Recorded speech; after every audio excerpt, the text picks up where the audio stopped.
Dokubo was once against Nigeria.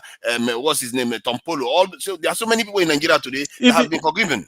So, but Even this thing, the approach has to sorry, change. because you said Asari Dokubo was formerly against Nigeria, but not for Nigeria. Yes, that gives me something. Do you know that this in Nnamdi Kanu's case, I keep saying it, there's something people do not know. There was a meeting held in September 2017 before the Python dance, in which they were asking Nnamdi Kanu, this your IPOB, is it absolute? Professor B. Onwabweze was the constitutional law expert who asked him this question, said, because I don't want to be in something I don't know the meaning. Now they kind of say, look, let me see evidence of this. And then let's adjourn this meeting. Next time I can come with my executive members. Let them not think that I went to sold out, or maybe I put them, so that they will be part of it. We discuss. By the time you bring two people on a table, that is peace you are looking for. Any two people wearing, they are disagreeing. Maybe some two Nigeria, we are disagreeing, we are not on speaking terms. All of a sudden, we agree to come together in a table with people looking at us. It means both of us want peace. Because dialogue, anything called dialogue means peace. Because when you are on the table of dialogue, you don't see guns. See people when you make a law, you can't start making demands of the government. I don't think Asari Dokubo made any demand of the government. But you make the demand of government, you break the law. What makes it a law? Is it not law court that will interpret the law? But the law court said, let him go. So what else do you want? It's still the law court that is holding him, just like the did. So no, it's not the law court holding him now. It's the federal government. The appeal court, they charge him with something again. Then when is it coming up? What is it? Nothing. It's petty. The government what did they charge? What did they charge him? See, any charge, no, listen. I'm not falling for anything. Emefiele, no matter what he has, there's a charge. They say terrorism. The charge, when you are charging somebody, you don't keep it secret. And yet they didn't bring it to court. Nnamdi Kanu was given 15 count charge. They trashed it down. Then that is the thing now. What is the offense you are holding him? When is it coming up? I mean, it should be a public something now. Court is not hidden. Let some other person chime in. Who wants to go next? It's me. I want to go next. Zizo, all right, go ahead then. Yeah. Thank you, everybody. Thank you, everybody, in us from anywhere you are from the world. Please, thank you, everybody. What I want to say is that concerning Tita and the Igbos, I'm Igbo by the way, but people talking about Nnamdi Kanu and Simon Ekpa. I used to follow Nnamdi Kanu when he was communicating through his radio, and even Simon Ekpa at that time. I could remember that time Nnamdi Kanu was saying that people should listen to Simon Ekpa, that he hoped that Simon Ekpa will stand firm and not to betray him at that time. So Nnamdi Kanu normally do his this thing at 7 p.m. Why Simon Ekpa will do late? You understand? So from before Nnamdi Kanu was hijacked in Kenya, I normally followed him. Even that last day he spoke. You understand? All of a sudden, like I wasn't listening to him anymore. I said, I started wondering what might happen. So it's later in June we started hearing that he has been hijacked in Kenya. So I was worried that time, but be it that is me. When Nnamdi Kanu was talking on the radio, if you could remember, unknown gunmen was happening at that time, and then Nnamdi Kanu normally said they are angels. They are doing what Nigerian government could not do. So they were at that time, that unknown gunmen that time normally go to police station. If you could remember, normally go to police station, bomb police station, do all manner of things, buy some military personnel. Sometimes they will go and ambush them where they put loot. You understand? So all these things is what lead to what we are seeing now. Is where I'm going is because Nigerian government, they are the cause of everything, starting from Nnamdi, starting from all the agitation that is happening in. I'm not talking about Igbos alone. All the agitation that's happening in Nigeria is bad leadership. Because when Nnamdi Kanu set ESN, the reason why he set ESN is due to bad leadership as well. He set the ESM to protect Igbo land from Fulani henchmen killing people in the village. I tell you, at that time, I was listening to him, you understand, but I'm not in support of that. But because Nigerian government is useless, if Nnamdi Kanu did not set that thing, I'm telling you, Igbo land will be captured by Fulani people. Everybody will live at their villages. I'm telling you the truth. It's because of all these things, you understand, and the way he was tackling Nigerian government, the way he was exposing them. Before they do so, Nnamdi Kanu is like ahead of 4 steps ahead of them. Every day, he was bombarding them. Even Tinubu, the people that hijacking Nnamdi Kanu. Let me tell you people the truth. The people that hijacked that guy is Kaba in Nigerian government. They are not happy with him. The way he was exposing them every blessed day, the way he was calling them names. Even my friend, when they hijack him, I said, even at this time, I said to my friend that, you see, Nnamdi Kanu, that guy will not be released because the people that hijack him doesn't want him to talk again. He was exposing them, but people doesn't know. Everybody is talking. I said, these people will not release this guy. For them to go extra mile, you know what it is to go in another person country and pick somebody without following the due process. You understand? They go extra mile. For them to go that extra mile, it will be difficult for them to release that guy. They will never release. Even Tinubu, now they can normally call Tinubu every blessed day. You normally call Tinubu every blessed day. He said Tinubu is doing all these things because he want to get power by all means at that time. So for people to think Tinubu will release him, he will never release him. I'm telling you, if you guys like, let you be continue to talk. Tinubu government will never release Nnamdi Kanu. I'm telling you the truth. They will never release him. All right, sir. All this thing is bad leadership. I'm telling you, forget about all this whatever. It's all need to bad leadership. Can you hear me? Yeah, I can hear you, my brother. Thank you, sir. Thank you. I'll come back to you. Let me take this. My people, I greet every one of you right there. Good morning, good afternoon, good evening to you all. We're in the second segment right now, so that we can have enough time to talk on this. But meanwhile, there's an update here before we came on air. This one came out, although I could not bring it in. But it's good we talk about it now. It's still affiliated. It's the same thing. Nnamdi Kanu wrote to Samuel Ekpa from prison, telling him to end the sit at home, ordering him to end the sit at home with immediate velocity. Some are saying, Samuel Ekpa have responded by saying it's a fake letter. Why majority are saying is coming, because it was a handwriting letter coming directly from Nnamdi Kanu. But let's read it. I'm not here to judge. As we see, I'm not sure the presenter. So I'm also going to take. I've seen it before I came up. I've seen that letter in okay, good, yeah. Good. Let me finish, sir. Let me finish, please. Thank you. I have it here. Okay, good. Wonderful.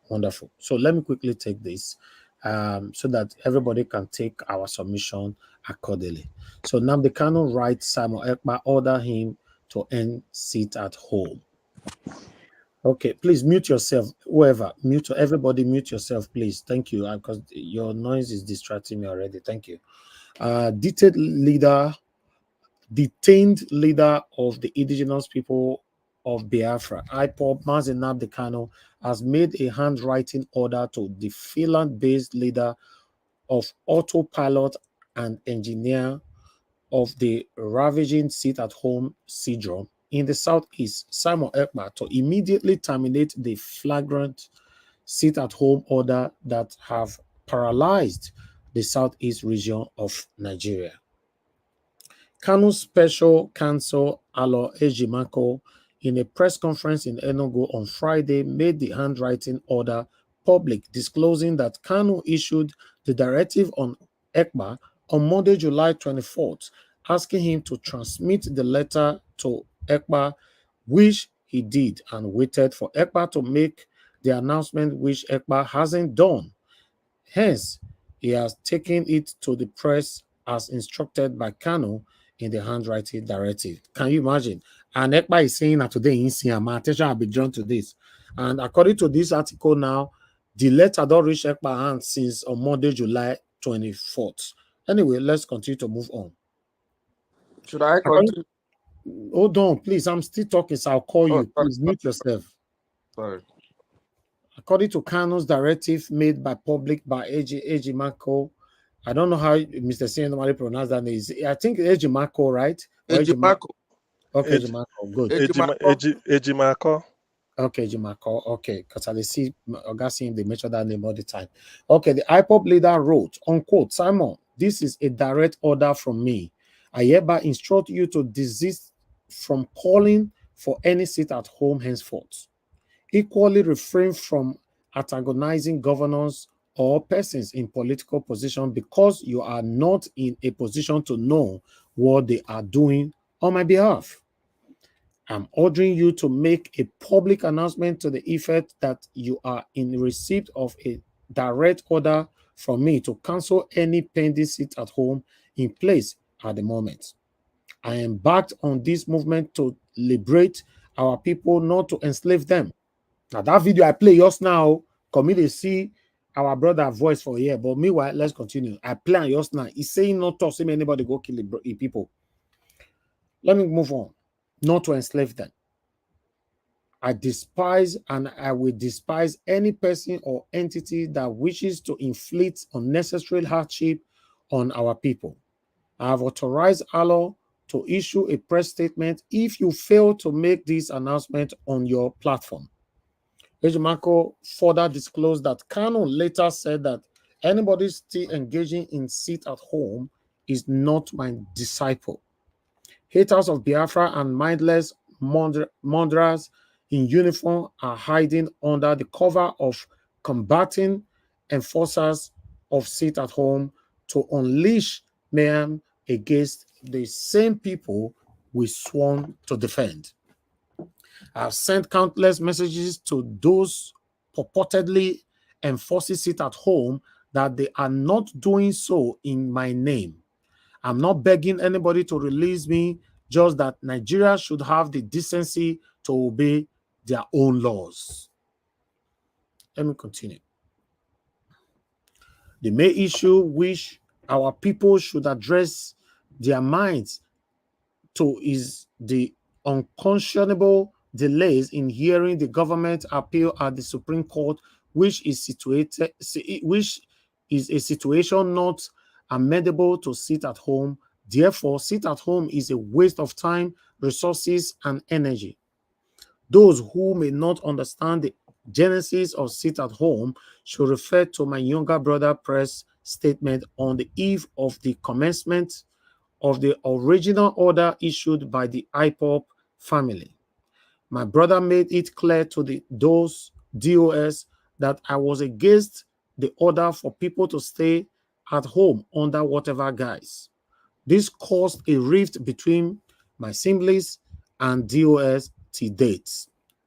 Alloy should use the above contributions to form the main body of the press statement.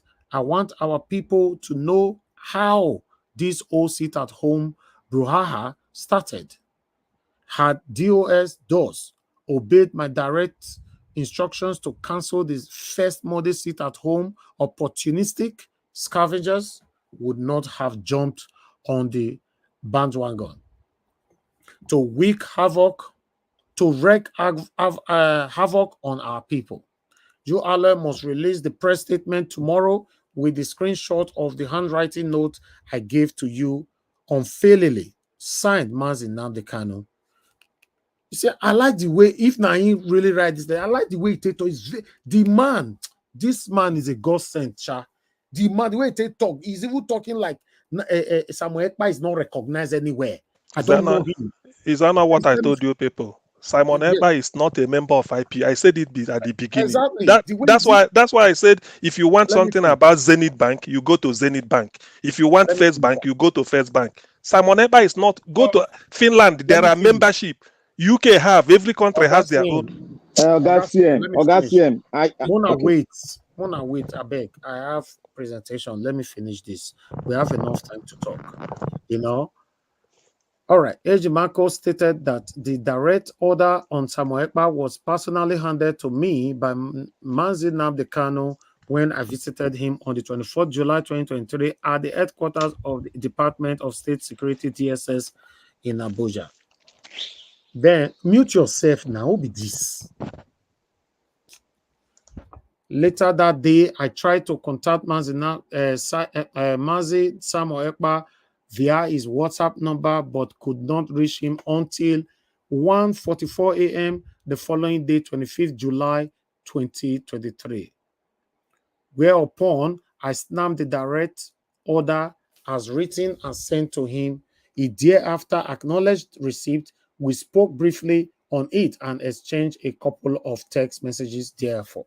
You see, when I go see reply, just they say my attention was just drawn to this 4 hours ago. My attention for you to know that there's something this man is gaining from what he's doing, even when the main body, the main person that everybody respect, Nnamdi Kanu is speaking. This man pretended that say, you not see this letter all this while. I they come to that 1 minute. Then he acknowledged it. All right, let's move on.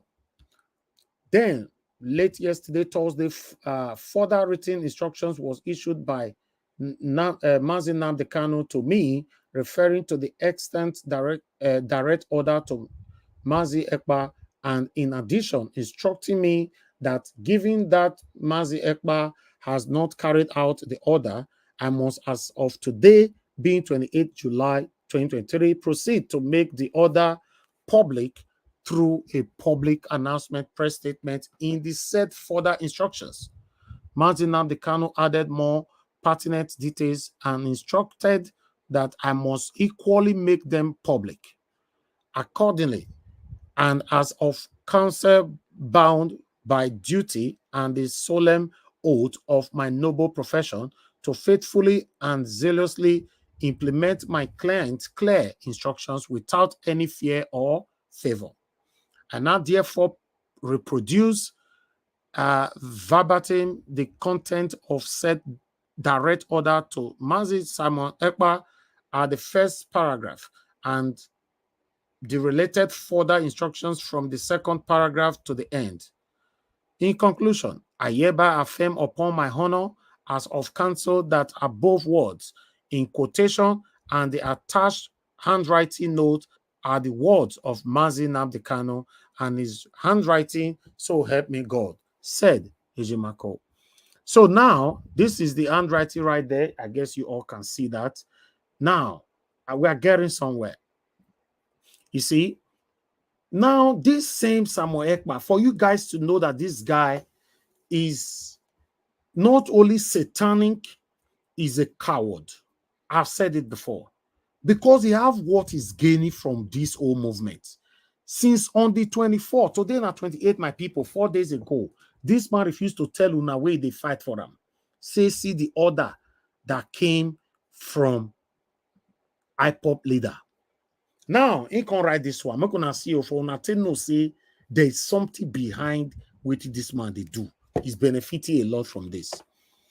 He just right, he said, announcement, our attention has been drawn to fake letter from the pit of hell being paraded by Sahara Reporter and other Nigerian media claiming that Mazi Kanu wrote a letter. He not talk, say, anyway, let me continue because I never see where he talk now. Say Jemako talk to Ram. He sent a message, both of them talk, and he acknowledged that message on WhatsApp. It is not only a joke, but an insult taken too far that the leader of the indigenous people of Biafra is being misrepresented in this way. As the Prime Minister of Biafra, under the leadership of Mazi Nnamdi Kanu, I call on all Biafrans to disregard the fake letter coming from DSS. We can't take any order from the Islamic DSS, and that is final. You see, Mazi Nnamdi Kanu must be released, and he must address Biafrans from Finland. That is the condition of the Prime Minister of Biafra and the Biafra Republic government in exile. You see, my people, because you see, for me, if not true, say Ezemako, really, I cannot see any reason why Ezemako go lie against Nnamdi Kanu, go lie against Samuel Ekpa at the same time in a public space. I don't see any reason, but I'll wait for you guys to contribute on this. Meanwhile, a day ago or so, the same Samuel Ekpa released this video here. Make una hear what they talk in hide, and he released this video. I have to cover the other side because what they were showing there is not allowed on YouTube. But meanwhile, watch this. Room. This is 26th of July 2023. I have just watched a very disturbing video of how the terrorist police in Nigeria were shooting Biafrans in Enugu State by the order of the illegitimate governor, Peter Mba. On this note, the Biafra Republic government in exile and the Biafra de facto government in the homeland, from the office of the Prime Minister of the Biafra Republic government in exile, I hereby declare every police checkpoint banned in entire Biafra land, including Enugu State. Any place you see them, engage them on self-defense with everything available and everything at your own disposal. The Biafra Liberation Army has been mandated to make sure that people are protected in Enugu State. And in the coming hours, in the coming days, you have to stay safe in Enugu State. They have fired the first shot, and it is our responsibility to protect the life of our women and children and the market people in Enugu State from this moment. Our own agenda now is to make sure that Mba will not remain in the government house of Enugu State. Thank you very much. I want Biafran people in Enugu to stay very strong. Stay very, very strong. We are almost at the end of the tunnel. May God bless you. And may the soul of those that Mba killed today will not rest until they see the downfall of Mba and his Islamic Caliphate in Enugu State. This is the end. Thank you. Okay. All right, my people. That is all I have for you right now. You see, we really need to talk on this because this one is something that everybody must discuss and talk about once and for all. I can still see some gullible people right there on the comment section. No matter how you try to show them the fact about life, they will never ever take. That is how useless they are. That is how they were created. No matter, it's just like we have some gullible people right now. We're fighting for a better Nigeria. They are still saying Jagaban, or they are there watching Big Brother. It's like that. We have people like that. We have it in our family. We have it as friends. We have it as neighbor. We have it as commenter. We have it as caller. We have it as panelist. We have it as anybody. Not everybody have sense. No matter, even though you show them the evidence, even though Nnamdi Kanu just come out now can't talk, they go say na robot they talk, not be Nnamdi Kanu they talk. That's how gullible some people are. That's it. They are very happy that their own people say that they perish them. They are happy.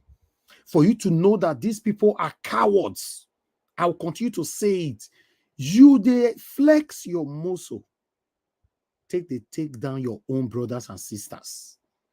Now, my concern with that, if now you and Nigeria army the exchange blow now, una the deck seriously, I go to talk and that be my work, so it's what I studied.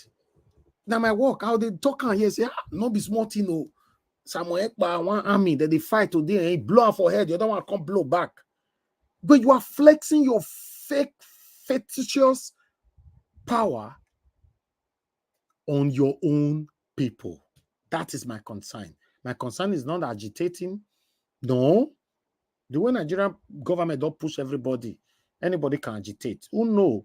I know people might even start agitating next time, depending on what comes out from the judiciary. Who knows? Agitating is not my issue here.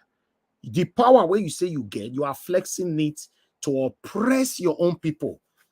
Now they cannot do Abuja, fear not let you go. Fear not even let you enter the bus where they go Abuja for free. They say me not pay fare, me you enter for free. Fear not let you enter inside. You see? Fear not let you enter. And you where they comment rubbish for comment section. And me day Nigeria, I say me come and me and you see face to face. Fear not go let you come. Now inside this comment section, you could die put because you are hiding yourself. We dey ground. I've always been on ground. Everybody know that. You go day one abroad, they from there they order your own people. Now that one concern me so. Your own people. What a shame. If this letter, since August CM saying the first see that letter, so I'd like you people to confirm if that letter you think is real. Because for me, 99.9% that letter is from Nnamdi Kanu. I don't see any reason why Ejimafo, the same lawyer of Nnamdi Kanu, go lie against Nnamdi Kanu, go lie against Ekpa, go lie to the whole Nigerians. I don't think any lawyer will do that. It's not possible. But meanwhile, let me go on. Everybody need to share on this. You know, Naija watch. One person will just be talking, now the talk finish. It's not right. Hold on, Naija watch. Black Panther, hold on. Black Panther, hold on. Zizo B was talking. I stopped him at that time. Zizo B, you have 3 minutes to conclude now, sir. Because you already talked more than 8 minutes when I came in. 3 minutes conclude. Let's move on to the next person. Go ahead, sir. Okay. Let me leave that the one I was talking before. Let me concentrate on this one. This letter, it's not that I'm supporting what Simon Ekpa is doing. You see, one thing with all this kind of issue in Nigeria, the idea for all this thing before was good, but at this time everything is going wrong. I'm telling you the truth. Elements have hijacked everything that is happening in Nigeria, including all this agitation. I'm telling you the truth. So what this letter and everything you showed just now, yeah, to be honest with you, this guy will see it as a propaganda. They want to trick him. You understand? If really Nnamdi Kanu, like the way DSS was putting all this thing, if they want to help Southeast, why not release Nnamdi Kanu to make this statement by himself? Okay, sir. Hold on. If you think saying about like that, I played Nnamdi Kanu video earlier on. You did at that time? Yeah. I've seen it before. Okay, that video, is it from Nnamdi Kanu or a robot? No, it's in Nnamdi Kanu. That one. So what are you talking about? What is different from that and this one? This one is I'm telling you the truth. If DSS, you are not telling me the truth. You are just talking. Why would you want me to believe what you are saying? That's exactly it's not only me and you that are seeing all these things. People out there, they are seeing it as well.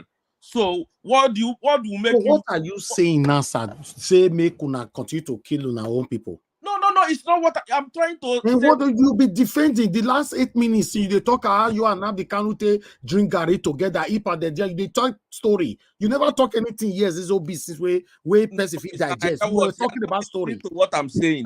Can I interject? I said. Yes, you can. Naija watch. You see that tape you played? I want to ask, when was that tape released? Is during the their court problem, this thing in Abuja. It's not today. No, the tape Nnamdi Kanu that he featured, that he spoke. Was it when Nnamdi Kanu was free, and when was he released? No. That one was that was in back in May. He was still in prison. Yeah, he's in prison, inside prison. Now for the court. Now he talk him inside court. Now court. Okay, he talked that one inside court because he doesn't want. He's a pinnacle of it all. Well, let's go on. Let's go. We analyze it. Yeah, so when let's take for instance when Nnamdi Kanu was making that statement in the court. Well, why not him say, I don't know Simon Ekpa. Simon Ekpa is acting on his own. He would have said it, but he did not say it like that. He knows that this guy is acting on his behalf. I'm telling you guys the truth. He knows that this guy is acting on his behalf. You are giving your submission, sir. You are not telling anybody the truth. You are giving submission. Say that, not truth. Okay. He was the one that baptized Simon Ekpa. If anybody that is saying that he did not baptize any Simon Ekpa. He did not baptize anybody. Please stop lying again. Nnamdi Kanu is not only your leader; he's a leader to so many people. No. I'm not talking. It's not my leader. It's fighting for. Listen, Zizo, let me interject. Listen, let me interject you, Zizo. Listen, let me interject you, Zizo. There was a time Nnamdi Kanu was making broadcast,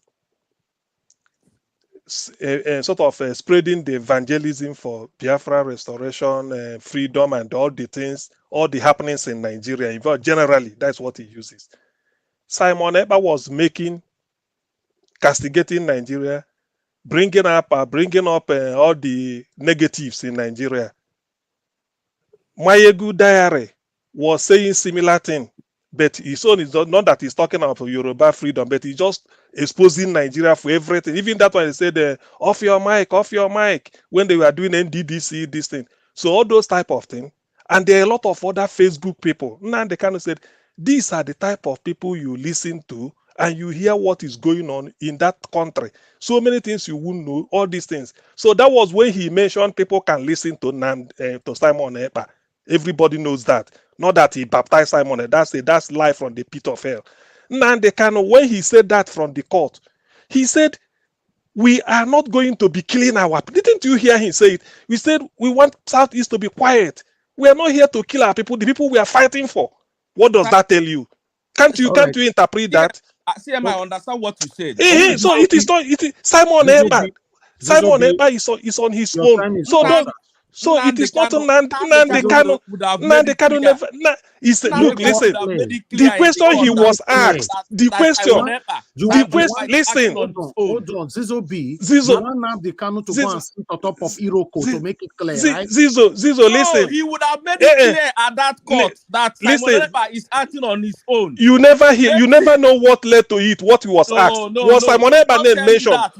Listen, Mr. CM, listen. When you talk, listen. This guy is acting on Nnamdi Kanu's behalf. The thing. What you are saying, you see, I'm coming. The video you are referring to, the video you are interpreting is under reference. Anybody had what Nnamdi Kanu said? In the midst of Michael Zekome and his lawyers, they were just chatting. He said, look, this news I'm hearing from the Southeast, I want everywhere to remain calm. That's why I'm here. We are fighting to free. Listen now. They are fighting to free our people. How did Simon Ekpa came in there? How did Simon Ekpa came in there? That was, as at that time, Nnamdi Kanu said this thing. It is official date in court. Any day he's in court, DOS, I'm coming. Any day he's in court, Simon Ekpa is not the person telling people sit at home and start then. It is the DLS in Germany because Nnamdi Kanu is officially in court. Thank you. Both of you, that's fine. This will be, that's fine. Mute yourself, sir. You'll be talking since it's okay. We'll come back to you. Not be only on a day here. We have lots of people here. So everybody, please stay mute. Meanwhile, the poll on the previous broadcast is right there. According to the poll, the questions: do you support sit at home in Southeast? Yes, I support it, 29%. No, I don't support it, 71%. I think say all the most one of the feelings for comment section say una go win the poll. Una not even win them. To show say many of una dey on our own. You will the generalize na all Igbo. Now they support sit at home. You see, say the evil life where everybody head. Say na all Igbo, see the poll. Now you see for the screen, so no manipulation. Meanwhile, I would like to move on. Let's hear from another person here. Okay, give us some update. You have left. That's fine. Let me call on Midwest. No, sorry. Before Midwest people is Black Panther. Black Panther, please talk to us, sir. So everybody should do 8 minutes. Even though I'm not here, time each other so that we can still want to hear from Mother Rita on this particular letter on. You know, Black Panther, go ahead, talk to us. Let me clear my throat, as Mr. CM always do. I want to thank Mr. Niger Watch for what he's doing, and I want to thank everyone for expressing your own knowledge about the Biafran struggle. What I will say your own knowledge, because your knowledge about the struggle of the Biafra is what you can say to the public, and it's different from the knowledge of the people who have been actively involved, and to the people who have been following Kanu all through the days where he have been making a lot of speeches, and all of us also know how our government operates. They can give us a welcome, a delicious meal at any time, like they did in the election where they announced the president of Nigeria in the midnight. And I want to say this categorically clear. I always like to say something here is that what you don't really know, you have to go in and study it. Like Mr. CM always say, you have to go and make your own research and study, and don't come up with too much compassion. Let the people see you as if you are the best, you are good, you are good, you are good all the time. In a movement, there's always the bad part and the rough part. And the path to victory in a revolution is never smooth. I will tag it as dirty. Because I remember when Uganda was in a problem, the Uganda revolutionary movement were fighting from Tanzania, and a lot of people, the man who wanted to take over Uganda was in Tanzania, making a lot of mayhem in Tanzania. But he was backed with an ideal, and those people that does not support the ideal were taken down. It was a dirty thing, but it was a revolution that brought out a very difficult and wicked government. But what happened? A lot of people, some are good, some are bad, were taken down. And a lot of mistakes were made, which is normal in a struggle. Like our brother, the man who split out the world revolution, who was arrested. There's a lot of mistake he has made, which we have seen, and which we are trying to tell him that the mistake you're making, try to see from our own path. But there's one thing Mr. CM said. For you to convince a man that is standing on an ideal, you have to understand his ideology. No matter how rough it is, ideology in a revolutionary to change a particular system is never good. It's rough. It brings tears from people's eyes. And there's a lot of mistakes in the revolution. But one thing we all should, I'm speaking from the top and seeing what is being played in the football pitch.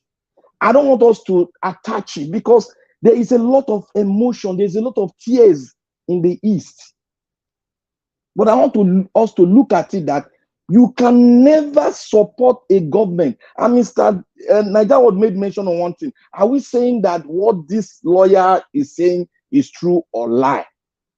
But we have to understand the context and the position when it came out and the reaction from the Eastern governors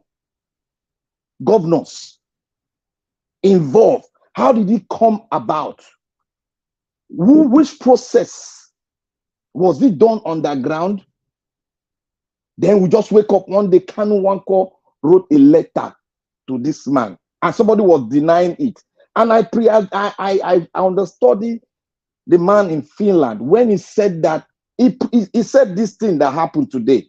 If you go through his YouTube, he said they will still come to tell me that Kanu Nwankwo wrote a letter to him, that any order from Kanu now, he will never take it because he knows that the cabal are surrounding him and trying to break him down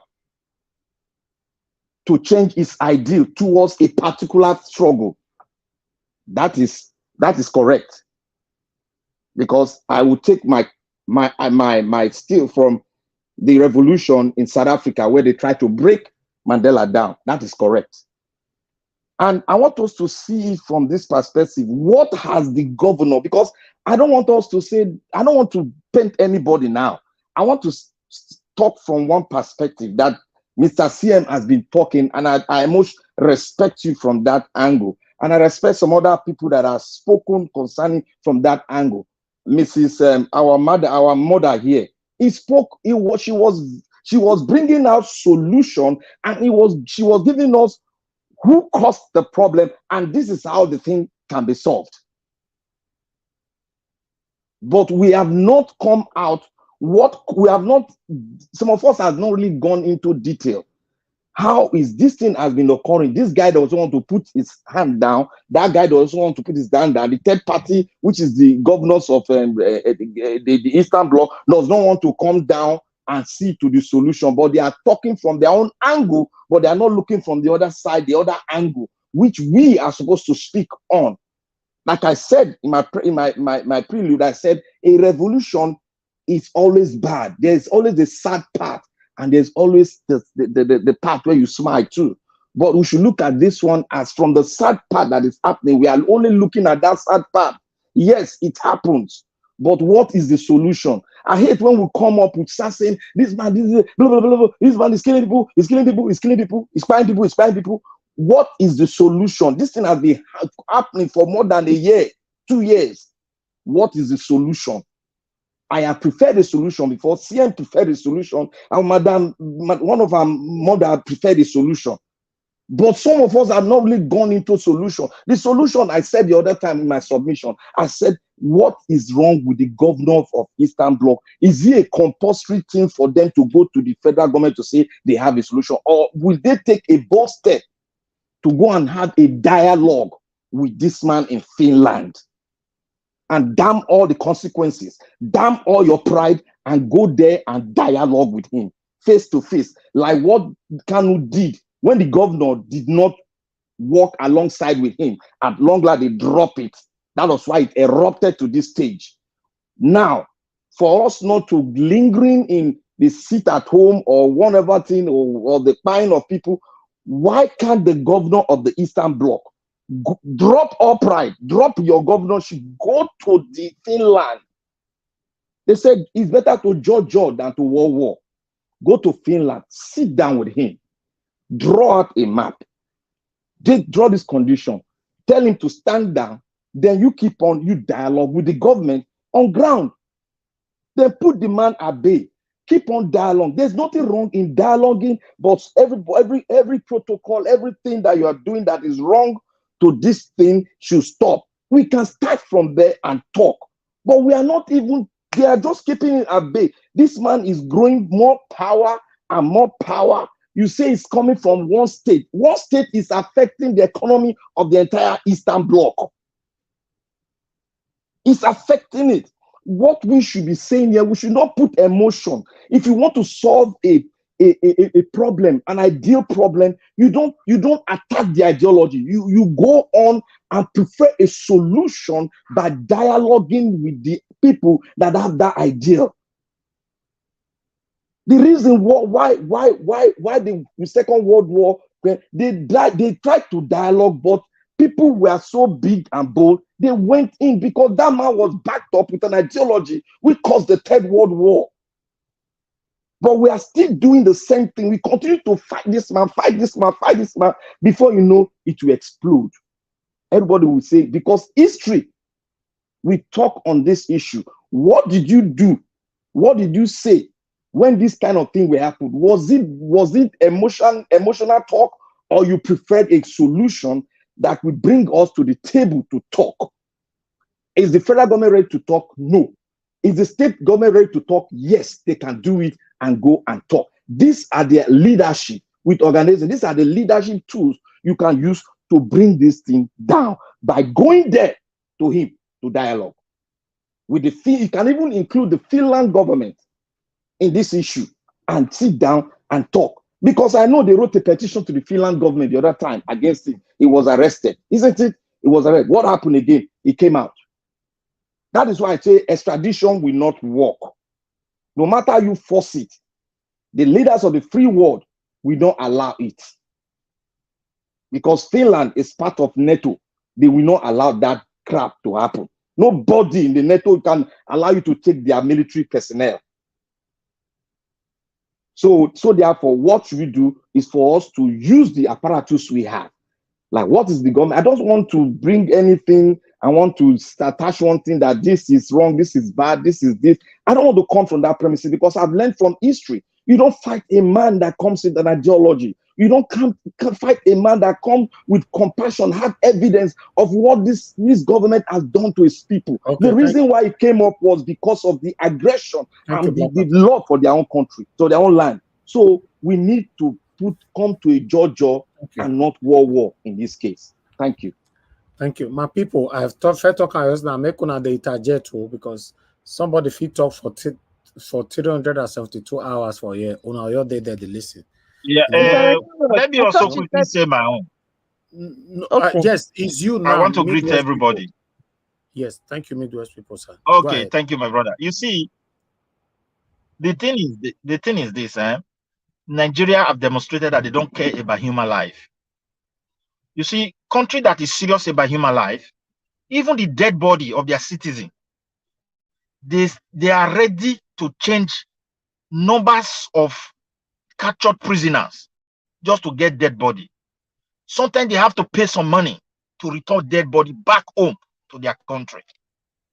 Now, people say this issue like, oh, it's Southeast problem. You know, every country, every big problem always starts from one particular place before it spread. Today, we can call it a Southeast, but I think everybody is coming to collect as far as Nigeria is concerned. If you want to save people's life now, why not free Kanu? Since the federal government has failed on their portion to do this job effectively with the rule of law. They grant Kanu a bail. He left the country. Because he left the country, if the judiciary is working perfectly, what stops the judiciary not to try him on his behalf? Take, for example, we live in Western world. If you have a problem with any of this government and you cross their border, that will not stop them not to judge your case.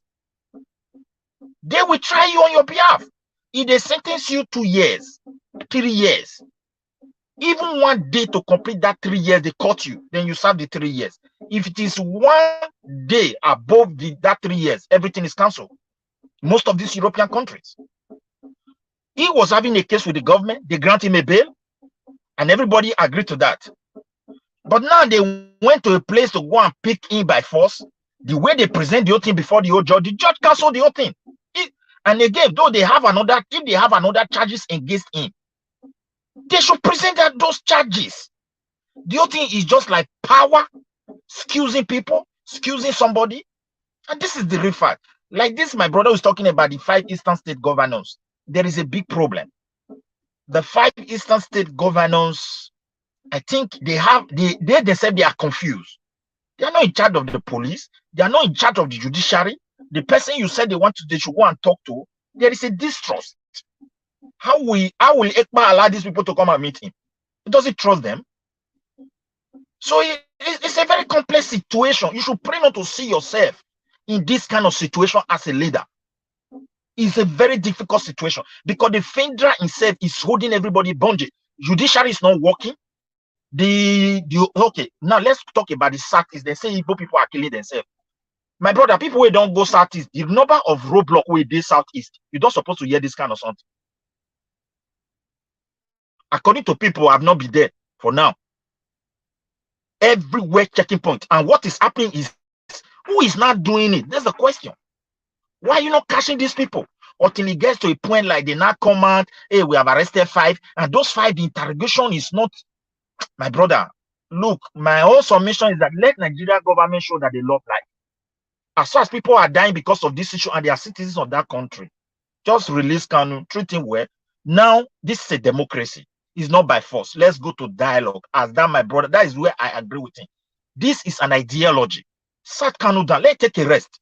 Let everybody know you are treating him like a human being, not like an animal. Even when he commits an offense, if he's guilty of the law, not a judge, present the case in a way that even international community will see it and say this country is serious. With what happened with Emefiele, somebody want to tell Finland to bring this kind of person back to Nigeria. I don't know what Nigeria is going to offer them that will make Finland to do that. Scandinavia country where you will buy, Finland say people where you will buy human being. How many years will you spend inside there? Like no way. People will buy human being, they go university. One man will be like, see, we carry with the buy people that I buy a lot of people. At the end, they start for there, not be university they go put on. Maybe they don't free and finally now. So wait till you stay made they can carry and you say put it there for your country. They will tell you make why. I don't think Finland will ever make that mistake. I'm not convinced any Scandinavian person will release person like this guy back home. They are just wasting their time. They are ashamed to the world with what happened. Yeah. Midwest Yeah. people. See, you see, what Black Panther said. One thing I picked, he said, which to me, I may be naive, but in a situation like this, whatever can be tried could be tried, just for the sake of what you are also saying, the respect for human life. Black Panther said, why can't the governors of the Southeast or whoever go to Finland and dialogue with and sort of talk to Simon Ekpa? That to me, every card should be on the table. I can't say no to that. Insofar as doing that, we save life. Because the life you are saving is not really the life of the armed robber. It's the life of a guilty, innocent person that is just trying to save pure water to survive. So I support that. I wish that Black Panther was saying that. That's why I allowed him. I don't want to interject. I wish that option can also be tried. They said, okay, all the Southeast governors, they are going, when they get to, because they must have made some underground sort of information to know where Simon Ekpa lives and everything. Let me wrap up with this one. Yeah, let me round up with this one. For example, now, even if Finland government release Samuel Ekpa to Nigeria, for me, I'm not an IPOB, but I will declare that as may God forbid. I don't want anybody to go, because where are you going to try them? We don't have a judiciary system. If somebody is an offender of the law, let the person be punished. Nobody is above it. But let it be that indeed this law is fair to everybody, not like selective. That's the problem I have with my country today. Okay, even though if they bring Samuel Ekpa today, just look at the whole atmosphere. Do you mean that they will save people's life in Southeast? They say another person will come out from nowhere. The little experience I have about this Boko Haram you are seeing today, when I watch it in the documentary, Al Jazeera and the rest, the person that formed Boko Haram never have one single blood of Nigeria in his hand. He was only challenging their own government in the Northeast. You know, our media have a way of turning everything. It was the extrajudiciary killing of Yusuf that brought this, what is it called, the Shaka, who's now the leader, who now brought him up, and everything became like a South. So I don't know the direction they are taking us to. Look at what is happening in Nigeria. I pray for Nigeria army. Like, I want to tell my people in Southeast, you as a civilian, you can't do anything. If the day Nigeria will end is the day there will be mutiny in the army. I'm just telling you. They have the power. They are the one. That is people we should pray that it shouldn't happen. When one general from Southeast will tell you enough is enough, one general from South will tell you enough is enough, you know it don't happen. That is it. Not this civilian of book. That is what I don't understand. What these people think they are doing. We pray for a peaceful country. We love our country, but our politicians are a disgrace. Brothers, stop this nonsense. You are not helping your people. Kanu will be free. If you want to put pressure, if the pressure makes sense, other people will not concern now who are not Igbos. They are concerned, they are saying their voice. It shouldn't be like this. But we have a government that doesn't care about human life. Stop this and leave your people alone. But I don't know whether it's still the same, whether it's just different body that is not committing this crime. This is what I don't know. I'm not a police agent. But with the number of roadblock according to them, it don't supposed to be like this. With the number of personnel they said they have on ground in all forces. So this is where everybody is confused. So I did my own case there because I pray for peace. We love our country. I love this channel. We always talk about peace. We are not the type who say go and set fire on Nigeria. We want good governance that will help everybody. But Thank you. let the government be serious because the way they handle the judiciary is a mess. They handle Thank Kanu case like a total mess. They are the problem. If they were able to explain the law that cash Kanu to the whole Nigeria, maybe everybody will go, okay, this guy's an offender of the law. They Thank you, sir. just use forces and destroy the entire system. They just say he should go home. Why are you locking him up? And you did not even explain to Nigeria the charges. They were in state of confusion because they never presented it the way it should be. All right. So I leave Thank my you. own there because bringing Ekpa cannot solve that problem. They should go and Thank you, meet him, Mr. and I hope meeting him as well. Maybe he will produce something Thank or you. the free Thank you. Kanu. Thank you. Thank Thank you. you. Thank you. Thank you for your submission, sir. Thank you. So I have to add to what you said. Yes, on this platform, we don't call for anything to do with violence. We are calling for a better Nigeria. If you know you are part of the people that call for violence, this place is not for you. Yes, because I don't see any reason why if you are fighting for anything, and if even though you want to fight for anything, you are hiding behind the closed door. You know, it's just like this satanic government having a closed door meeting all the time. That's what you are doing right now. You are suppressing and oppressing your own people. You know, so I don't understand. I am not getting that. So that's the area I have problem with this whole sit at home of a thing. But meanwhile, Madam Rita wanted to say something earlier on. Madam Rita, I'll give you opportunity to speak to us. After you, they will come to Mr. Oga Chris, who just joined us right now. Thank Okay, you, Madam thank Rita. you. Yes, thank you very much.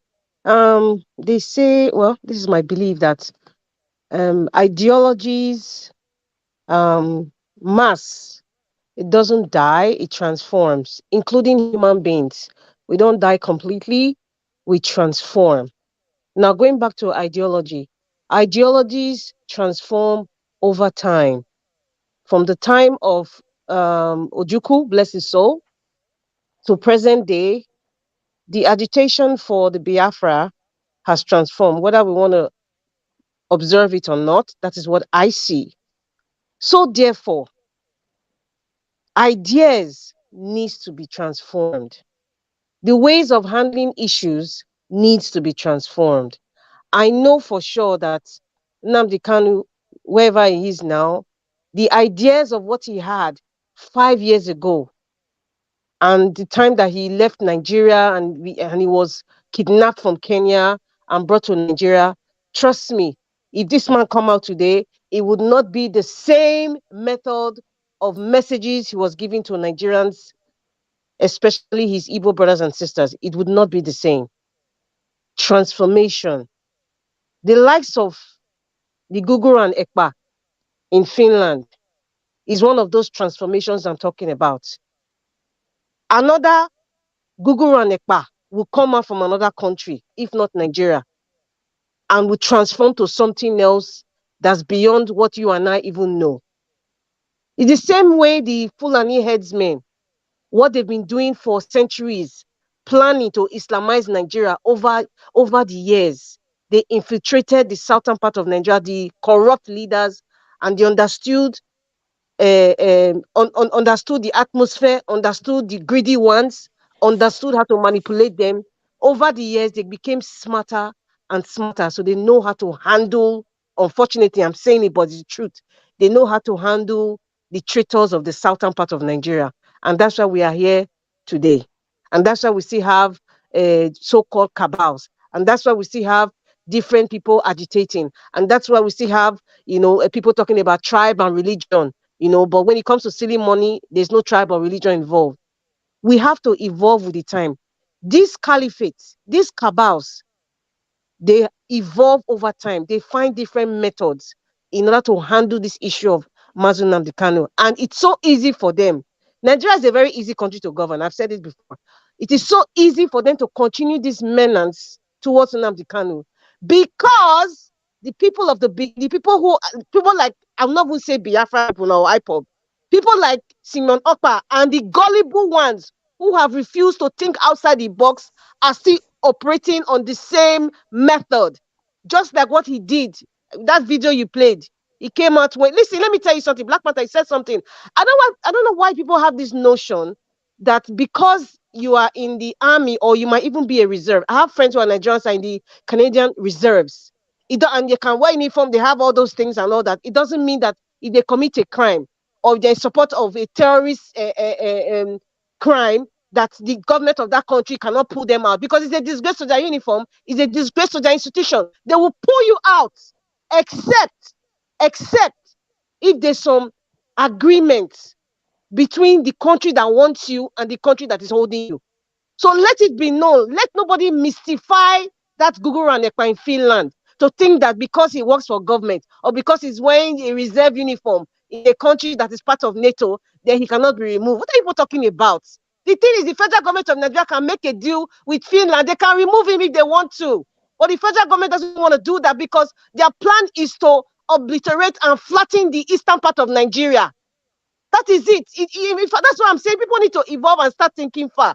The caliphate, they're thinking far. So we're not really ahead of them. It's because Nnamdi Kanu understood how they evolved over time. And that's why he came out to be talking and giving us information that some of them are actually materializing now. Because he knew he had to start evolving as quickly as the enemy. That is the truth. But the present day one do not want to learn. They do not want to listen. They do not want to evolve. And that is why we are in this vicious cycle. This vicious cycle. It keeps going around. Listen, whatever happened to Simon Ekpa or that letter you played, Mr. Naija Watch, whether it was real or whether it was fake, it has no bearing to anything. What we are talking about right now is intimidation of the weak and the poor people who are suffering in the Eastern Bloc because of this gullible mindset that they've grasped that fear. That fear in a lot of Eastern people. Oh, I don't want to come out to today's sit at home order, sit at home order. That is the crux of the matter. We're not talking about releasing now. Why are they doing it? The solution, I believe, this is my own opinion. I know Black Panther said, nothing is bad that's coming to the table, but I don't believe that Simon Ekpa is such somebody that is sitting on the Martin Olympus that cannot be pegged. Why would I waste taxpayers' money to go to Finland? Taxpayers' money that Peter Obi has been preaching to us, the wastage to go and talk to who? That rat. When the main guy, the main man, is under Can I interject? Please, you cannot interject me, sir, because you will lose my train of thoughts. You actually paused me. So I'm going to repeat myself. No, you can go ahead. I'm not interjecting. Go ahead. Your interjection, sometimes some interjection is very bad. Not when somebody is giving a very straight submission, you just come in. Can I interject? You want to stop people from saying what they want to say. You know, Mr. Naija Watch. How do you want the person to continue? Mr. Naija Watch. There's one thing you used to say that I'm holding. When you are sending a message out, you should send the message in such a way that they will decide on their own on what to do. You are not sending the message and telling us that a man that has an ideology, the government is wasting money. Then let the government go ahead with what they are doing. Let them continue. Let us see where we are going to end. But continue to say what you are saying now. That is what I'm saying. You should not. You have to understand the situation before you dive into it. That's what I'm saying. But you are coming from a compassionate ground and looking at some as ordinary person. Black Panther. I am not coming from a compassionate ground. Please do not misquote me. Don't ever say that, please, sir. This is a very serious issue, and I'm not being compassionate or being emotional. It's a very sensitive thing, and whatever ideas I'm bringing, maybe because it's a woman that is speaking, so somehow by default, some men just feel like, okay, she's trying to be emotional No, please. No, this is how I feel. I'm on the receiving end. So I'm telling you, how I feel. So maybe I Mother, might be wrong. So it's good that Mother you clear Rita, the air. I dare your back. I dare your back. I Don't worry. understand, Don't worry. Dr. CM, understand, but I'm just trying to say something because Black panel sometimes always try to make it seem as if no, you have to study or you have to. No, you don't know where I'm studying. You don't know what I've studied. You don't know what I've seen. So please let us respect each other's ideas. I may not agree with you. It doesn't mean that what you're saying is inconsequential. With all due respect to you, sir. So that's what I'm trying to say when I said it's wasting of money is because it's as if this is how I see it. No idea is wrong. I believe in that. No idea is stupid. But sometimes when you look at all the ideas, you should be able to streamline the one that's most pivotal to make a very quick change. And then we start dealing with the issues strata by strata. That's how I see it. Now, going to meet this man now, because it's this man, this Google and Ekpa in Finland, I'll now, as an Eastern governor, I'll now pay money Estaco. And of course, you know that they like luxury. They'll pay expensive, even maybe private jet. They're saying it was expensive hospital, all in the name of Estaco at the expense of the people who are suffering, who need the money just to see one. In fact, let me just be respectful. I don't want to say too much about that thing in Finland. But my point is, we have to start evolving in solutions. I have been giving solutions, but people are not actually picking it in the words that I say. They're looking at it from the surface. A smart person will know what I'm trying to talk about behind my words, because I know we're on social media. We have to be very sensitive with what we're saying.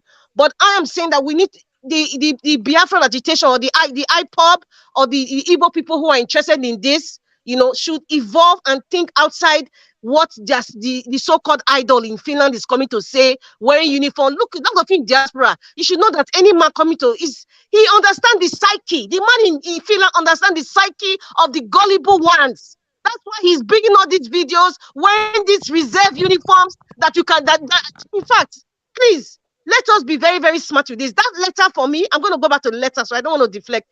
That letter, whether it is real or whether it is fake, to me, it is not important. It will not change anything. And it has not changed anything so far. Because the gullible ones that believe in this Google and Ekpa in Finland, they have heard what he said. Some of them will make a comment here, or some of them will even agree. And they live in diaspora that they support it. But their children is not the one that they kick their mother's vegetable, or they're not going to school on Mondays, or they're not going to job. And they have not, I repeat, they have not provided any alternative for the people who are just saying they should sit at home. At least we all know the story of what happened to the Jews and how the ones they were supporting and helping their brothers and sisters that went through the Second World War with Hitler. We all know what the Jews are. Till today, they're still supporting it. They're still saying donate to your brothers and sisters who are suffering. Italians in America, why are they very strong today? Did you ever hear either the Jews or the Italians or even the people who are agitating for something, whether they were even destroying their people? What they were doing, they were building for the future. But when you build so high, you become so powerful.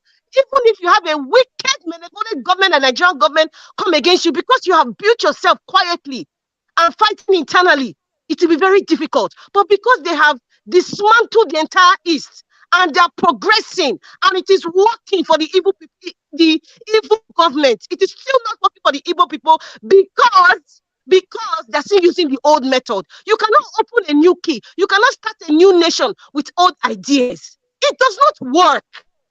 Everything that has happened so far, is it working? The answer is no. Have they released Nnamdi Kanu? The answer is no. Who are the people suffering? The poor woman in the village are kicking her vegetable. They're intimidating them. They have even created fear that Dr. CM was talking about. They have created that psychological fear in them that even if they really want to go to work, they are afraid. Nobody wants to pass away just because of somebody's ideology, somebody that's living outside Nigeria's ideology. Nobody would do that. But how do you kill that? Listen, sorry for my decay word. I'm sorry, Mr. Najao, but how do you change that? Like I keep saying, and I'm still going to continually say it until Nnamdi Kanu is released. We have to evolve. IPOB, you have to evolve with your ideas. You have to evolve. And that's the only way you can get your power back. That's the only way you can get your self-esteem rising. That anywhere you are, you people are one. Nobody can change it. Even if they bring a letter, you will know if the letter is fake or is real. So please, let us not get emotional about it. It's a serious issue and it's a very painful issue. What is in my mind is even the wife and children of Nnamdi Kanu. I can't even imagine what they are going through. Even the ones who were shouting, were supporting this sister-to mother, they don't know what Nnamdi Kanu's wife is going through and his children. Do you know? You don't know. I don't know. I don't know. So you have to evolve with your ideas. The Jews did it, the Italians did it, and look at where they are today. They're one of the most powerful groups in the world. The Jews control America. Take it or leave it. Most of all these leaders, most of them are Jews. So please, I am begging. I don't care if nobody agrees with me. It's okay. Or if you want to insult me, it's okay. Because on the real life, if you see me, you cannot talk to me. So I'm just saying, please evolve in your ideas. Stop looking at people that are taking advantage of your gullibility to come out and be telling you nonsense. Sit at home or wear uniform or carry one staff or carrying metal and coming on TV. I'm a reserve. I'm in Finland. You can be kicked out of Finland if Nigerian government is serious. They can pull that rat out of Finland. But we have to stop this nonsense. This fear, we have to fight this fear that they've implanted in the East, because the East cannot be flattened. The East is a productive part of Nigeria. Take it or leave it. But their plan is to make that place ungovernable, make that place empty like a graveyard. So every Eastern person will leave. Every person will not want to spend their money or use their money to develop. Because look at it, really and truly, most of you diaspora from the East, even if you have your house in the village, because I know I did my NYC in Abia State. I have friends in Inewi. I've traveled a lot especially in Anambra. I mentioned Umpo, Inewi, Orifite. I know those places, so I know what I'm talking about. The Igbo people are very, very smart people. And this wicked government, they know it. So what would they do to dismantle these intelligent people? They have been using likes of Ekpa and these gullible governors like Hopeless, Uzodinjo, and the rest of them to intimidate and separate two people and take advantage of the gullible ones. And then before you know it, nobody wants to invest there. The Igbo brothers and sisters, they go and spend their money. They come from diaspora. They build this in Lagos. They come to Benin, they go to Delta, but people are not saying. That's why people in Lagos are saying go back to the East. That's why that all those MC Omo boys, they had the audacity to tell that to Igbo people during the election, because they seen, and it's true. They say go and develop your place. They're telling us that one because it's true. Please, we need to come together and change our ideas, change your ideology, transform. That's what I'm saying. Transform. Thank you. Thank you, moderator. Thank you for your wonderful submission. Yes, if not for me, the hate for the Igbo people is what I'm still asking why. To be honest, the sources of Nigeria today, if you have to mention all tribes, I don't know how to divide that, but I can say Igbo people are part of the sources of Nigeria today. I know some of them go argue until forever. They are the major sources of Nigeria today, in case you are not aware. So where the hate is coming from, I don't know. But I will never be in support of any Samuel Ekpa taking the life of his own people in the name of you are fighting for whatever, I don't know. If you are fighting for Nnamdi Kanu to be released, we want Nnamdi Kanu to be released. Go to Abuja. That will continue to be my stand.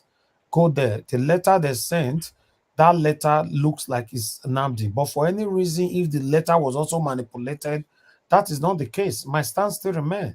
The letter will not change my stand. It will not add to my stand. My stand is you cannot be taking the life of your own people in the name of asking for Nnamdi Kanu to be released. Go to Abuja and do that. Thank you. Let me call on the next person. Niger Watch, please, just just 1 minute intervention on that letter. And why I want to say this is this. Like you said, I believe Please the make letter. it 2 minutes. Okay, yeah, thank you. I believe the. I believe they wanted to say something. Go I ahead, believe. I believe the. Hold I on, believe. Tunaja. I believe the letter came from Nnamdi Kanu. Why? Because if you believe read it came from Nnamdi Kanu, right? Yes, that is. I may be wrong, but this is the. Me say me. I No, thought I know saying Nnamdi Kanu be that. Okay, wait. I believe it came from Nnamdi Kanu.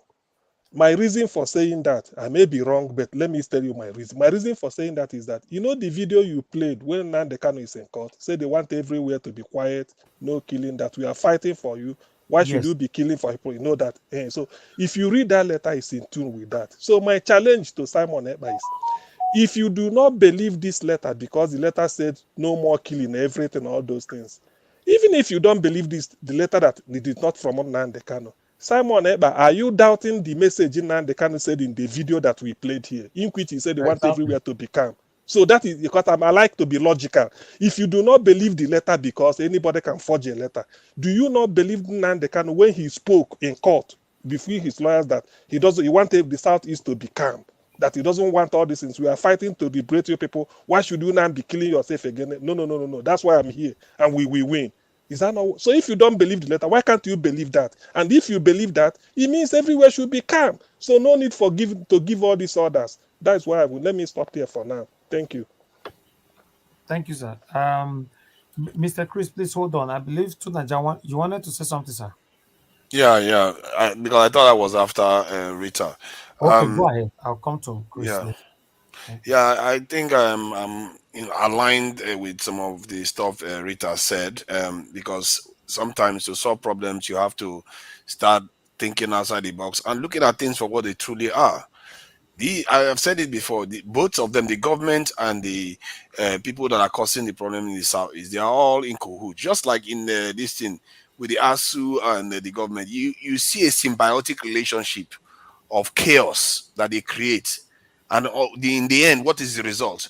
To keep Nigeria where it is. And what Rita is saying about the southeast is almost this thing replicated in every part of Nigeria. The south, they are decimating their environment, and we blame NDDC, we blame the government, we blame the governors, we blame. We go round, and the chaos remains. You have the same problem, even if they are northerners that they will claim that they are the ones running the country, but yeah, you still see the same chaos there. Central Nigeria, you see the chaos. The only area you don't see that the chaos as much is in southwest, but even there it's still present there, with the poverty level and the development level in most of the southwest. Apart from Lagos, it's very, very significant. You see all those problems emanating all over the country, and you have to see it for what it truly is, because both sides are playing you. Because when Rita said that, why are they not extraditing him? Clearly, they could have tried, and chances are that if they make a strong case for it, they can extradite him. Maybe this in Finland can extract some assurances from the federal government, like no death penalty and stuff like that. But they can extradite him. If you can extradite people from the UK, I don't see any reason why you can't extradite anybody from this in Finland. And they've not even tried for how many years? They're not even bothered, because they are gaining from the chaos that is going on in the south, southeast. The same thing happens in the south too. The game in this country is that they use certain feelings of people on the ground to cause the chaos that they can get from them. It doesn't matter. Even they not, they use the division between the Hausa and the Fulani and religious stuff to cause problem. In the southeast is this thing the agitation issue. In the south is the oil issue. If you go to the southwest, you hear somehow Duduwa issue, or even Ife Modakeke. You hear those other things. And even in the southwest with the Kwara one, recently there was this issue with the Muslim.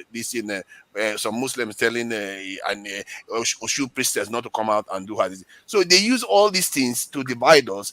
And when you are divided and you're all fighting each other, the people in the middle are the ones that suffer.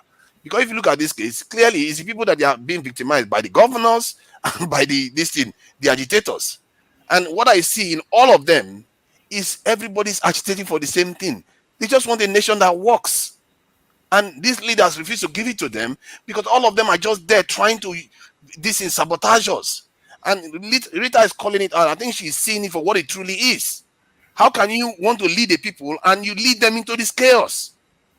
You don't do that. Your priority, everything you do, is to make them prosper, not to be causing all this chaos all over the place. If you want to truly show that the people are behind you, why can't you just do what P2B did?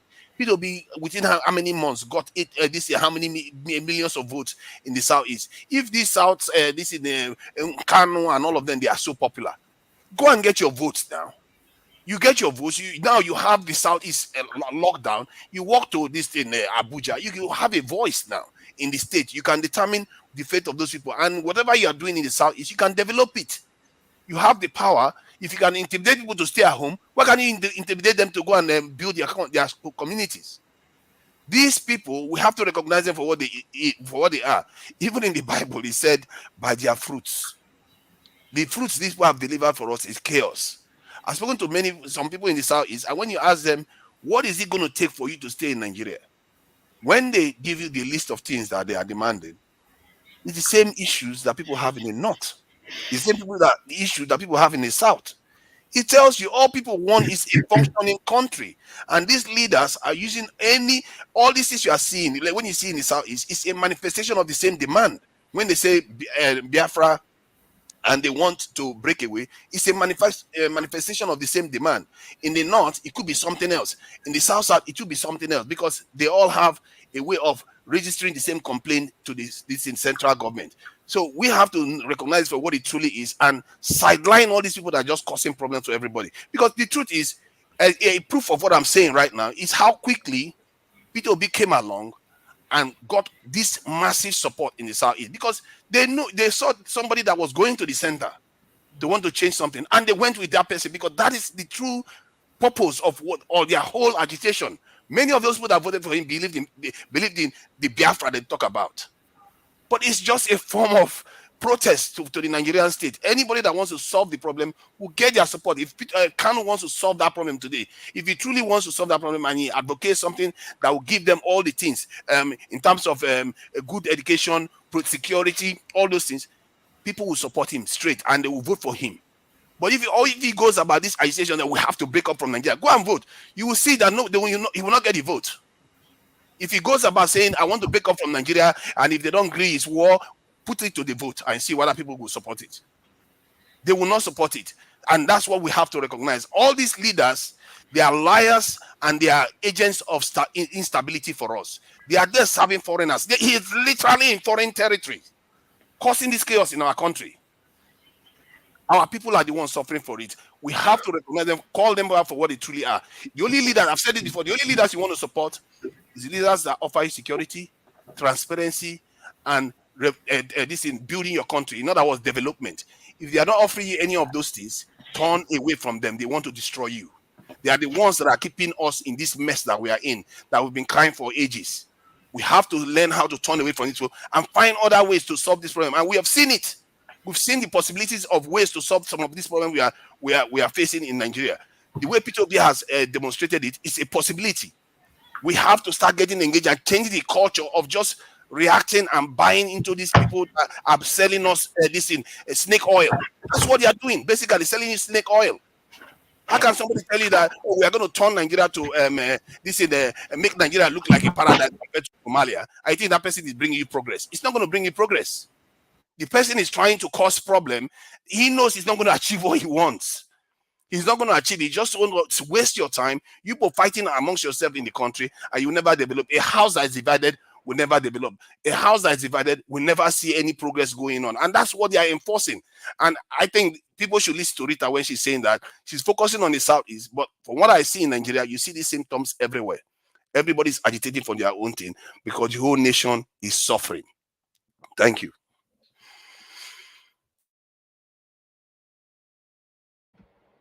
All right. Thank you very much, Ogatu Naja.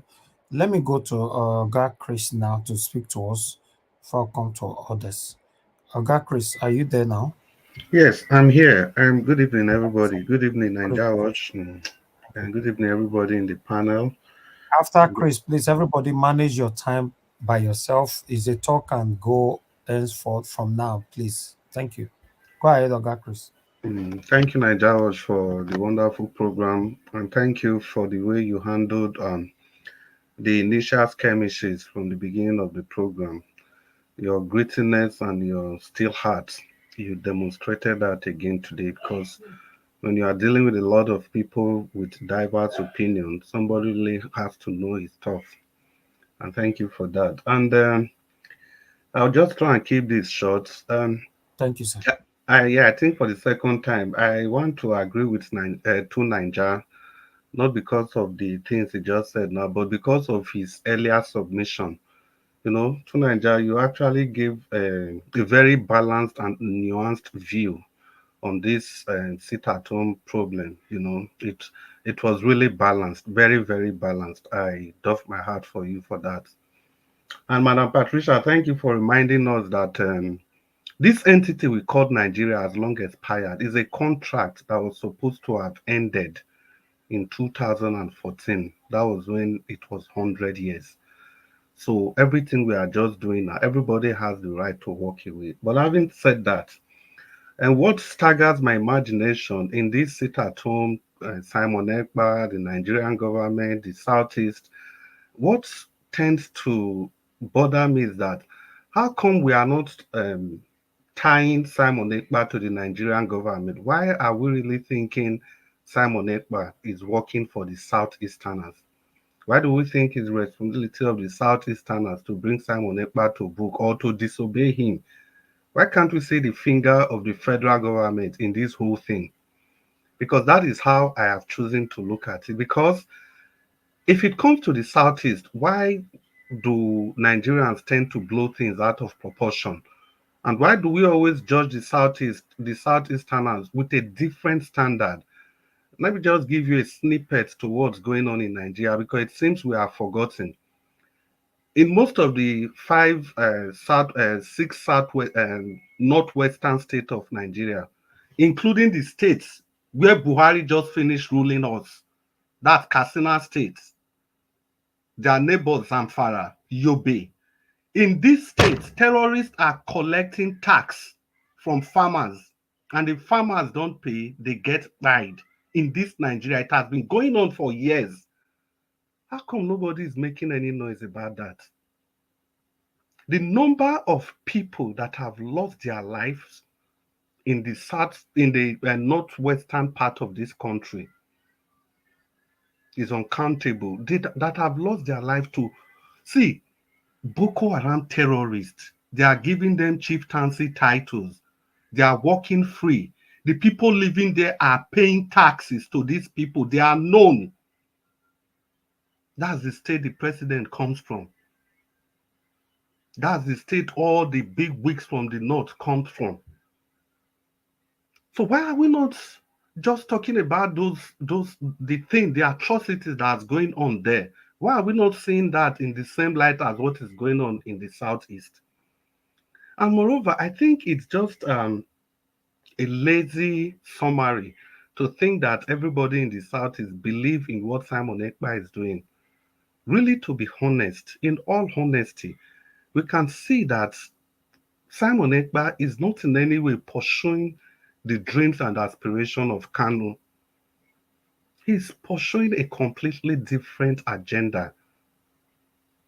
And for the fact that one or two persons or even three or four people support whatever is going on in the South, it doesn't matter. It doesn't matter. We always look at the majority. What is the majority of the people saying there? What is the feeling of the majority of the people? If we keep saying the people in the South support what is going on there, okay, who are the people that usually defile this order and they get died on the way while defiling this order? If actually they support those moves, so how come people still come out? This is a big ideology. We have to look at it like this. The federal government is happy with whatever is going on in the Southeast. And I maintain, no matter how we look at it, no matter how we want to blame the people in the Southeast, the responsibility of securing that place does not rest in the hands of the governors of the Southeast. It doesn't even rest in the hands of the people in the Southeast. Because when there is agitation, there has been agitation in the northwestern part of the country. You have huge population, huge expanse of land. People are still paying tax. The locals, even from the state Buhari came from. Why are we not using that menace that's going on to rub off on everybody in the northwest? It's exactly the same script that was played in 2014. They said because Boko Haram is in the northwest, because of that, let's give opportunity to Buhari to come into power. How come they use the terrorism in the northwest to give Buhari power? But you are trying to use the protest in the Southeast to deny the people of the Southeast power. Just like the chief of army staff said, he told the 19 northern governors that they should please allow him to deal with Boko Haram. And he turned around and warned the people in the Southeast that everybody should take it, because if they don't, he's going to flush out everybody. So why the double standard? Now, let me joggle our memories again. It is on record that the man that just finished ruling us, it is on record that the Boko Haram people made him their negotiator with the government of Nigeria. Boko Haram made Buhari the negotiator of for the federal government of Nigeria. Boko Haram, nobody less than Boko Haram. They made Buhari their negotiator. And still, nobody rubbed that off on Buhari. Just imagine if it was somebody from the Southeast that was mentioned. So sorry, excuse me. Yes. It's not that I'm interjecting you, but I just want to bring a question because it's fundamental. We need to answer this thing before we start bringing it in and start, everybody start going, because I listened to it and I'm not, my mind is not settled, and I want Mr. CM, he's a doctor. I want him to give us the definition of an ideology. Well, sorry, I'm not an expert in definition, but I think ideology means something like a belief somebody is really willing to propagate and die for, that is altruistic. God bless you. Okay, well, let me stop. God bless you. I know you've already picked on what I want to know, and we all are here. Somebody think you can just come up. We need to change our ideology, like an hypocrite. We need to change it. Before you believe in something, you must be convinced to believe in it, and it's not something that you think is like Oxford Dictionary or eating a bangari. You change it and stop eating a bangari and start eating ewa. We are all intelligent people. We are learning from it, and we shouldn't we shouldn't hear some kind of words that it just take us as if we are primary school here. An ideology is not something you change. It's something you stick to. It's a religion. You stick to it. Nobody can change you. As did Kamas change his ideology before he died? No. And people were carrying it to today. They are still carrying it on. The Socialist Republic, did they change the ideology? They're still carrying it on. And it's working for them. It might be a rough process, but it's something that you believe in. It's your own religion, and everybody have a right. If you want to change it, it's your belief. So when we are speaking under that context, we should be very, very careful. People are doctors, professors. They are out there listening to us. We cannot, that's why I say when we speak, we don't just speak under compassion and do this. We have to understudy some countries who have gone through the same process we are going through today. That is just where I'm coming from. That is why I brought forward a Georgia and not a war. But people think that, oh, you can bully this person out. It's nobody. Just hold on. Mr. Kanu said one thing. He said that if you take me down, there are more Kanu that will come up that will more than me. But we throw that thing away. Who came up now? Samuel Ekpa came up with another dimension, but still believe he's still on the same ideology and he believes on it. He doesn't want to take anything away from it. He might be doing it wrongly. That's why I say on my premises, it might be in my heart. It's never straight and it's never going to be straight. But what they know is that they get to the end point, and the end point is victory. That is what they know. South Africa apartheid ideologies never moved, but it was a rough road. Many people were taken down, but it was a belief and it was a rough road. The man that the pinnacle of it all, it was a belief. He said, unto this, I will go down for it. That is a man that is convinced. You are convinced before you take that religion. That is where I'm coming from. I'm not coming from say because this one thing, he got to evolve, he got to change. There are some things you cannot change because you believe in it. Go and change the Islamic people. Go and change them. Let's see. So we should very careful how we carry words, and just think that these words that you carry is just you can throw it away. Professors are listening to us, yeah. Doctors are listening to us that have an ideology that are different. And anyway, Well, Black Panther, oh, sorry, I think Chris is still speaking. Sorry. Okay. if I can, if I can just round up. Sorry, So, Mr. Chris. no, it's okay. It just hurt me. That's why I had to say it out. No, it's okay. It's okay. We are all here. We are all learning. So, I'll just continue along my trajectory.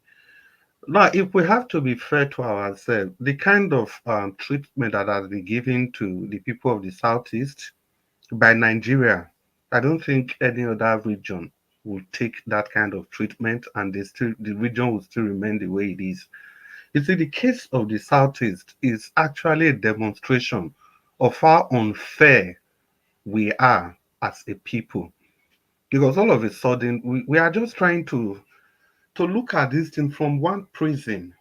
We are looking at it from just one prism, one simple angle, and that angle is it's as if the Southeast they need to do more.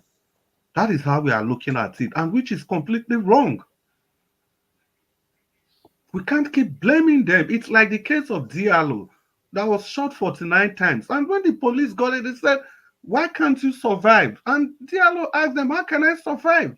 With 49 gunshots by my side? That's exactly the same thing we are telling the Southeast to do. How do we expect them to survive this kind of atrocities that has been unleashed on them by the states? Because anyhow, what they do, there's always an error. It is either they didn't do it well, it is either they overreacted, it is either they are not reacting, it is either they are doing this, it is either they are doing that. And the same thing is happening in every region of the country. Why are we separating that of the Southeast? Why is the case of Simon Ekpa, why is it a Southeastern problem? Why is it not a national problem? Yes, because it's a very simple game. The federal government, they want the economy and everything in the Southeast to cripple because the Southeast, take it or leave it, is the engine room of our country. Then concerning the issue, even the issue of the unknown gunmen, just like Fela said, like 30 years ago, waiting concern government inside, if now unknown soldier. It's exactly the same thing that is happening in the Southeast. If it is unknown gunmen, what is the business of the federal government there? Why are they talking the way they are talking? Now, don't forget, when Nnamdi Kanu was illegally brought from Kenya, nobody even from the whole nine, how many people even condemned that act? And it was exactly what Buhari did during the Mr. Dustbin man, Umaru Diko, in the 80s that strips Nigeria of that visa-free access to the UK. The same Buhari, exactly the same Buhari, is the same thing he did again with Nnamdi Kanu.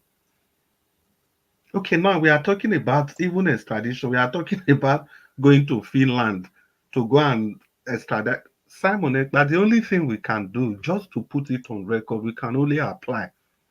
So which judiciary system is EU going to release Simon Ekpa to? The one that kept Shore even after judgment, the one that kept Nnamdi Kanu even after judgment, the one that would not listen to the judgment that was given, the one that couldn't do anything to protect its own judgment for Emefiele.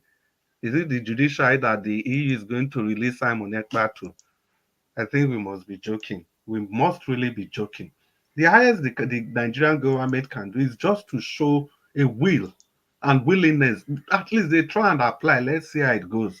But I doubt if the EU can ever release somebody to a system where they know clearly that the person is not going to get equity and justice. Then lastly, we can go ahead and keep calling Nnamdi Kanu any name we want to call him. Now, the history of Ireland, where I'm from, O'Connell, that same man was tagged a terrorist by the British government those days when they fought for their independence. But today, every major local government, the one we call county in the Republic of Ireland, all the major streets, they have O'Connor's name in every of those streets. You can decide to call any person what you choose to call that person, but in the fullness of time, fullness of time, the truth will be revealed. And we must all get this clear. The agitations in the Southeast is not something any person can wish away. It's an ideology, and it is an ideology whose time has come. It is an ideology that is based on injustice. Not until that injustice is corrected, people can only try. The ideology can never be changed, it can never be wished away.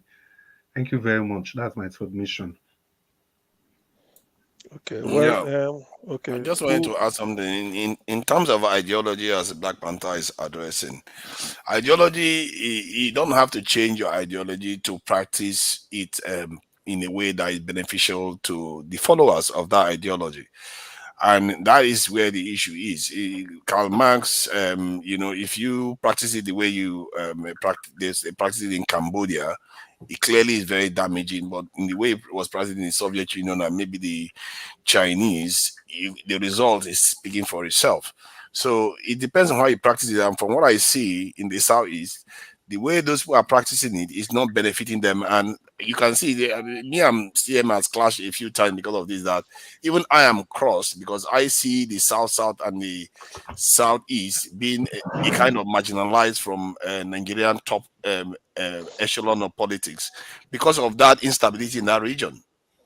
But that said, there's instability everywhere in Nigeria, and we cannot necessarily just choose to forget it. In the north, you have it. In the southwest, you have it, and in almost every corner, it depends. It's just varieties of instability that we have, and it tells you that the problem is not necessarily tied to only to the southeast. It's the problem of it's a national problem. And you can even describe it as a regional or continental problem, depending on where you are looking at this stuff from. So, if you want to start solving that problem, you have to have people that have a macro kind of approach to this that understands the bigger picture. Because if you are looking at a spot, or if you wanted to treat an illness and you're just looking at that point alone, you might miss the bigger diagnosis that had just happened. Because let's say a snake bites somebody and you just look at the spot and you say the spot, it looks very small, let me get a plaster to plaster it. You are not seeing the poison in the entire system that's finishing that person off. So, and even if the head is aching, the arm is shaking and everything, you're still focusing on the small area where the fangs are punctured, you're going to miss the bigger picture. So you have to look at the entire symptoms and look at the entire disease and diagnose the problem properly. Because what we see in Nigeria is that they are using our natural instincts against us. And the people that know how to decipher these things, some of them have actually fallen for it. And because it takes a little bit of discipline to pull out, because there's a lot of feelings attached to these things, which is understandable. But when I started seeing clearly about the issue, especially in the case of the South, is when I asked a simple question: what would it take you to accept Nigeria as a nation? And you'd be surprised.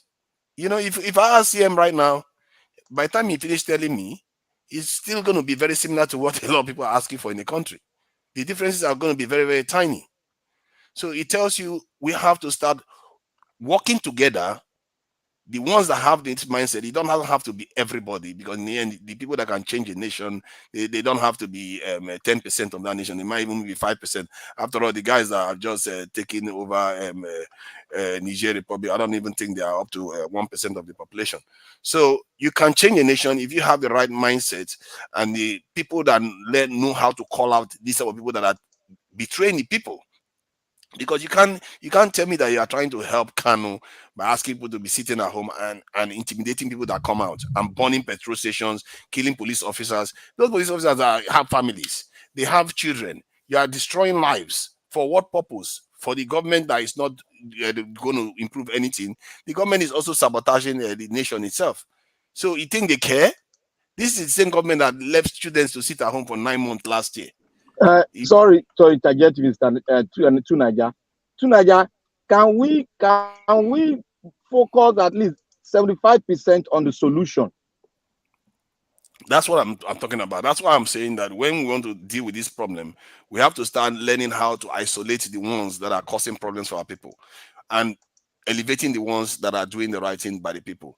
Anything that encourages people to build, develop, good. Anything that secures the people's environment so that they are not getting hurt, their women are not getting, they are not going to walking around afraid. There are many Southeasterners today, and many many Nigerians that don't want to come to Nigeria because they don't feel that that's it. Even when they come, they still have in their back of their mind that something could go wrong all the time. When you're in Nigeria, you call somebody to come to an appointment, because they are so scared, they will bring family members to come and back them up just in case somebody wants to kidnap them or take them for ritual or whatever. Because people are scared all the time. The fear of crime, the fear of problems in the country is very, very high. It's not an empty fear, because we have IDP camps in the country. So some of the things that are going on in the country, we have to start recognizing them for what they truly are and go straight to the problem. Because if you have a security problem, you need to fix it. If you have a transparency problem, you need to fix it. If you have a development problem, you need to fix it. Go straight to it. Don't let any leader tell you that, oh, this one is marginalizing me. This one, okay, let's say they are telling you that. Check. Actually do the check. Don't pretend, because if you, as a grown person, decide to accept it that they are cheating you, but you don't do the maths, you don't check the knot and see what is going on in the knot, then it's on you to an extent. Because in this world that you are living in, you understand by now, most people understand, they have access to the internet, that there is something about discrimination from one group to another. They understand about racism. They know what that is all about. They understand about tribalism. So if somebody tells you that the knot is conspiring to kill you all and take everything, you check, okay, look at what we have in the South. What do they have in the North? Or if everything is empty, then why should you believe that person? You should be asking yourself, why are they looking to cause problem? Whatever they are asking you to do, how is that going to help you? How is that going to secure your communities? How is that going to build better schools, healthcare centers, and help your people develop? If it's not allowing you to do that, push back. Ask them to go and do it in a way that would enable things to actually work well for you. I understand the idea that sometimes difficult things need to happen. That is understandable if there is no way forward. But if there is a way forward, push back. Because clearly the Southeastern issue, there is a way forward. P2B has proven it. And this is something, if P2B hasn't happened, people will be saying, oh, it's impossible. There's a conspiracy out there. They want to destroy us and all the rest of it. Even if you tell them that Hausa is a massive group, is the biggest group in Nigeria, and they've not technically produced a civilian president ever. Not one. All the president of Nigeria is Fulani. If they are, or maybe Nupia and all the rest of it, they've not produced a president. They produce only one head of state. So why should somebody tell you that, oh, they are trying to prevent Igbos from being president? I just necessarily just believe it outright. You should be asking yourself, why is the president telling me this? But in Nigeria, okay, let's check who has been president of Nigeria. Confirm, as P2B say, verify. Go and verify what they are telling you. This is the stuff. You have to go and verify. When they tell you something, verify it and reach your own judgment. Because the truth is, if you don't learn how to do that, because to me, that is little work, isn't it? It's little work than a whole lifetime of just following people like a sheep and making mistakes over and over again. You don't want to do that. It's little work. Do your checks and find out whether this person is telling the truth. Like Ekpa has been doing all this while causing problem, advising people to do the wrong things. If he's causing problem, you say, no, I'm not going to follow what you are asking me to do. You're asking me to sit at home when I cannot do business for my for my family, and we are losing money. One day a week is a significant amount of time. If it's 5 days a week you're supposed to work, and one day a week you're not going to work, that's 20% gone from the production. But if you feel like you want to support Nnamdi Kanu, it's fine. You are free to sit at home and support him. But if somebody is trying to force you to stay at home, that person doesn't mean you well. It doesn't mean your community well. Clearly, because the person is trying to now violate your right, your freedom. If the person is violating your freedom, how is that person different from the government that you are complaining about? They are just the same side of different sides of the same coin. They are causing the same problem and in the end, the people are in the middle. So we have to be seeing them for what they are, calling them out and holding them accountable. Part of this problem is this National Assembly members, even the ones that are in Labour Party that went to National Assembly right now. Some of them, we have not heard of any major thing that they push forward for us to be proud that they are actually there right now. You should be calling them out. because everybody in Nigeria seems to think that their local MP, their local National Assembly member, or their local senator is a good person. That is one of the weirdest things that seems to happen, because according to Nigeria Watch, because the senator or the assembly member bought you a transformer, suddenly your local assembly member is a great man.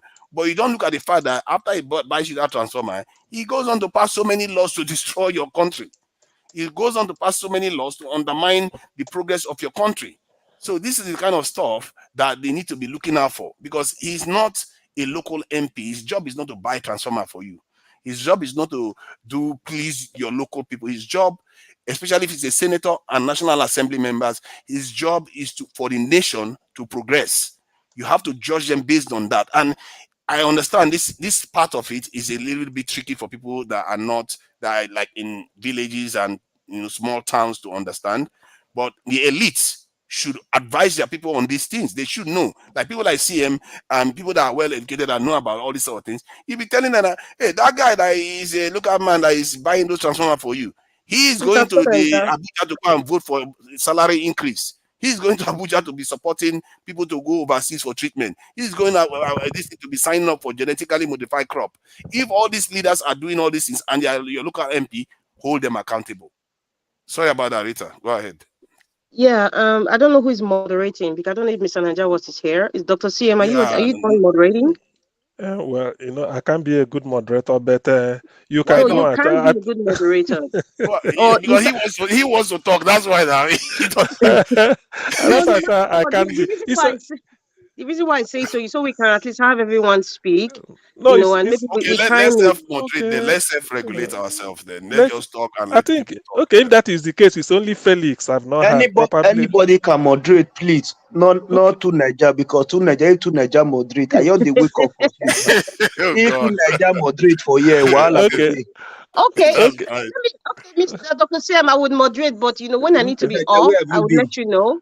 I thought we were cooking soup. I thought we were cooking soup. I have but cooked no like problem. 3 soup already now. That's break. Okay, sorry to interject. Sorry, may I quick greet to Nigeria belong. Yeah, I don't appoint you for Agbado ministry.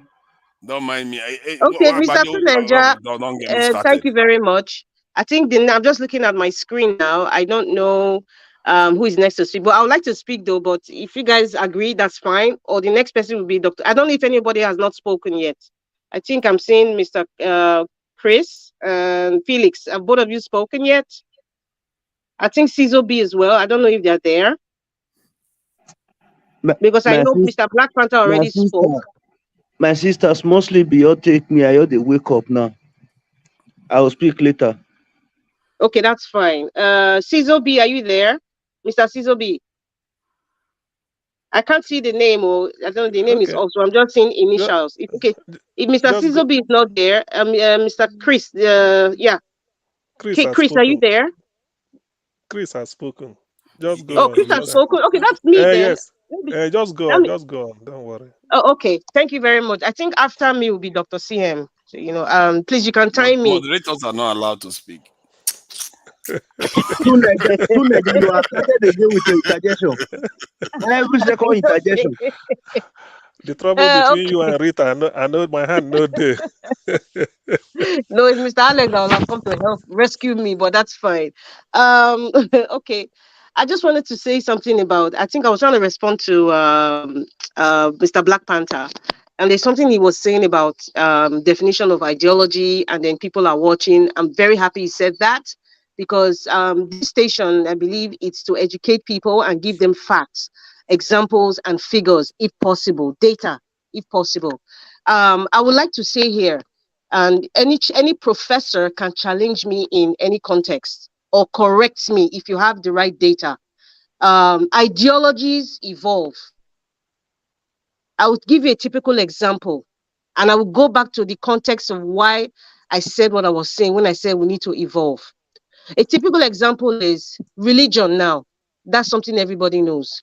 Let me go to Christianity. Prior to Jesus Christ coming, Judaism was what they were practicing because they believed in the law of Moses, right?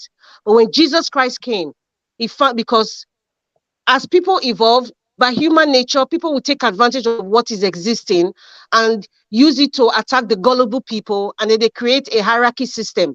And that is what the Pharisees were doing.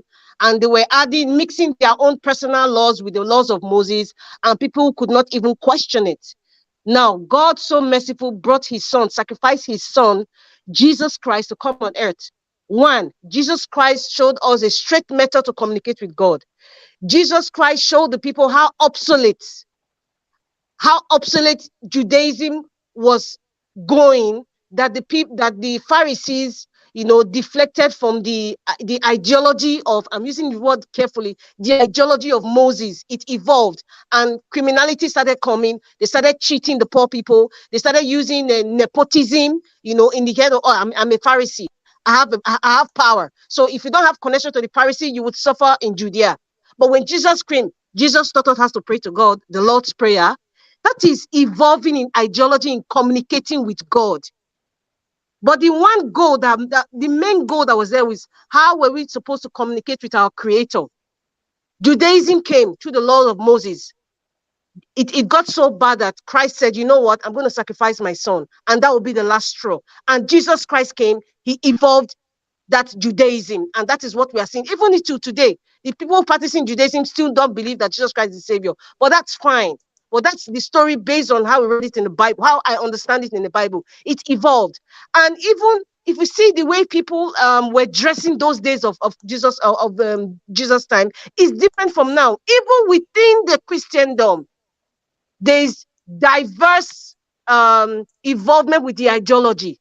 And that's why you see different sects, different cults. It spreads even within Islam. I think they have the Sunnis and I don't know what's called, the other one. Even in the method of dressing, there are people who wear the burqa and there are people who wear the hijab differently. So, but the main aim is, those are little things, but the main aim is how are they sacrificing to that one true God? That's the main aim.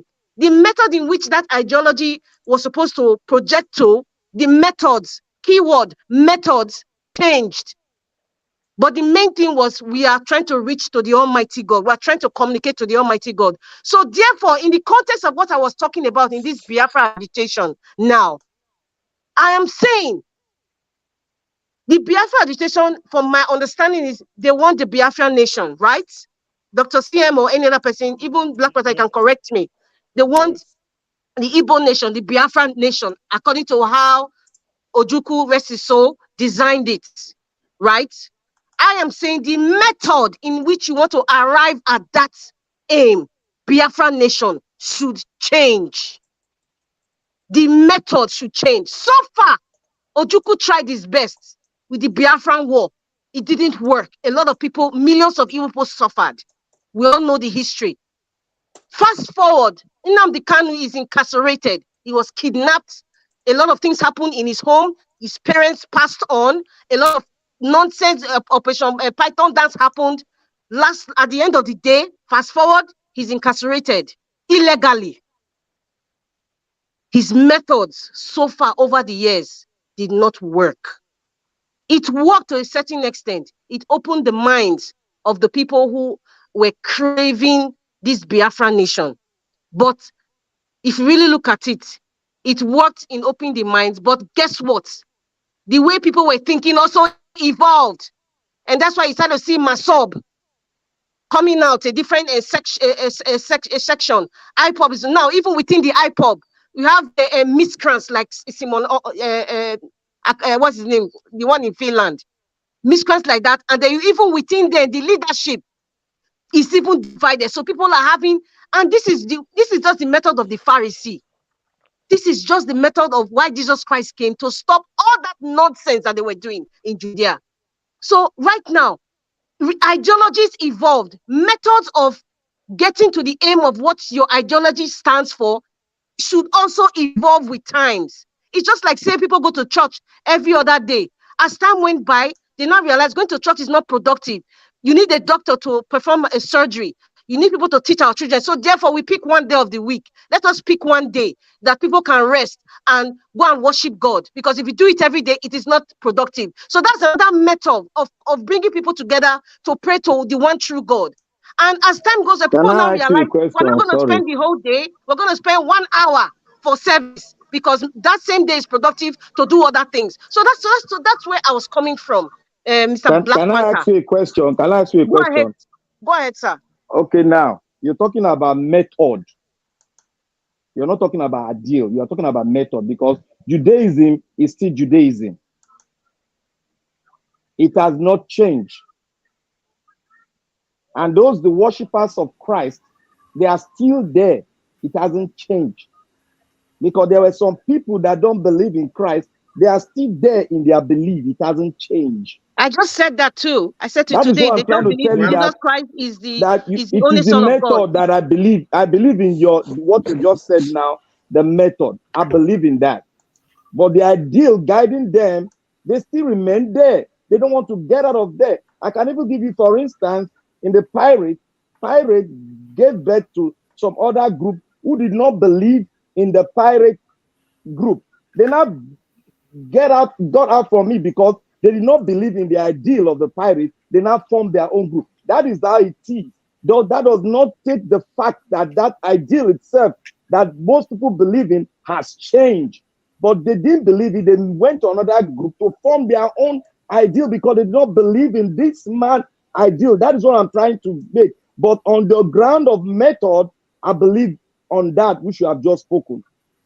Yeah, well, if I might just come in also, I think what I spoke to earlier is not a change of ideology or whatever. What I say is that when people hold on to an idea, they don't change the idea. They can alter the ways and manners to get, they can alter the pathways to get to that final destination. But the destination remains. Even if you look at Islam, there are different sects that has sprang up from Islam as a religion. You have Isala, you have the same thing with Christianity. You have Catholic, Protestant, Aladura, and we have many still coming up every day. But the final goal and destination is to make heaven. And that's what most religions are all about. So the point is just this, it's freedom that people are fighting for. So, irrespective of how they choose to get to that final destination, it doesn't really matter as long as the idea is there. So, changing the method, it's completely different from changing what the dreams, what the goals, what the aspirations are. So, that's just the point I was trying to make earlier in the discussion. So, and that's just it. It's the idea is there, it's not going to change. There's something that fueled that idea, not until those things that has fueled that idea, not until those things have been attended to and dealt with from the roots. There's never going to be any other option, no other alternative solution apart from achieving that idea. And if I might just quickly make a little what would I like to say? Let me just interject to what Tunanja said earlier. And Tunanja, I praised you before, but your last submission, if the thing don't they get killed, this one that you were saying that no Hausa man has technically ruled Nigeria. So because of that, no region should feel that they are being shortchanged. But Tunanja, you know clearly well that yes, you were right on that. But you know that the Hausa and the Fulani, they identify as a single entity to the extent we even call them the Hausa Fulani group. So it's not completely right. Well, I can't say it's not right. I think you may not be doing justice to the topic if you say that. Madarita is still on our stand though. Let Yeah, her finish. yeah. I'll just quickly round up now. So you cannot be doing justice to the marginalization in the southeast by trying to compare it with the fact that no Hausa man has ruled the country. No, I don't think it's a fair comparison because we know the Hausa Fulani is a distinct entity. So that's it. Thank you. I think it is fair to compare those things because just because it tells you that it's an illusion, isn't it, to an extent, to say that only your side is being marginalized when a bigger side is actually not being marginalized, but just because in their mind they think that they are part of the, let's say I take your argument that they say they are part of the Fulani group too. But in reality, they are not. Even on census, they identify themselves differently. That's why Dangote calls himself Hausa. He didn't say he was Hausa Fulani. They know whom they are. So they choose themselves, and you don't see them agitating as much as some parts of the South that want to specifically, do this, rule the country or something like that. I'm not even sure that's what the Southeast is after. I've said it before. It's Okay, mostly about Naija, the, can you just yeah. make it 20 seconds, please? So because Dr. CM needs to speak. Thank you. So, but this guy spoke for more than this thing. I just No, started please, it's speaking. 20 seconds for the next Okay, person let because you him go spoke for quite now. a time. Let him speak. But he Okay, spoke Dr. for long CM, go too. ahead. Chris spoke for long. He didn't measure his time. You don't want to be partial now. I'm not being partial. Dr. CM, go ahead. Thank you very much. Okay. Actually, what I want to throw into the discussion is this: it is not really that. Remember, there's something I said. Sometimes something that should have been nipped in the bud, if you allow it to fester, you never know how it will develop. To be honest, some of us, what is happening in the southeast in terms of, I cannot say because there is insecurity in the northeast or northwest or somewhere, therefore I can balance it with my own. No, I don't care. I'm not bothered. I want my home to be peaceful. Everybody should fight for his own home to be peaceful. I cannot say because I sympathize with people in the northeast when Boko Haram started, but that doesn't mean that if I now find myself in a similar situation, I can now say, okay, after all, it's everywhere. No, I don't think, I don't reason that way. Every human being life concerns me. Having said that, the issue in the southeast is this, because sometimes in the fit of emotions, we may forget about so many things. And I want people to also reason this way. As an insider, I'm talking now. It was difficult after the war for an Igbo man, but somehow they survived. And having survived now, this generation, to be honest with you, most of them felt that all they needed was to enjoy their life because they've worked hard. But what pains the Igbo, I think Chris mentioned it, is that, okay, you deny me federal job. I go abroad, I do my business, I get money, I feed. The so-called minister, every minister should get one each one. You give me. Okay. The other appointment, if you don't want to give me, you can decide that I'm not in your party or this. I didn't give you vote. Go with it. The federal common entrance, you gave us the highest cutoff. Somehow, we still come tops. Fair enough. What is paining an average Igbo man is what they call dignity humiliation. And let me tell you what that humiliation is. Chris said it. How can you come and line up army and police in the southeast under siege? Professor Michael Zekome wrote it. Do you know why? That was when Nnamdi Kanu gave the first order that he doesn't want any police in the southeast. How does he know when he's in UK broadcasting? People phone to tell him. And let me give you an example because I witnessed this. That's what the soap we use in Nigeria is called toilets. I mean, this is Lux or Imperial Leather or Joy soap. It's quite common. If you buy it in anywhere around Onisha or maybe Lagos, there's a price you can buy a tablet. In my own village in Anambra, even if it's Aguata, like Rita, you've been to Upo, all those small shop you see in the village, it will be foolhardy for me coming from UK or you coming from Canada, you buy toilet soup from abroad. It will be, I mean, for what? Exactly. I'm coming for what? For what? You have so many things to buy. Toilet soap. In fact, you don't. If you are not living in Benin City as a Benin, say you are living in something like Igo Bazuowa or Oronigbe, you don't need to buy it even. You buy it from Oronigbe from the next this thing. You, madam, let me, because what we're going to use in the village. When we get home, they tell you a tablet. That's how I got to know. They will say, you say, by the time you buy it at Onisha, in a pickup, we know what is called pickup. As we are passing every 100 meters, go and read. I think I will post that Uzekome's article one day. Army will stop you. Police say what? Say what you carry? Say Louis sugar. That's what you sell in the village. You can't buy cocaine and put it in a pickup. Say Louis sugar, Lipton tea, a sachet of this Milo or cowbell milk. All those things you see in a local village whereby the roads are untarred, it's just a dusty road. You see people having like all this bacha. That is in my village. In the next door, you say you buy bread from them. By the time you bring it out, you say, they will collect money. Cock gun, say this. The people collecting, they are not Igbos. These are soldiers they send from anywhere, terrorizing us, extorting money. Nnianwodo, the president of Ohanese and Igbo, went to Channels TV.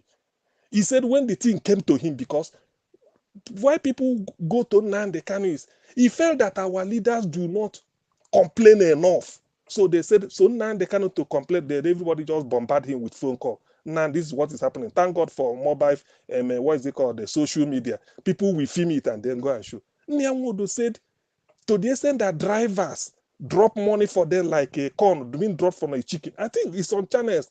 This Chamberlain also was interviewing him with the North Egg and all this, mock with them. He said he was shocked. He said he had videos. I'm a former minister for information. Charge me. I bring out the video. I have evidence. So when Ozeko Menan wrote what he wrote, people felt, look, you deny us federal job. You give us the highest cutoff. You made us not to have seaport. We still do all those things. We eke out a living, yet we are still happy doing it because in the end, we excel. Now you are bringing soldiers to come here and be terrorizing. Some are shot in the checkpoint. That is the straw that broke the camel's back. People say, look, they don't treat us like human beings. And if you read those economic articles, you say, look, never believe that these people are part of Nigeria. Now you travel from Ife, you travel from Ore to Ondo to Iloluji, through there to Ife, and then to Ibadan. Rarely can you see this type of thing. You travel from Funtua to Zaria to Funtua to Guzo. You don't see this. You travel from Akwanga down to Makodi, all these things. You don't see soldiers, all this. Extorting, okay, there's nothing bad in a soldier saying we want to conduct a search because we are looking for people with arms. Everybody, you come to the car, you searched everywhere, you didn't see arms. Why can't the 15,000 naira or 50,000 naira cash I'm having be intact? You're still asking me to give you money or else. That is the issue. If I come down from my vehicle, you search, you didn't see any arms, my 15,000 becomes my 15,000. I didn't lose anything, only that you wasted for 10 minutes or 5 minutes. But they will see you. This is what the siege means. Now, take this word. You have to look for this videotape. There's a person called, what is it called? Babatunde Kolade Otitoju, journalist hangout, TVC. He said that the cadets, people passing out of police college in Kano, they lobby to be posted to the southeast because they are making money. One Igbo chat, because some of these things people put it into Dr. text. Steven, 1 minute, Yes. please. 1 Okay, minute. thank you. One Igbo chap said, let's even try this. He said he want to conduct this thing. Within 1 hour, he has collected 30,000 from one checkpoint. He said, let's just do it. He said, just speak to Igbo. Say, please, just in case if you see a police, drop money. He said, this is what they are making. In Igbo, you are holding on hostage again, siege. That is when people said, no, we are not Nigerians. It's too much. Deny us industries, deny us anything federal government want to cite, give us a ambassador if you like, do anything that you want to do. The only thing Igbo man will get is you give us a minister, one per state, good. Ambassador if you like, you give. If you can give Thank 10 you. for Sokoto, give 2. That's okay. But don't come and hold us hostage and bring police and be intimidating us. That is Thank the you. thing. It doesn't happen anywhere. Thank you. Thank you very much. I think the next person is Cecil B. I don't know if he's there. I'm just going by what's on the screen. Okay, Cecil B is not there. Mr. Black Panther, I think you're next to speak. Mr. Black Panther, are you there? Okay. Okay. Yeah. Mr. CM, thank God you spoke on that issue because I wanted to speak on that issue. Thank God you spoke lengthily on this because the reason why I don't know why you should deploy military when you have a squad that is almost the military. They call it the mobile police force, the quick intervention force. Where there is trouble or where there is a lot of arms that is flowing around a particular area, you deploy the special force to go there to counter it. And it is quite noted in the constitution that the constitution they are using now That the military are not meant for what they are doing now. They are meant for external aggression and to secure the territorial spaces we have. What about our borders where the intruders are coming in? Is it secured? No. Then why do you go to the extent of, I wish you guys watch the video where they show us the military that went into one village in the east, started using an automatic weapon that goes more than 100 miles. I know that weapon very well, but I've forgotten the name. It's an automatic weapon used for war. It's a tactical weapon that is used during the war. They use it in a village at close range. This weapon, if you shoot twice, it can take off the roof of any building. They use it and destroy. I saw it live on social media. I just saw it. So when you see the military were so proud of doing it, they were shout, where they, where then they. I was dumbfounded, but I wasn't moved, because I know that is the mentality of an average Nigerian, or let me say an African mentality. Leadership.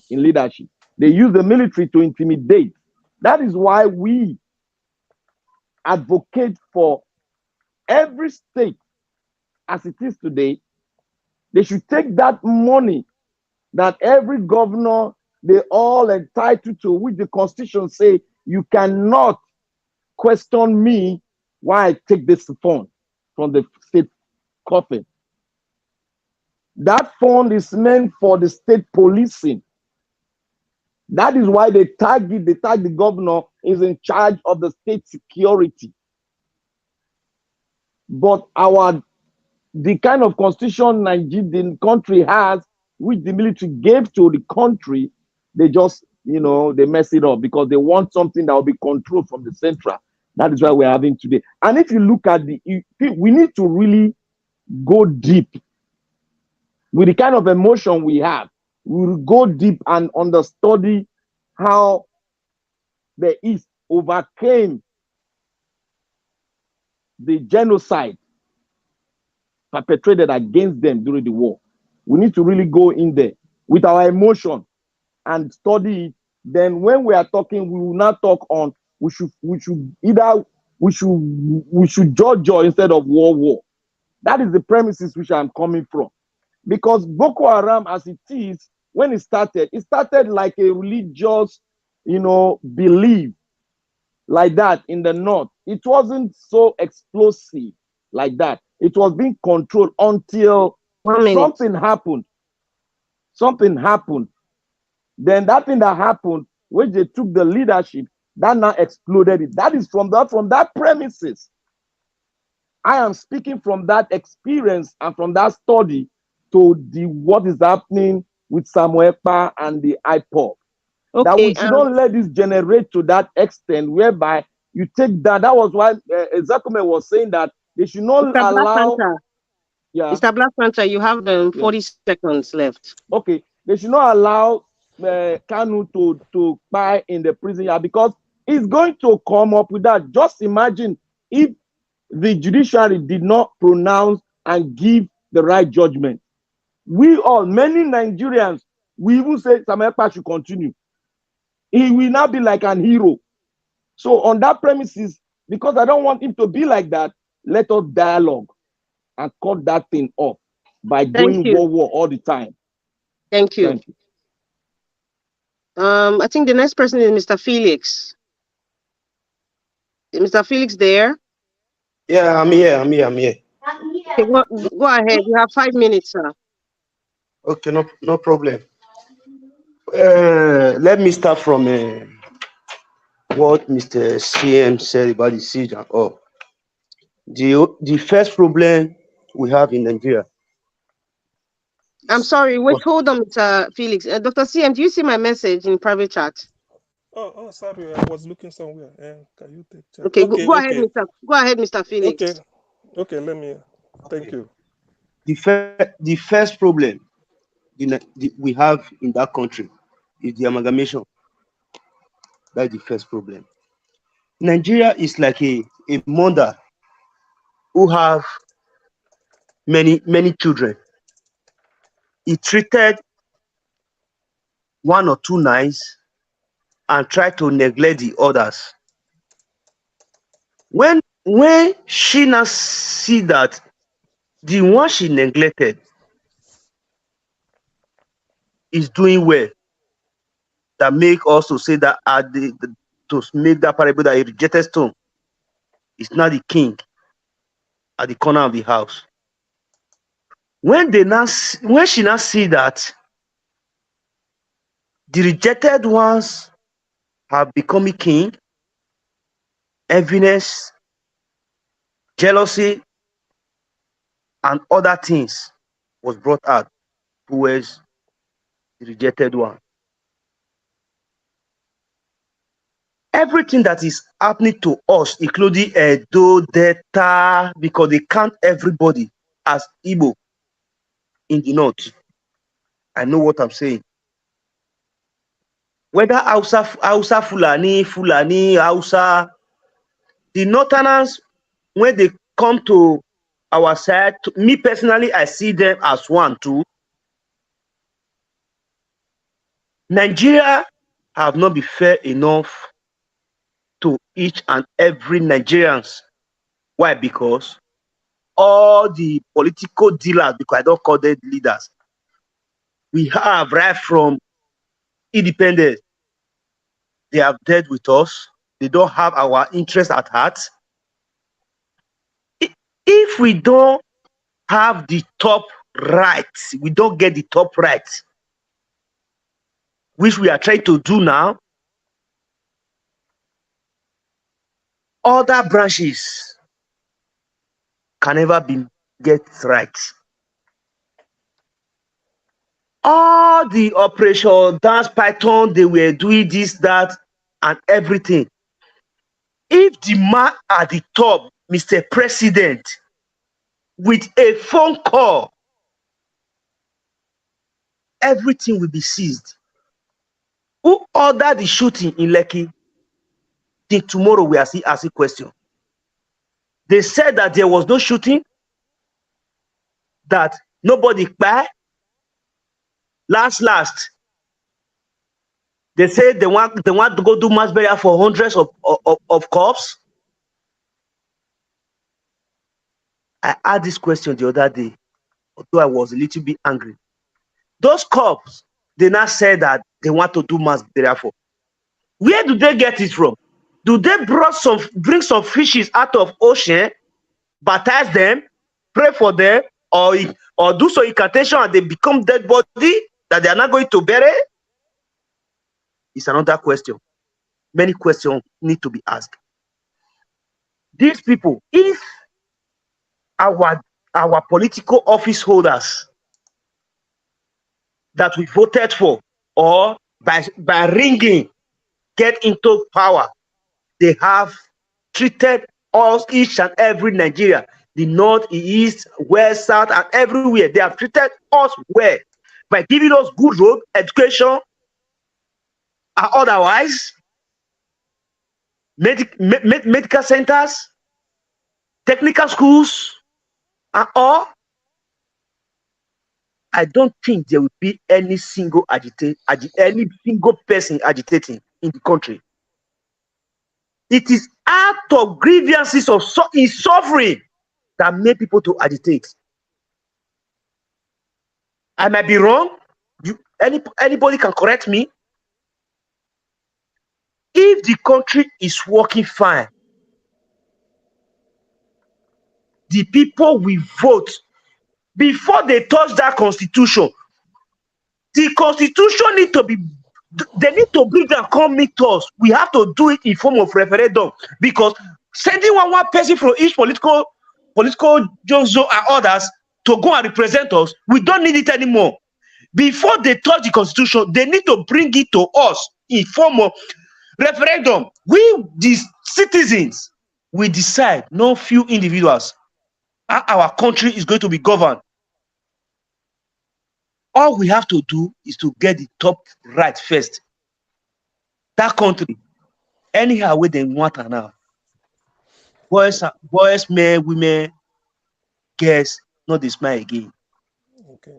Just This have time, it don't reach to come out speaking big grammars for grand.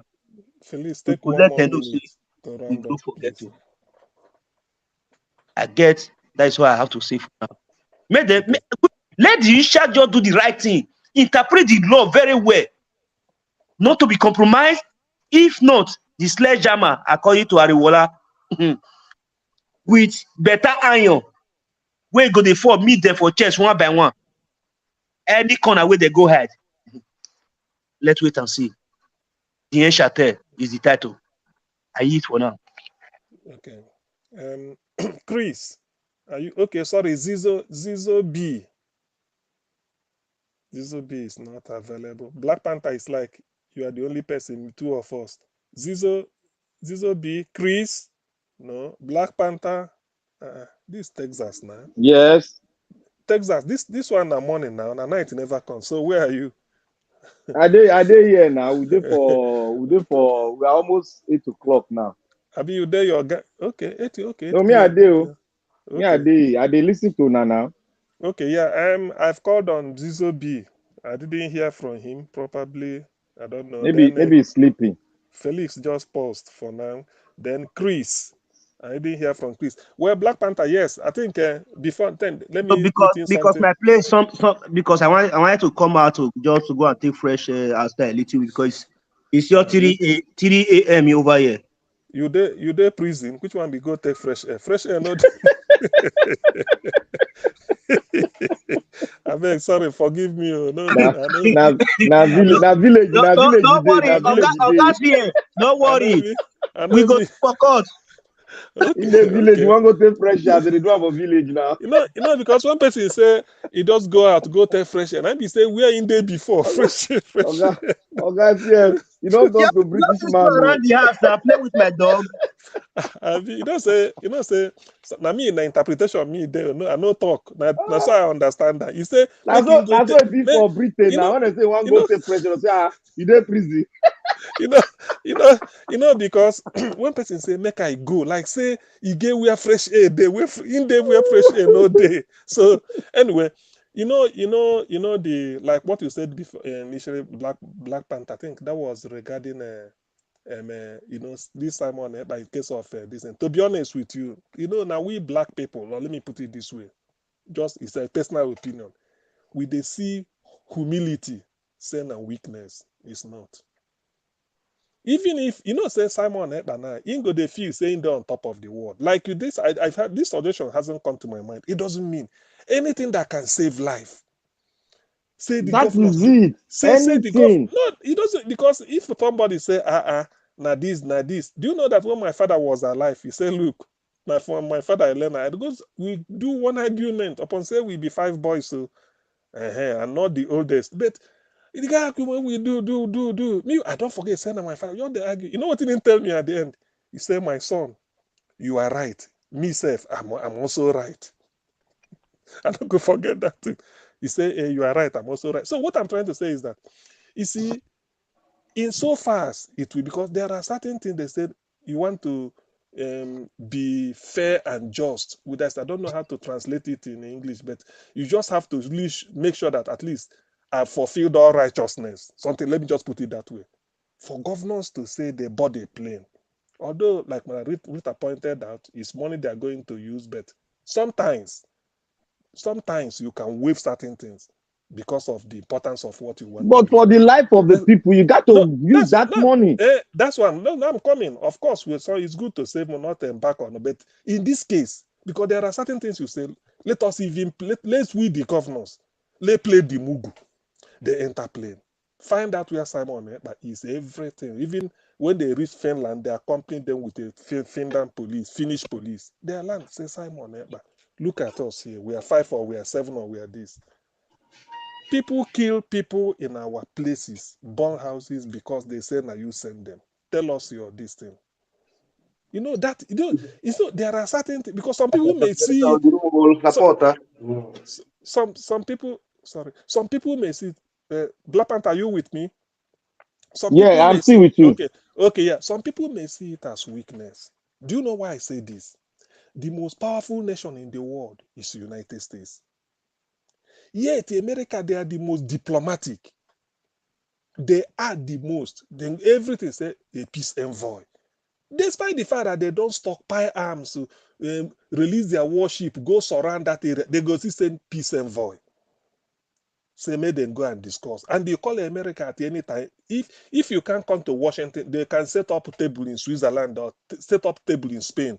When you are discussing Israel and the Palestine, sometimes they meet in Spain. Sometimes they say they are going to meet in Oslo, Norway, when Clinton was president.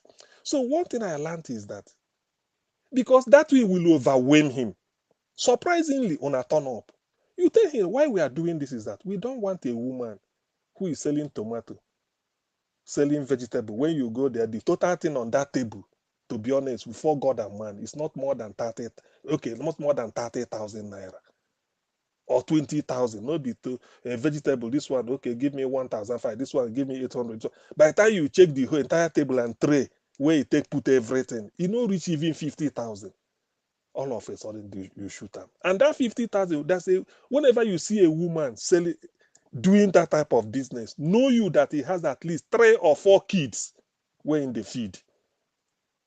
If you see a young lady where go paint fingernails, they do one business, probably there may be somebody, it may be only for her, or maybe one person or whoever. But when you see an old woman, married, tie wrapper, do table, they sell something. Definitely there are kids. If there's no kids running around under the table, they may be somewhere is going to feed with it, not because of him. So because of people like this, you now ask him, say, look at the way people are dying. Why did you give order they should go and kill him? And then you hear what, because that thing will overwhelm him. It doesn't, people may say, how can they, it doesn't, Oputa, Socrates, Justice Chukwudifo Oputa said, when they give you power, because he was the chairman of Oputa panel during Obasanjo's time, they summoned, Obasanjo came and testified about unknown gunmen that burned down Fela Shrine, 1977. Obasanjo testified. The Beko was there. Beko and Sonkuti was still alive. They were saying what Obasanjo did to their family, reconciliation, everything. Then how Kudirat died, who that Sergeant Rogers, even what they call Mustafa. He said he summoned Buhari to come because of what happened, those people he killed by retroactive decree 1984. He summoned IBB because of Delegiwa, this, all this. IBB didn't come, Buhari didn't come. They now asked Oputa. Said, but they give you the power. Why not summon these people? Even Obasanjo as a sitting head of state, that the Obasanjo left Aso Rock, came to Oputa panel. He said, they asked Oputa, why did you? Oputa said, look, if you have the power of an elephant, you may not use it as an elephant. That IBB and Buhari that snubbed not to come, may their conscience judge them. Nigerians are not fools. They will say a time will come that Obasanjo came, Danjuma came, so many of them, I think Dia came, all those Beshi, Magaji, and all those, top people, they all came, those that are alive. Abacha has died. They said they all came there to testify, and then some even embraced. I don't know who embraced each other. Said the death of your husband, whether it's Captain Rogers or all those things. So what I'm trying to say this is that, like the Black Panther, the idea you gave, some people may look at it that it may not mean anything, but to me, insofar as the aim is that Finland is not in heaven. Let the governors, if it's possible, let's say, let us really play the Mugu. Let's be fool. Let's say that our governor, we have the power, let's go to Finland. They arrived in the airport, called the Finnish police, used the Nigerian ambassador to Finland. He helped them make arrangement, everything. They land, say, Simon, but we came to see you. Don't be afraid. The Finnish police is here with us, just for us to see where you are talking to. That the order you are giving, that people should be dying in Dawa. Why? Look at the people, look at the dead corpse. Why do you do that? Then let us even let them now hear what Simon, and then by saying that, it goes a long way. Because that is a diplomatic victory. It's like taking the rug under God Simon's feet. bless you. Because I know what, because there's what, If you want to now fight for anything else, the city will help you out. So you see, because why I say this is that I've not had it, because when you said it, I picked it from you this evening, and it's a good. But some people may see it as, why should they go? No. Sometimes to rule or to lead is to serve. You will tell the people of the Southeast, say, look, we have to go to this Simon, everything, any criminal, Simon, everything, Simon, everything. Just like the way Soludo went to see Nnamdi Kanu. Some people may think that is belittling or not. No, it doesn't mean anything. I learned from a white man that humility is the greatest strength. It doesn't mean they will still deal with you, but they will still tell you that they want to fulfill all righteousness. The Southeast governors or politicians, they just arrived in Finland. Say they want to say, Simon, but is it your plan that you want to wipe us out? Now people are carrying gun. Some people are sick. On the Monday they give them an appointment, coming out, they shot them. Say, why did you come out? And they died. Is that your plan? That people will not go to hospital to buy drug? That people will not do this? That people then let Simon speak and you record it. Because that type of thing will now make you, because they will be prepared. They say, but then why? If you say then why? Mr. CM. Nnamdi Kanu on his own, he has said that he did not authorize it. Can you be more Catholic than the Pope? No. Can you be more Benin than the Oba of Benin? Yes. No. It's not possible. You see where you started from when you made mention of America. Yes. No matter how low you are, they will still come to your den and try to dialogue with you. You see, I am coming from different angle now. Look at the angle you came from. I think I got that. I got that kind of method. I got immune. I got soaked in that method with what the president of America has been doing. You see, when you go out because you are a top gun, you just go all out because this subject is lower. You don't put you as a leader, you are not humane enough.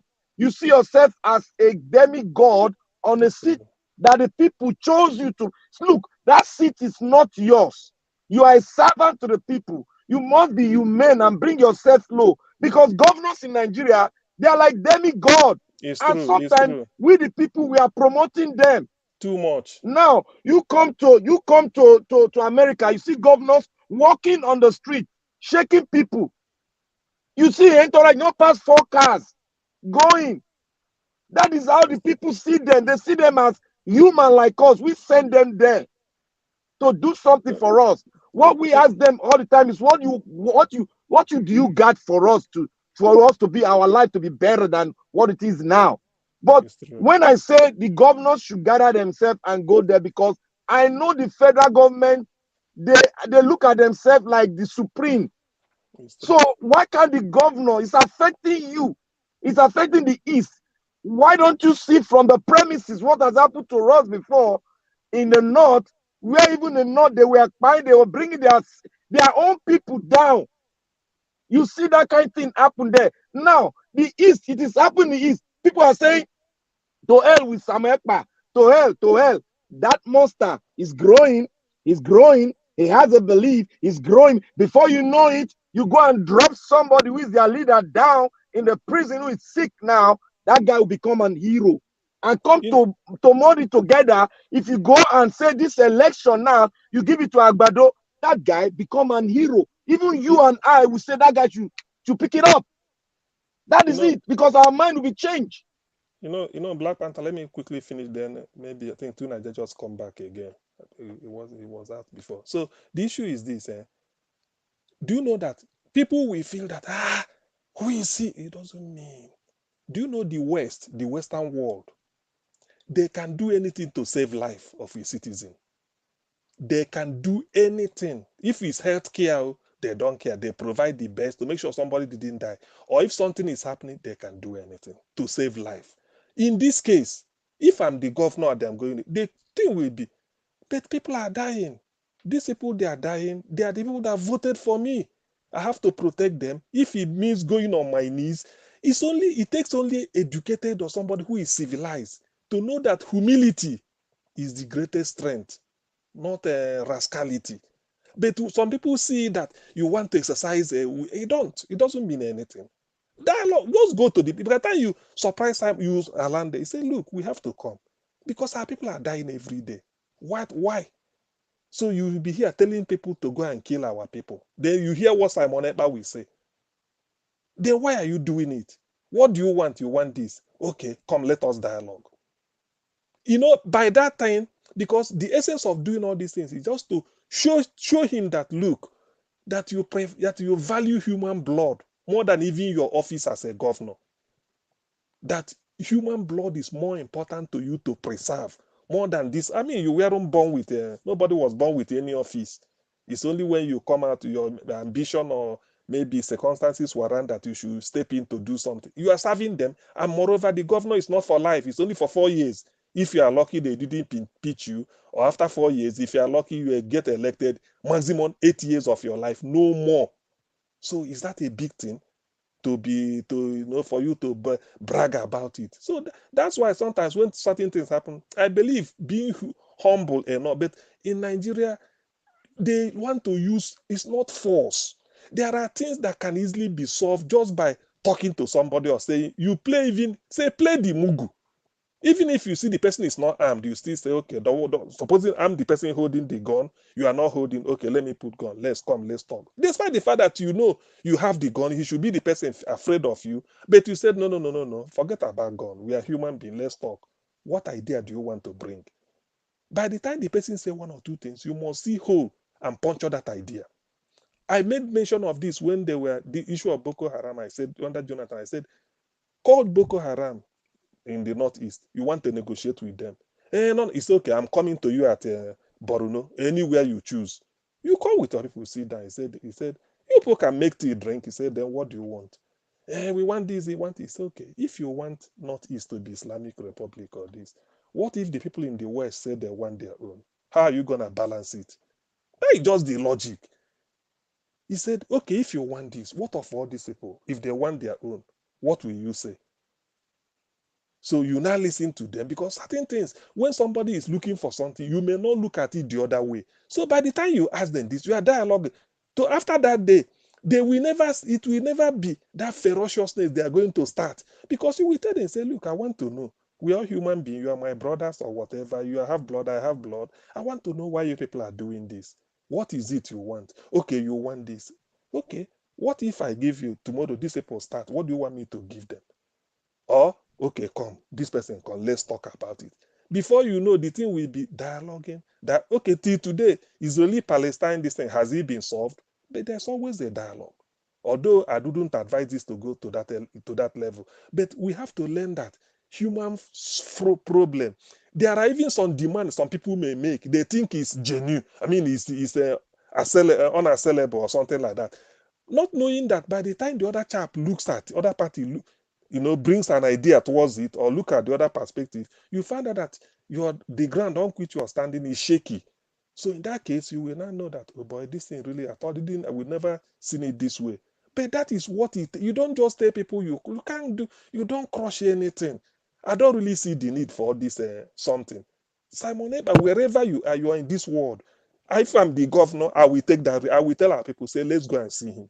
The people of Finland will give us visa. The government of Finland will get in there, say, look, what is happening? Because after going to that something, when you now come out and want to be extreme in your approach, people might say, yes, you've tried. We went there to come and see you. Why are you giving this instruction? By the way, who are you giving the instruction? What we see is people snatching cars. For instance, in Anambra State, SUV belonging to so many rich men in Anambra State, stolen at gunpoint. Soludo has to go into the bush, saw them with tip-off, arrested those people with guns and money. They don't even operate in the bank. Every cash is loaded. Soludo said, this cannot be for liberation now.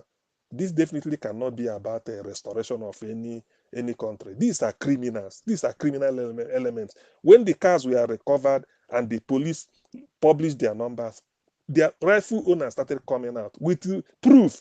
that this was snatched at a head bridge on Onisha. This was taken at Asaba. This was when on my way from Enugu to Aba. This is what they were complaining. So you now tell Simon Ekpa, is this part of what you are telling people to be snatching car? And then you hear what he will say, because these are evidence. He said, but these are the people hijacking the thing. So there's a lot that needs to be done. But the thing is that in dealing with human being, I'm one of the people that I don't believe in high-handedness. I don't. Because I believe that I will defeat you with logic. Particularly if you are in a position of power, when you have access to information, resources that are going to use. Not to intimidate anybody, but you tell them, say, this is exactly the situation. Is it your plan that they should be stealing cars to hide somewhere, and every time they say, why did you come out? They seize your car. And so what? So what are seizing car, killing people got to do with this or that? They let Simon Ekpa talk. But some people will feel that, why should they go to those? No. So let me give way for, okay, Mm. in Nigeria, yes. Yeah, don't mind that lady that got me kicked out because she wouldn't let me talk. Yeah, that was Rita. She wouldn't let me talk, and somehow my audio went out, and I ended up in the backstage. I think it was regarding something that Chris said. I think he was saying something about what I said about the southeast. That whether he would disagree with the fact that our SARS were not that their situation is different. Um, I of course their situation is different everywhere. Their situation is different, and the difficulty that Nigerians are facing, you can't equate it to the same level. There are areas you have this in IDPs. There are areas that don't. There are areas that have higher crime, this in violence. There are areas that don't. So it's not. You always have to have. There's always variation. So does that mean that one area should just say the problem is only theirs in Nigeria? No, it shouldn't, because the way to solve it is on a national scale. If you try to solve it locally, the the success you're going to achieve is going to be this thing limited. You are not going to necessarily solve the overarching problem facing the country, because the other parts of the nation will be wearing your region down. This is why no matter how well Nigeria does, you rarely see any area that is doing, any region that is doing that well, that exceptionally well, to you compare it to a European country. You will never see that, because the other areas are pulling the others down. Because if you look at the Calabar and the Akwa Ibom area, they are not having a lot of issues.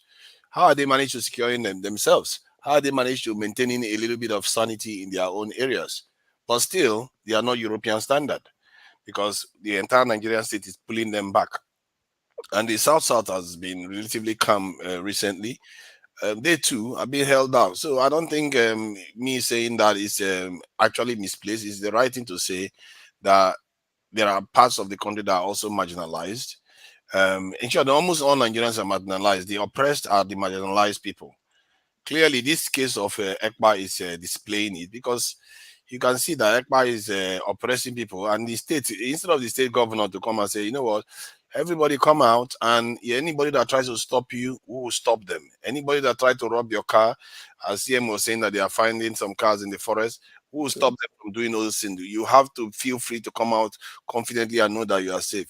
Instead of the government to do that, hey, guess what their priorities are? To punish the No, ones no, that are no, coming. no, no, the government are okay, because of Enugu man. The Yeah, government are really saying no, that Enugu owner, I think he want to deflect attention because of his NYC forged certificate. So he want to see if he can, overtake, because he has a case in the tribunal. Of course, he might be booted out as a whatever. So his own is just overreach. As a governor, where you have authority, Soludo tried it. Maybe you take civil servants, they may, because of their job, come. But you can't tell somebody who is maybe selling a tomato on the table by the roadside. Tomorrow he didn't come out. You start to go and destroy. No, lock their shop. What is that? Why lock would you lock their the shop? seal, That's their seal the thing. constitutional right That is to their protest. constitutional to sell. And some people, somebody said, some of these people may go for burial. You never know who is sick. To the extent that maybe 1,000, maybe 100 locked there, you see 100. It might be those 2 or 3 or 4 that has genuine reason not to come in. How do you distinguish? How do you make a distinction? Because I might say that there was in the hospital, or that they have to go for my normal this. That's why I didn't open. I wanted to come and open later by 12. I've already sealed, so I was afraid. So the man has no real. That man, in fact, If the people that didn't show up to work that day, if they are running their own business, they are running their own company, they are not working under government, if governor, he doesn't have any right to tell them what to do. exactly. If you have employees, you can tell your employees that they have to show up That to is work the at thing. certain days. But Yes. if you are not, they are not your employees, don't tell them what to do. That's a violation of their constitutional rights. It's They true. have a right to peacefully protest. As a matter of It's fact, that true. is the most I cherish that one the most. I don't know why sometimes Nigerians discourage people from peacefully protesting. It's And true. if they sit at home, they should have a right to sit at home. If they It's want to true. come out, then your job is to protect them, to protect their It's right true. to freely roam the streets and go Roam on the streets. It's true. their daily It's true. business. That It's is what true. you are supposed to do. So the idea, Simon Ekpa also has a right to tell people to sit at home, but he doesn't have the right to force them to sit at home. That is the issue exactly. So it That's is where the willing. problem It is is. willing. Do you know Thank you, that? Mr. Yeah. Tunaja. You said Do it right there. yes. Do you know that? I remember during the election time, people were saying during John. Is it John? I mean not Jonathan. Buhari's 2015, even 2019. IPOB won't vote. Now they kind of said no. He said election is the right of anybody. But in Nigeria, vote doesn't count. If I tell you not to vote, I won't say that. But go and vote and see if your vote will count. I remember that broadcast. So in the end, and people find out that he never for once. That's why this when election was coming, IPOB will always say that we've never instructed anybody to boycott any election. If you want to vote, vote. If you don't want to vote, you can do what you want. But do not say somebody told you not to vote. That is exactly the type of thing you are saying. You can tell somebody sit at home, but you don't go and enforce it that why should you? No. If you want to sit at home, you sit. If you don't want, let those that want to go, let them go. Let those that want to sit, let them, those that sit at home, they do not I don't think they broke any law. Those that want to go should not be terrorized. They should That not. is the issue. They should not. So that is the where you draw the line. So that's why I'm saying what Black Panther suggested. Because this part of the world, Nigeria, we tend to feel that those in power have forgotten that they are our servant. If it's possible to you, to a governor, to go on the knees, to beg something like a pensioner, old pensioner, go. It does not make you the governor very weak. Rather, it gives you the strength that, oh, this man really, because there's a way you conquer a man with gun, with your humility. You sweep him up the feet. That is, for those that we are intelligent, we understand. Say, look at the trick this man used. Despite being without his power, he should have shot me. But he said, no, I'm not going to do that. What do you want? This is what you want. Okay, forgive me. I will do it. But our leaders, they always feel that they are a million miles ahead of us. No, I mean, on top of us. It shouldn't be. It should not be at all. You are going to serve the people. Do anything whatsoever to serve them. The least people, if you had that flooding is somewhere, if you warrant you taking canoe swimming, do it with them. That is the reason why because that is when you win the people. Without even giving them money, people will say, wow. Like you said, that's what people be very simple. Very simple. Very simple. People just cut into P2B or voted for him or started following him. No, they just said, the man is damn simple. Imagine a governor, somebody, he doesn't even, not flashy, not this. Imagine seeing him in a refugee camp on Christmas Day, doing with that alone. People will just say, we've never seen this type of thing before. It doesn't even show. So, and that is what leadership should be. Our people see leadership as, now I can lord it over you. No, a leader shouldn't lord it over those that elected you. Rather, you will be at their mercy. That I don't want these people to call me bad names. Wherever you are needed, you go.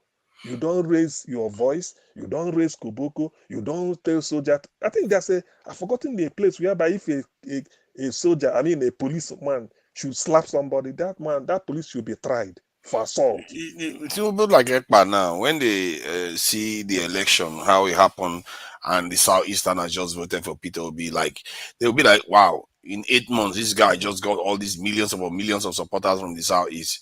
Then he must have wondered, "What are we doing wrong?" If he was a genuine person, He should have That asked is himself, what are we that doing is wrong that we you don't see get this kind of support? exactly, So, but exactly, no, instead, he was the one exactly. saying, don't go out to vote. He came on, Dr. Dame, he was like threatening people, don't go out to vote and all the rest of it. And then after that, they are telling people to sit at home for 1 week. What kind of rubbish is that? They know the part. I think that this is where I agree with Rita, even if she's a bit of a pain, but I agree with her that when she said that, these people are agents of chaos. They are Yes. there to actually disrupt the region. They are not there for the people. People think that they are there for them. They are not. They are pretending as Yes. if they are there. Because how can you want to fight for your people and the first thing you do is approach it in a way that is going to completely make people lose people lose their Okay. legitimacy for the struggle that they are going to struggle in. If see, I'm gonna tell you right now, I've said it before, and many Southeasterners will doubt this. If they approach this thing in a way that says we are going to be seeking referendum by through a leader that we are going to elect in the center, they will be surprised how many other parts of Nigerians that will support them. Because the See, reason why see, other to parts of Nigeria Niger, will to support them is Niger, that they are also angry with the central government. They will to support the Niger, southeast. to Niger. Go ahead. You don't solve a problem like that where you have a country that have history and you see that what is happening now has happened before, but in a different dimension. If you say what is different from this and that is just a little bit, you can one or two different, but it's just the same dimension. Because if we are going on the path of this man self, let us overlook him. He is a peanut. Is this? We will repeat history all over and over again. Nigerians are always fond of repeating history over again, and many of us don't really sit down to really think and go back in history and find out what exactly the solution to this problem. That is why PO always say this thing. It's not everything that comes your way that you just go out in a robust format. You need to sit down with this person because there's no how you cannot have crisis even in your home. You need to sit down, dialogue, see to it.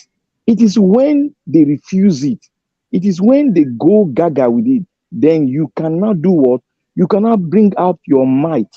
You people will follow the people that give you that power will follow you and will support you because you've exhausted everything. That is how the US government work. That is why Europeans they work. They dialogue enough. US will come to you in your own place and dialogue with you. They don't overpower it by force. They dialogue with you, no matter how they dialogue, but they still dialogue and put you on the table. They put the Russians on the table. They put the Ukraine on the table. They put Finland. Even Finland was put on the table last month. So we need to keep on doing this because democracy does not go on war. It's on the round table. You discuss so that you harness every opportunity you have in a democratic format.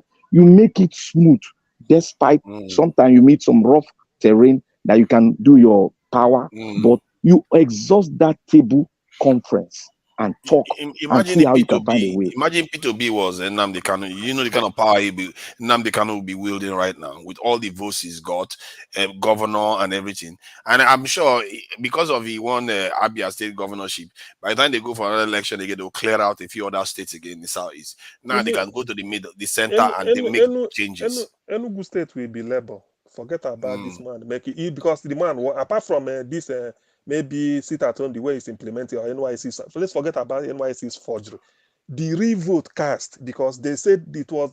They said he admitted that till the last local government, Labour was leading by a very wide margin. All of a sudden, they brought one figure from Abuja to add. They added it and then he overshoot. So they are trying to. Everybody agreed. 17 local government in about 16 Labour they have been declared. Labour is on the rise. So just one more local government to go, and that local government belongs to either the governor and this Labour man or something like that. All of a sudden, the people now said no. Where is that thing? That is what they are challenging, apart from forged NYC certificate. Even if they exonerate him on that, the real total vote cast should be looked into. And I believe Labour will capture Enugu State because already House of Reps in Enugu, 80 of them, Labour won 7. That is where a bus driver, to tell you the OB effect, a bus driver, because of obedience, He just vote. He didn't know. He just put his name forward, a print poster. He won. He's going to House of Reps. A bus Obviously. driver, ordinary, yes, nah. Or is it a vote or some say it's keke? But somebody as low as that, somebody as And low. this is on some other thing I wanted to suggest is that I think we should be monitoring the what they are actually doing. All these people that are being elected in Labour Party, because I think it is important because it sends the signal that at least we know what they are doing and they are also following the spirit of Obi's campaign. Because you don't want to situation whereby because tomorrow now he could emerge and another Labour Party member comes out and say, "Oh, Python swallowed my money." And then they will completely change the party. The last thing you need. And so we need to be monitoring some of all these people, what they are actually doing. Because in that House of Assembly, somebody passed that vote. And we need to know, maybe it's good to know who voted against it. Did the Labour Assembly members vote against that this increase in salary or stuff like that? You want to be Exactly. knowing these things. There has to be ways of checking what is going on. The governor OT in Abia State that is doing very well now. So we want to know, okay, what is his plan? He's going to be getting almost triple what the state allocation used to be. What does he want to do with it? This is kind of stuff we want to be getting at, because if Labour is coming out and looking different from the traditional parties, and they see that there's higher transparency in Labour Party, and I'll tell you, they wouldn't have to do much to it. The next time they go for an election, they will clear every local government area that wherever they campaign, because the people are going to know that this is what Labour stands for, or they are going to govern the people very well. And you want to start holding them accountable from now. In attempt to get rid of PDP APC, you never know who people that are rogue, but they are shouting Labour. So everybody got in. Like we said, yes, we now have to know whether they shout what we were shouting before we were elected, whether you meant it or you just wanted to replace exactly. replace If a devil with southeastern, Satan. yeah, if a southeastern Labour person got in office, that one is easier to recall if you need to recall them. And if they go there and misbehave, there should be a movement, because right now the obedient movement is quite active. There should be a move to bring them back. Like if you find one celebrating Jagaban and all that nonsense, you drag him back and make sure he pays for it. Then the next time the others will sit up and start pursuing the policies that the obedient people actually support. Because because it's a two-way street. This thing, if you leave them to just go and do what the others do, then they will just go and repeat the same process again. And before you know it, they will just change the Labour Party. It's true, but sometimes when apart from everything said and done, sometimes I felt that why is it that Nigerian they are not tired of their greed?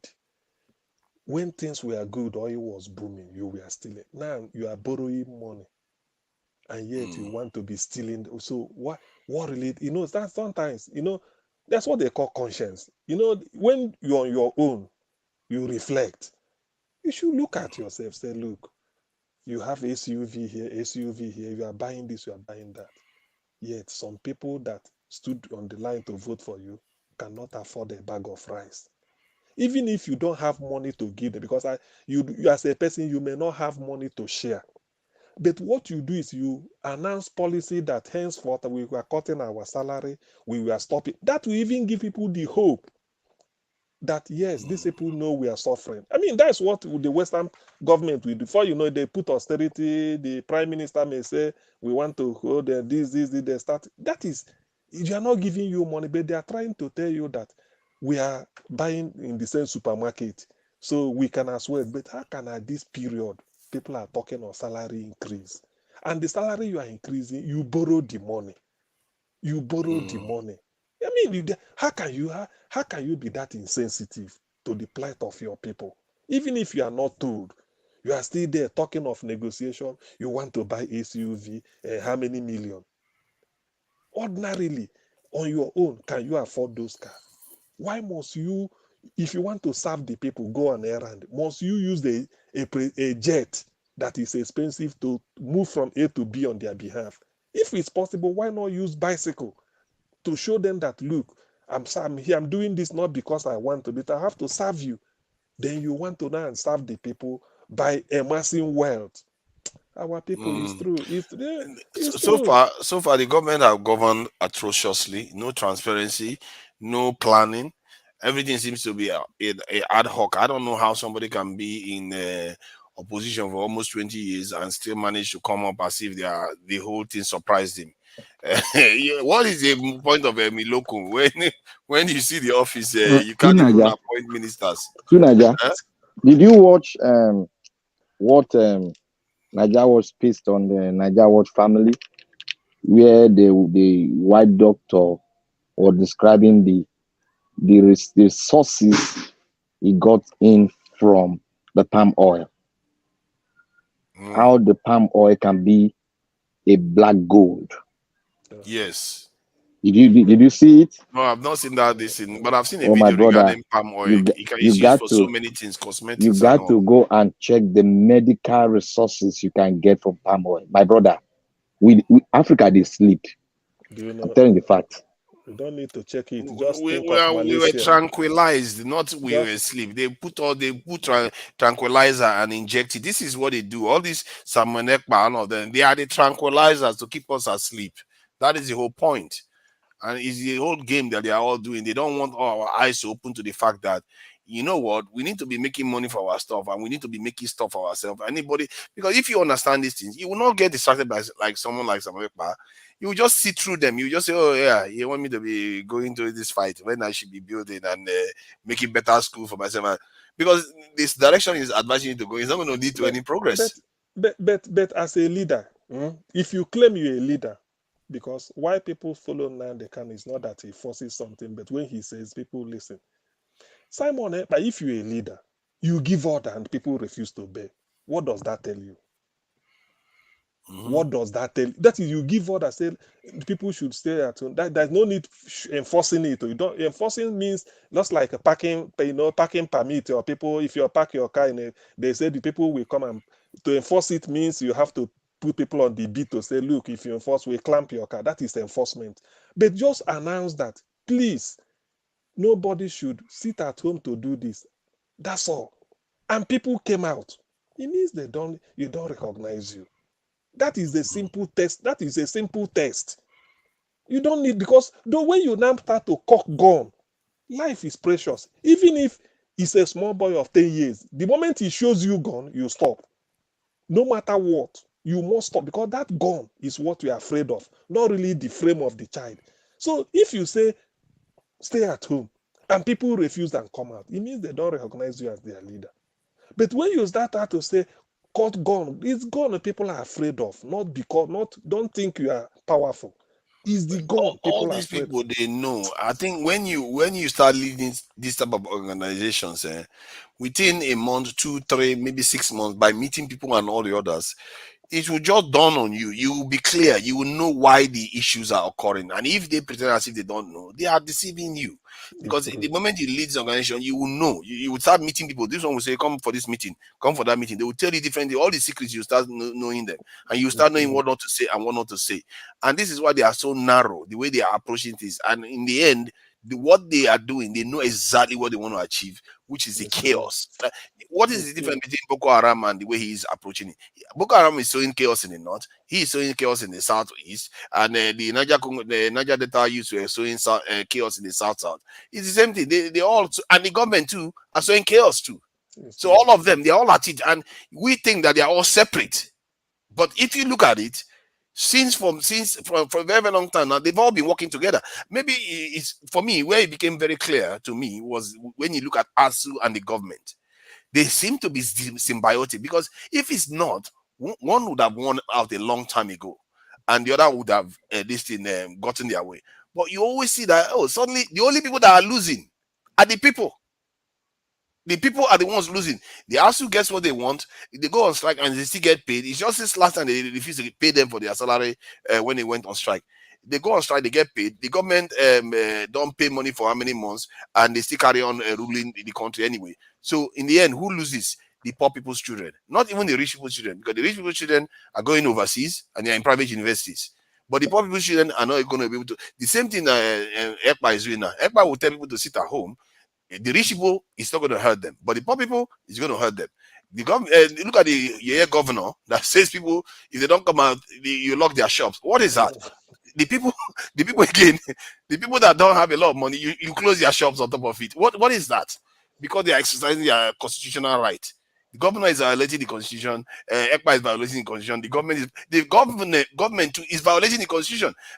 Those ones, they arrest Nnamdi Kanu. Nnamdi Kanu, that a lot of people have evidence against him that you can bring out from the internet. But if somehow the federal government cannot figure out a way to charge him, they can't figure it out. Emefiele, they have so many things to change Emefiele on, but they couldn't figure anyone is that he has a gun. No, That's no. what The issue of MFL, I think, if they charge MFL for what me and you know, it will explode in their face. So they had better use their normal gun. Maybe in the end they will say overzealous. Otherwise, I don't. See, you make me laugh. Oh. No, it will explode. even the gun one, they can't even charge him properly, or the gun one that get him convicted. You see, that is the thing. Do you know one thing I've noticed with Nigerian something is this? One thing I've noticed with our judicial system is that one, they know, because this magazine, they said if you want to go to equity, you come with clean hands. If Emefiele, you keep him in the normal way, charge Emefiele, let Emefiele go and prepare your case and come and defend. Emefiele will open an open book. He will know. So even what happened, go shoot for church. because how they were administering that palliative, when they said they were feeding children, even when they were locked down, there was no school, yet they were said they were feeding children. Emefiele will open up. I mean, he's the banker to the government. Whatever money goes on, and he will have evidence. So in that case, a lot of things will be opened. It doesn't mean he may still be guilty, but the public will know what ordinarily the newspaper did not write, because Emefiele is accessory to all these things. So they had better use the one that will be a bit sympathetic, they can escape. He had a gun. Even if you see him with a gun, are you telling me that Emefiele doesn't know that he needs if Emefiele applies for license to have a gun, I will tell you he will get it. Of course, he can have 10 guns. They are not going to. Yeah, exactly. Okay. Let's do it this way. Let's apply the constitution now. Emefiele was the CBN governor. Yeah. He knew when the time has elapsed to change the currency, and he has that authority. But the authority is limited because he has to take another authority from the federal from the presidency. Now, Emefiele know this. It was on the blueprint, it's on the paper there, but he now proceeded, because for you to proceed, he must get an advice from somewhere to proceed, because he knows that if you do it, because normally as an economist, you must have the right atmosphere to bring forth a policy. You don't bring a policy to chastise the people. He knows he's a well-qualified economist. He has been there for a very long time, and he cannot deter in the proceeding. Now, he went there. He now brought a paper, and I got approval. They make us to know that he got approval, which is normal. You have to go to the president to get approval. But the question is that, was it Emefiele that drafted that the money should be changed while the election is about to take place? That's the question. Because we know it's a seasoned economist, and he cannot do that. And we have to ask a question. And that's why they don't want to charge him along that side. They only take guns, so that they don't want anything that will open up a currency exchange that people suffered. We know the tricks. We know the tricks now. That's the trick they are playing. So will you say that man is guilty? You cannot say that man is guilty, because you are yet to finish your investigation. Who gave the order, and what are the reasons why he gave the order? Can a seasoned economist give that kind of, have that kind of a go ahead to make a sort of a proceeding, a economic proceeding that will affect the election? No, it has never been done before, and we know it cannot happen. But there must be a political play that they play beyond under the carpet, which we are yet to know, because that should have been the charges brought forward against him. If he made a policy that will Yeah, chastise the people, that they should have know been the now. first charge because that's an economic the, sabotage the for only Yeah. his thing they own can place. get the only thing they can get him on is if he kind of embezzled money. Everything Uh-huh. else is Yeah. decision based on his job. On his job. You can't fault somebody for doing a bad job, but you can fault Thank them you. for Thank breaking the you. It's law. true. So It's if true. people are saying, oh, the Emefiele is a bad person. Even some of us are even saying it because we don't even know the substance. I say, but my mind is say, why are these people saying this guy has done something bad? He has not. Look, the policy which he acted on, he cannot Yes. unilaterally take decision on it. Of course, we know now. So Yes, we know. where has it gone wrong? And it's because of the fact that if they charge him on what the public expects him to be charged, which is all this currency exchange and all those things, it will open a can of worms. So they had better go the smaller option of we see and with gun. Now because of that gun, maybe in the end they said, oh, he tendered the license, but we were done. You know, Nigeria, they just allow they. Even the gun they saw, it's not supposed to be in the hands of the SSS Uh-huh. according to the constitution. It's supposed to be in Yes, the hands of the cops, not yes, the DS state service, because state service, it's true. the jurisdiction is out of their hand. even It the should have even the even the DSS now, from what I've everybody is saying that will be like another MSAS. Those people are stepping beyond their bounds. DSS, this is it what will soon DSS end does. now. They'll soon end down. DSS by their name, it's not really DSS. D is for department. It's called SSS, State Security Service. No, For the our decree that set them up is SSS, not DSSS. yeah, people just because of I don't know why they department. turn them There to is this SSS. thing. So what they should do, what because they are the SSS, their own is to that's like what they call them espionage. I mean, espionage may be external. Just like they are the people that will secretly get information and They give it Like were to the set up FBI, police. like the like FBI. Gestapo, you know. So their own is to get information that you do not know it existed. They can fish it out and then give to police. Internal SSS is security. internal Like, security. yeah. Gather information for our security, and even with that's why when police want to prosecute, they must have contacted SSS. SSS must have said, this man, this is movement, this is movement, this is movement, this is his movement, is sinister. You can use it. They study it maybe weeks and months before they come to you and say, we arrested you for being in this. It's based on SSS. So SSS is like people you hear about, but you don't really see them physically. That is what they should have been doing. But this one, you see SSS in the market. You see SSS. Well, that is the duty of the police. SSS should not be the people you see anyhow. Say SSS came to arrest for what? It's the police. You do your investigation, you hand over to the police. That's what you do. Even SSS can help the army because your job is more of a intelligence, secret service. People do That not. You is may it. That you is may it. you may wear civilian uniform and go to nightclub. They think that everybody here, hey, he doesn't know that you came here to gather in intelligence. After gathering, you call the police, say, look, But intelligence have Mr. shown. CM, do you know that the decree that set them up like the police of the Hey, we president. change the decree. We are in So civilian. that is why the National Assembly should have played a role to change the law so that the psyche and the methodology will now change. But they Exactly. refuse to do it because they are using it as a political gain or backup to their Glaconian movement they do every time during election. Because they use the DSS for the election too. And most of Exactly. us, sometimes the Exactly. DSS have entered our mouth because they put it in our tongue. Because we know Uh, them, the law is that they are SSS mhm. and They they are are secret. Gestapo. They are That's why like they they call set them up like Gestapo.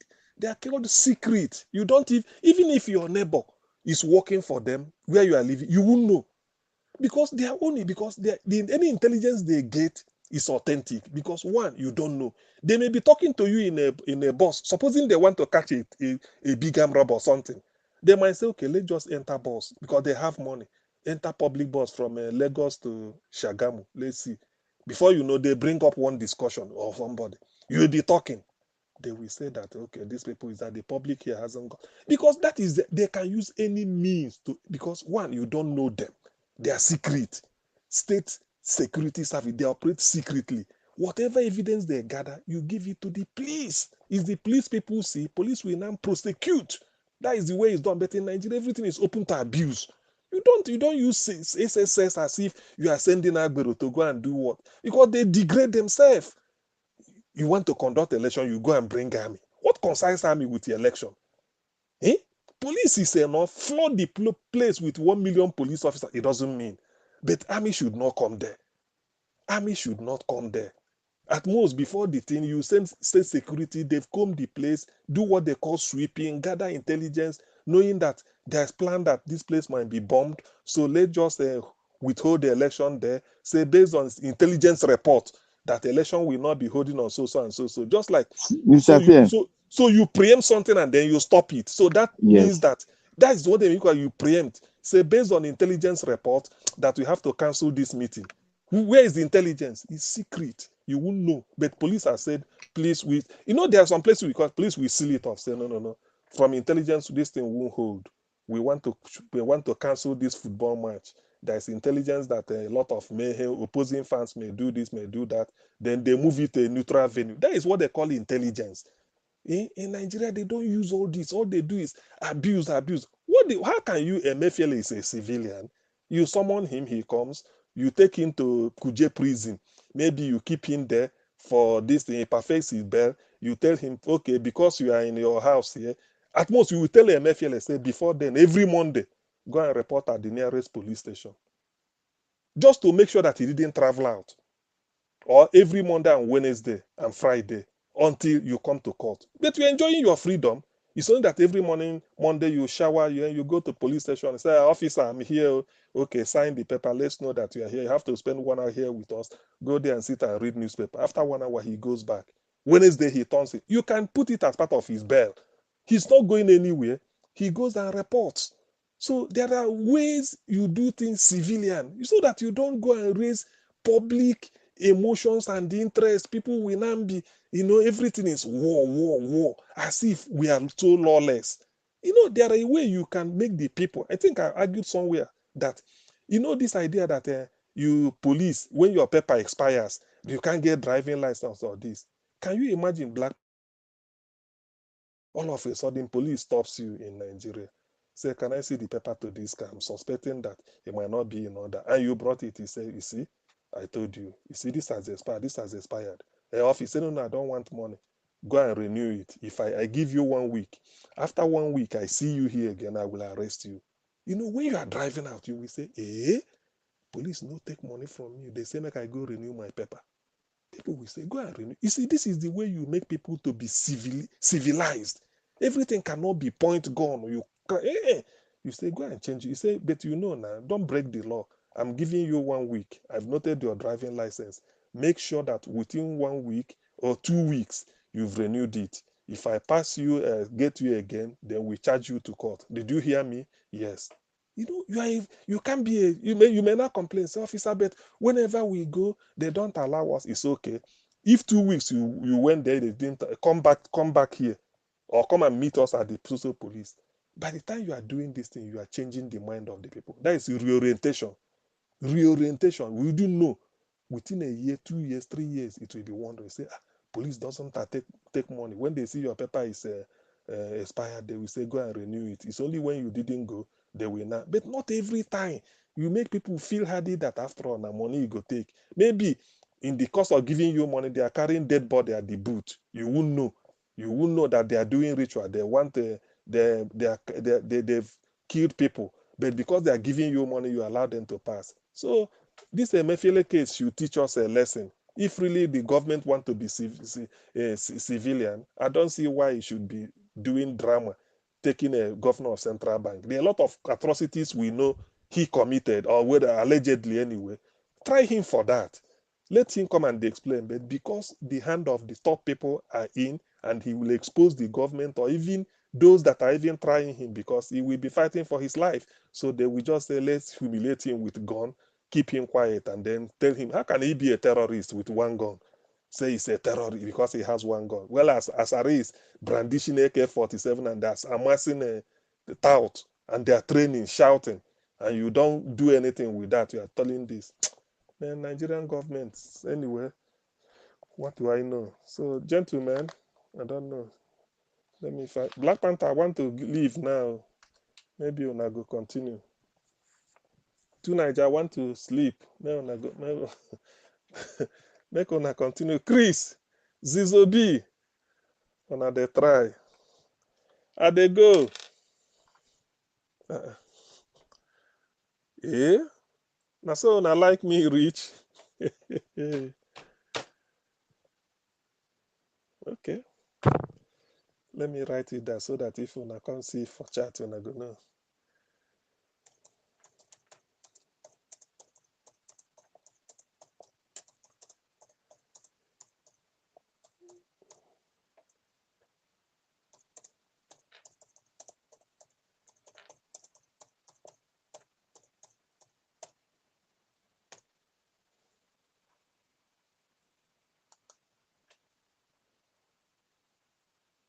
Man, I was just checking that video that Elvis shared regarding the finance minister of Niger. I'm trying to confirm whether he is the actual one in that video because the one I'm seeing online looks a bit different.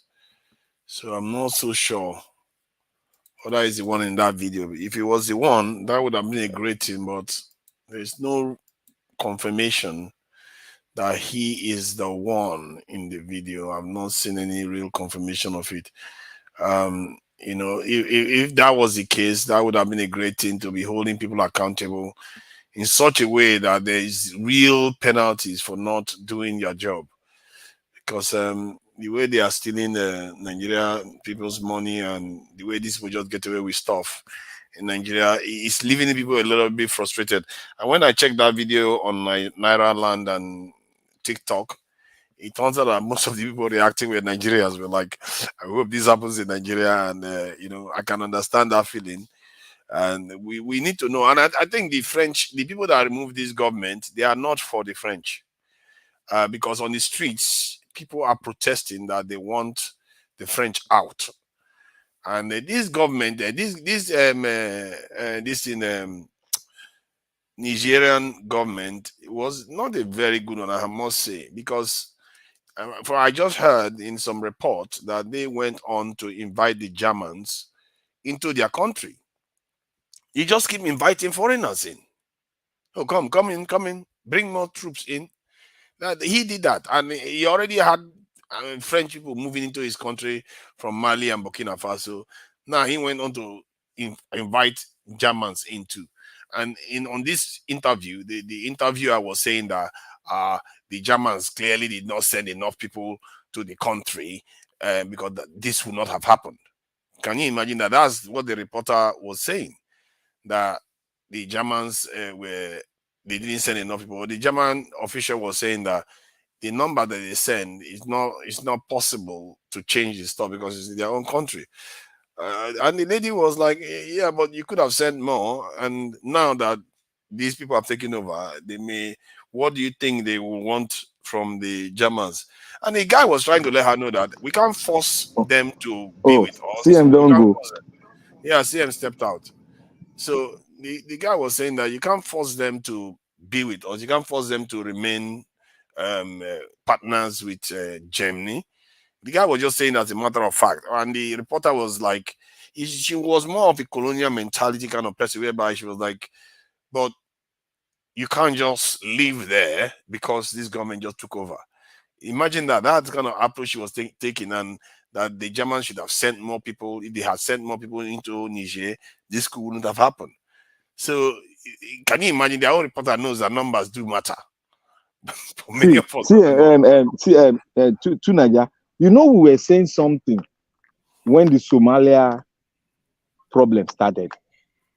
When one other country, I forgot the country where there was a coup that the AU went there, those who wanted the AU to get out. You see, we were saying it earlier when the Somalia owner came, and that this coup syndrome is crippling gradually. We don't know I always say this thing. I said, we don't know the mindset of our military. Forget about all this hula balu position they are giving them. But the people that are going to do this thing, they are the small boys there.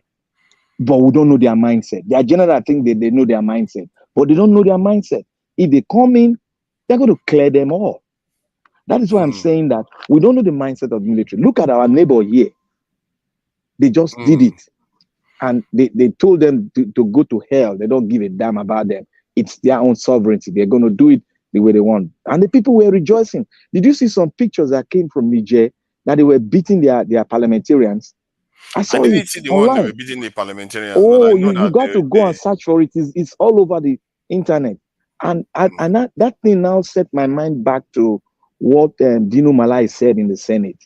When you remember that message he said there will come a day where the people that own the sovereignty of the land, they will come after us. And they're not going to come after us, they're going to come after everything that concerns us. Dino Malai made that statement. And most politicians, they don't say they don't give a damn about it. That statement is very strong because the political wave, and the way the military are going round, the mindset of the military, they look at the people before they do things. That is why I'm praying to God that the judiciary should do the needful. If they do the needful and uphold justice, we won't have these intruders, the plenty intruders to come in. If they come in, you will see the way Nigerians will praise them and appeal and tell them come in full force. Because what is going on in Niger now, they are dancing and playing games on the street and welcoming the military. Why are they doing it? Because they've been stifling for a very long time. The thing is, like when this military came in the 80s in Nigeria, the circumstances were that it was basically for the Europeans. Really, they were supporting the Europeans and the Americans during that time. But what is happening in the Sahel right now, it's not for them. It's the Russians that are coming and they are kicking out the Europeans, and that is the difference. And if Nigerian politicians make no mistake, even before today, I'm not sure I had that clear in my mind. But what is happening now in Africa is that if military officers take over, now they have a cover to say, okay, we don't have to rely on the West anymore. Because what's tend to happen is that if you took over from the government, generally the military, what they normally did was they still have to rely on the West.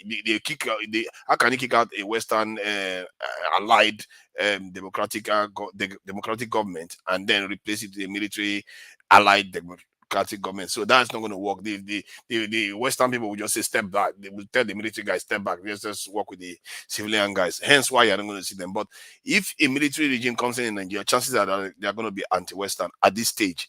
Because what is going on basically in West Africa, that's what's happening right now. Almost every single one of them are anti-Western. Every single one of them. Burkina Faso, Mali, Guinea, now Niger Republic, and who knows what. I think Guinea-Bissau almost happened too. So you are seeing, even the Sudanese one was technically anti-Western, but they were a bit divided because there are two big people in power then, and that's what led to the civil war that's happening in Sudan right now. So you always have this anti-Western sentiment because people are fed up. I saw videos of Nigerians complaining that we have gold, we have uranium, we have this, and we are living poor.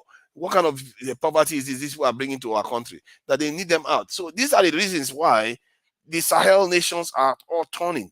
And when we say Sahel, they are basically Fulanese, Hausa, all those people. They are all wiser for it. And somebody told me the other day that this thing, that what they call it, that the Northerners are actually more nationalistic than the Southerners. And now I'm beginning to understand what they mean. That we don't seem to notice it, that they are more anti-Western, and they are not necessarily for this thing, the Arab people. They're just they tend to want to support Russia now because they see that Russia is at least allowing them to do their own thing. No. You see what is going on there? You see, let me tell you one thing about these Arab people and all these African Arab. I call them African Islamic, whatever they call themselves. You see, what's one thing you cannot really, compare and mesh their kind of reasoning with those ones from outside Africa as a whole, because we have been twisted in our reasoning. We have been twisted, and the common African Arab does not really believe in himself to do things. They don't believe to secure, even when they are making a deal.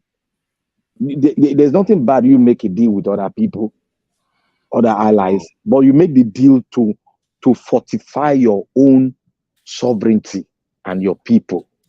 You don't make a deal to now make your own people suffer, or you don't make the land good for them. You don't make them part and parcel of the people that owns the resources. Like, you provide shares and make things okay for them. You provide some social things that you can give them that will be free for them because they own the resources. But rather, what they believe in Africa here is by sharing these African Islamic people, by sharing their own wealth, and allow Western people like the Russians to really come in.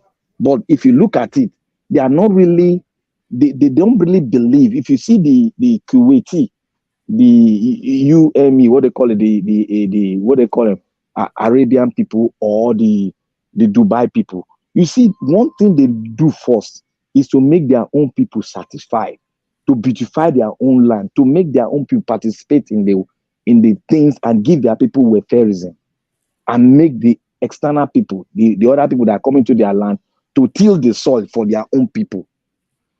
You see what the development take place in their own land. They don't allow you to take all the resources out, but to use it to develop their own land so that their land can be beautiful for your own people from the West to come and visit and have good time in their own land. That is the mentality of the Arab people that are outside. That is their reasoning now.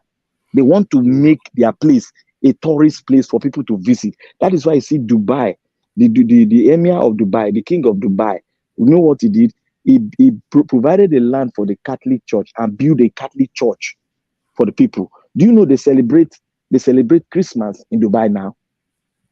Yeah. You see, they want to make sure that their place is the new heavens now. But the black African Arab, they don't think like that. Go around and see them. They think that, okay, now in Nigeria, look at Nigeria, the West now. If you see the South, we in the South, we are easy to convince to develop the land. Yeah. But the North, they are not easy to convince because they have twisted their mind against the South by their own people. You see, we in the South, our mind is not twisted against an average Hausa man or a Fulani man. It is their leaders that have twisted their own mind against the South. That I is don't know what we why are you having. believe that. I really don't know why you No, believe no, that. no. Have you You know actually why? spoken to a northerner to You find know out? why? You know why? It doesn't seem It was accurate not like at that. all. No, let me tell you one thing. It was not like that before. I've been to the North. I have the Northern friends, a lot of them, while I was schooling. They were not like that before. But all of a sudden, when this what they call it, when this law, the Islamic law started, they used religion and twisted them immediately. Before you know it, it's very easy to twist them with religion. Before you know it, their mind changed. They started looking at us as if there was nothing like we are infidel before in Nigeria now. Did you hear that before? Did you hear it Yeah, before? yeah. But I think I agree with you. There is this Islamic tilt towards some of the things they are doing, but it's not necessarily like they are preaching to hate this in Nigerians and other sub-Saharan Africans. They are not stupid, These Northerners, they are not entirely stupid. The way they behave, I used to think that way, like, oh, they are just all Islamic and jihad against everybody else. Yes, there is elements of that there, just like you have some elements of Biafra in the southwest, southeast, and you have some elements of Ududowa in the southwest. There's elements of that. But if you go deeper and you look at what they are actually doing and the kind of things that they believe in, you'll be surprised. They are not that dissimilar to us. If anything, they seem to be ahead because their own approaches are just because they are Islamic. They are not necessarily that hooked with the West as tightly as we are. Yes, the Arab world has an influence over them, but the Arab world is not the superpower in the world. So the influence we exhibit is even more corrosive to our status in Africa than they are doing. That's what we don't notice. We are so look at now. Buhari, if Buhari at least was attending conference now, but Tinubu is not even attending conference. He sent Shetima. Shetima barely said anything in the conference. It's almost as if South Africa, Kenya are the only ones representing sub-Saharan Africa. Why we are completely absent? Because we are just completely captured people. We can't speak. We don't have our own voice at all. But if you have a northern president there, No, they are you more see, likely to be assertive. I know where you are coming from. But what we have now is that if you look at the trend now going on, they just started that trend in Nigeria. If they want to go for a leader in the South, they come for the ones that are idiotic, the ones that are not nationalistic. Because when you come to patriotism, you find it right in the South. But when you come to people that are patriotic to their religion, you find it in the North. That's the way the picture is. Because if you can be patriotic to the country, and me can be patriotic, then we have one goal to play, isn't it? We'll fight for one goal. But when this one is patriotic to his own religion and is not patriotic to his own country, then we begin to have problem. That is where the problem is. Not that the North cannot accept us. We've been living together for a long time. But because the question we now ask ourselves is that what changes their mindset? And why because if you look at it up till now, we don't really have any problem with the Hausas. To me, I don't know what other people view is. We don't really have problem with the Hausas. And I don't know why the attachment that the Fulani will always attach themselves to the Hausas. Because there are two different people here. Why should the Fulani attach themselves to the Hausa instead of them to single out themselves? We have to accept the fact that sometimes outside forces come in a way you can regard them as a form of colonizing force. Because it was not like that before. They single out themselves before. Yes. As a single thing. But not joining some other person. The reason why it happened was because they share the same religion, and when Usman and Fodio came in, they overthrew. You know how Islam rolls now; they don't leave anything that they consider pagan standing. So they overthrew all the kingdoms and replaced them with emirs. So they were technically religious leaders now instead of your normal traditional leaders that you saw in the south, like Oba of Benin or Oni of Ife. You don't see that in the north. They are all Islamic leaders now. So that is tied to why the Hausa people, they don't have their traditional leaders anymore. So now they have to adapt into the Islamic leadership that the Fulanis offer to them. So the Fulanis are operating almost as the glue between the groups, all the groups in the northern the northern part of Nigeria.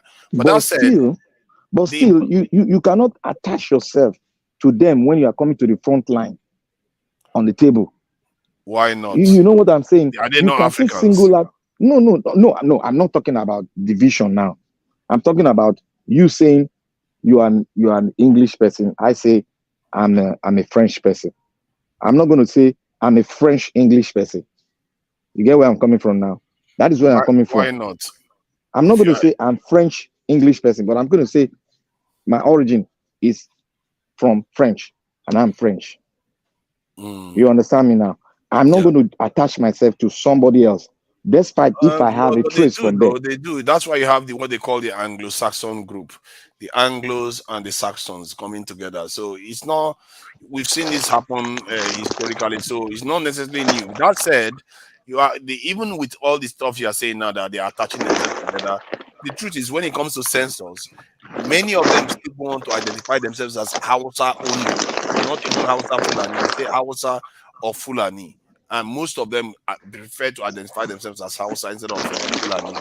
So they are, even with the influence of the Fulani, they are not that dominant in terms of what the people. There's a bit of noise coming through. What the people think of themselves.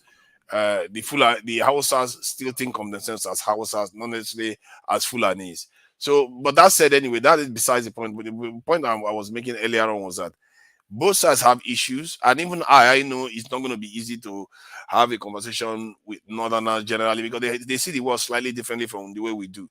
But the more we do have conversations, the better we understand each other and know how to work together. Because right now, the people that are having the conversations are the elites. They are the ones talking to the Northerners. They understand each other more than the ordinary people. The ordinary people are not interacting as much. It could be due to language barrier or religious barriers, but they need to be able to come online and be able to express themselves, because the problem we are facing, if we are not figure out the way to work together, how are we supposed to solve it? You're not going to solve it just from one side of the country. You see, you made mention of one thing. That thing that you made mention is the key word. And that keyword, we have been pursuing it for years, assisted by that keyword. We need to come together and have a conversation. Mm. Yeah, And that's why I say this conversation really will talk about. anytime I say some word, if I want to say something going to that side, there is beauty in diversity. But we have not been able to harness it because of the seed of hatred that is sown within the tribe itself. So when we begin to have this conversation, you see that things will go very easy. I still deem it, I still saying it. All this thing that is happening boils down to we having a conversation. Let everybody come as a single person. Don't attach. Forget about history. Now we are talking about the present. Let's talk about ourselves and let us see the beauty and harness that resources in every one of us and make it a top gun in the world. That is what the Southern, that is all what we need. We don't hate ourselves. We just need that. But people are scared. I don't know why they are scared. I'm not. It's just that they don't have a lot of opportunity to talk to each other. That's part of the problem. They don't, because when they come to some channels, especially online, they all they hear is some people in the south just saying, and the truth is a lot of southerners say a lot of negative things about northerners.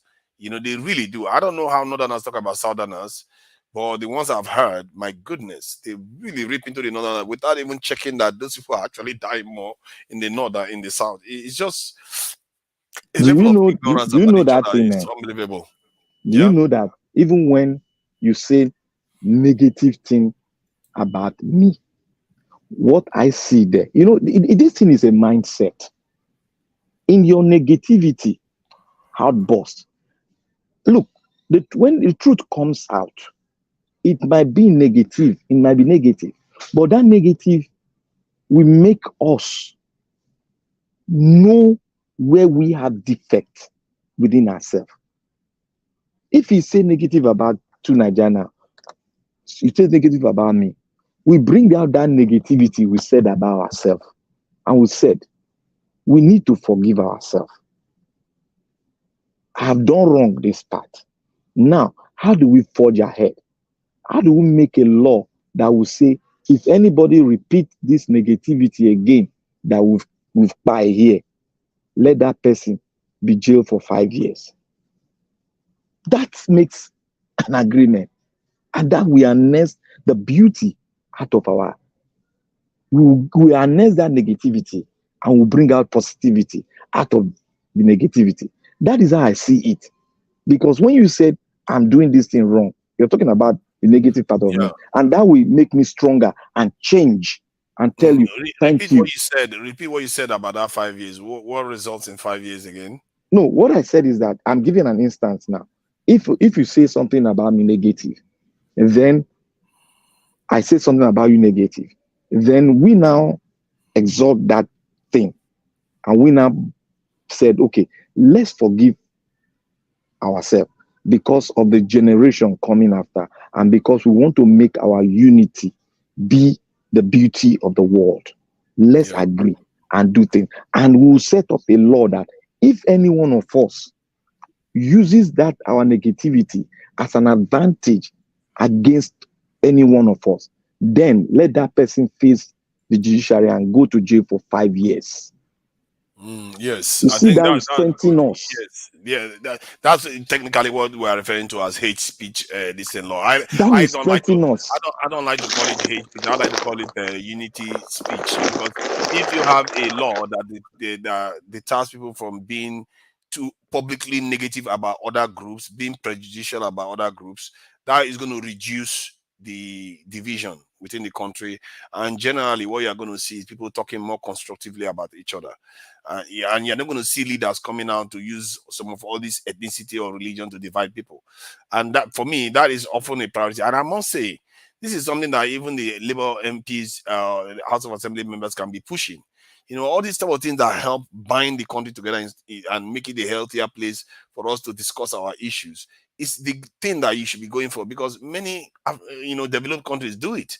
when they want to bind their country together, they find something that they will use to reduce the tensions in the country, and then they pass laws to enforce it. So it's something that we need to be doing, and you are going to see that when that kind of law is put in place, you are going to find that Northerners Do you and know that Southerners will be having that law conversations was freely. passing?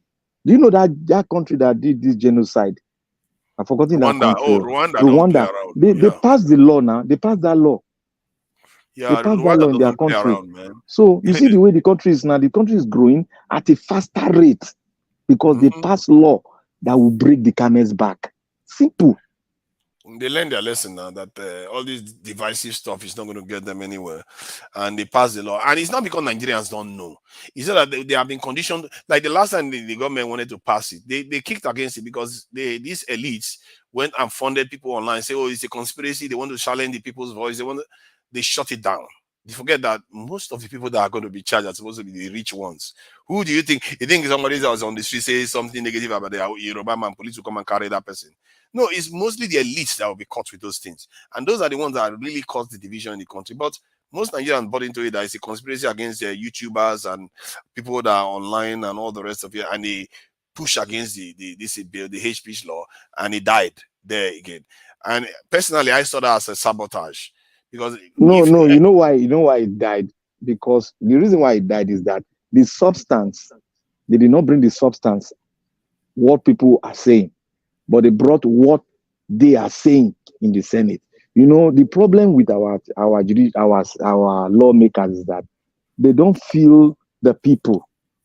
Because if you want to pass a bill now, you got to feel the people. When you feel the people, that will energize you to know where they stand. Is it not better to pass a law than amend it later than prevent No, it no, from no. being passed? You don't pass a law that doesn't have the impact of the people. That is one How is thing we it are not going getting to it have an wrong. impact? No, no, no, no. The purpose See, of the law is to stop people from being very divisive. okay, what is the input of the people? The National Assembly is part of the people. They elected them Yes. to pass those No, laws. look, do you know what they do in the US? If they want to pass a law that will touch on the people that owns the sovereignty, that they are bound to represent in the House, they take it back to their constituency and feel the people impulse on the matter. And when they feel the impulse, they would now tell them that this is the path which we are going to take. Because we have Ghana report from this side, why don't we go this path? Well, but that's not Because you what must put a happens why. for such a law. It's a law. It's not a constitutional change. It's just a law. And Americans don't go back for just a law. They pass a law for hate speech against Asians the other day. Did you see them consult even government states? They don't even bother. No. When they pass, no. You got it wrong. You see, when they wanted to pass a hate speech law, they didn't just put it in the Senate, boom, they pass it. No. You people don't know the other aspect. What they do, it is we that will tell you people, because a lot of people wrote. What did they do with the Asian hate speech law? They passed it within a few months. What did they do? The Asian speech law has been there for a very long time. It's not today. It has been no. It has been done. It has been there, but the Republican kicked it out. Yeah, but it wasn't passed. My point is that they were That able is to what I'm pass it. telling you now. It has gone through the because the Asians themselves, another tribe, has an input in it. They have input now. Go and read it now. They have They input. have to have input. Now, do you think that That the is people what I'm that wrote saying. It is still the HB law in same Nigeria people. didn't have input from people? They had input from people. It is still the same people. That thing will affect. That is why they have an input. But okay, now for in your own country now, they pass a law, but because they are not carrying the impulse of the people don't even know the law they pass. You're not going to carry the people because the people have been conditioned. As a matter of fact, the purpose of the law was very, very laudable, but the elites have gone and conditioned the people to hate it in the first place, which is what you are still doing now. You forget that knife is a knife. It doesn't matter what it is. The point is, these people want to pass this law to stop people hating on each other and killing each other because of this in tribalism or religious and other forms of lying against fellow Nigerians. And then we just blocked it for the sake of it, as if the House of Assembly member just appeared from nowhere and just bring the hate speech law. This is a problem that is plaguing the country. And guess what happened now in this election after that law failed? One of the most divisive elections going, that Nigerians were like, wow, this was so divisive. You think if that law was there, Erufai would have been able to say what he said the other day on TV. He wouldn't have been able to say those things because he would know that could land him in this custody of DSS after he says that, because he will be violating that law. So Did you it's see? important. No, I want to ask you a question now. Did you see the paper, the deliberation on that issue? I didn't see the deliberation per You se, see, but I know that they you see debated now. it in the House of Assembly. You see now. This is something that you and I are supposed to see. It's supposed to be online. That it just be online. Let people put input. They will read it. They don't You don't need to normally call see everybody. nobody sees the deliberation. Even in America, nobody sees all that. Some of the things you are saying, you're making it look like they bring any law. Even in the UK, they bring the law. Which Whenever one? they want Look, to let me pass tell the you law in one the thing. UK, they When put the law let for me the tell you public. example now. The public doesn't see the law. No, let me tell you example now. When they wanted to pass the law on this Asian stuff, if you had they open it out. If you want to be part of parcel of it, you can come in. It's open. It's not a law that will govern spirit. It's a law that will govern human. And your constituency is what you represent in the house, in the lower house. Not this. I'm not talking about the Senate now. I think The in lower house. Nigeria and America, they had enough consultation and they had the power to do it. That's what they are elected. See. You having the power is not autocratic. That is what you don't know in It Africa. doesn't have to be It's not. autocratic. It's You look. democratic actually, See, because you were elected in. You are elected to do the job, not to go back to the people and keep questioning them. What is the point of electing House of Assembly members then? Look for instance now. They wanted to pass a gun law. You know that the people turn it down. The majority of people turn it down. No. You see, now that's exactly. How? Now you just made a clear case against yourself. No. The people didn't turn it down. It's always the lawmakers that turn it down because the lawmakers are in the pocket. See, let me tell you something. Even in America, majority of Republicans support a form of gun control, but the lawmakers keep blocking it. That is the one you should be arguing that they are not even consulting the people. They are choosing not to consult the people, and they keep blocking it repeatedly. So it's the opposite in America that is happening. It's you that is getting it wrong now. It is not the lawmaker that are blocking it. It is the sponsor. Look at the people that are blocking. Let me tell you the truth now.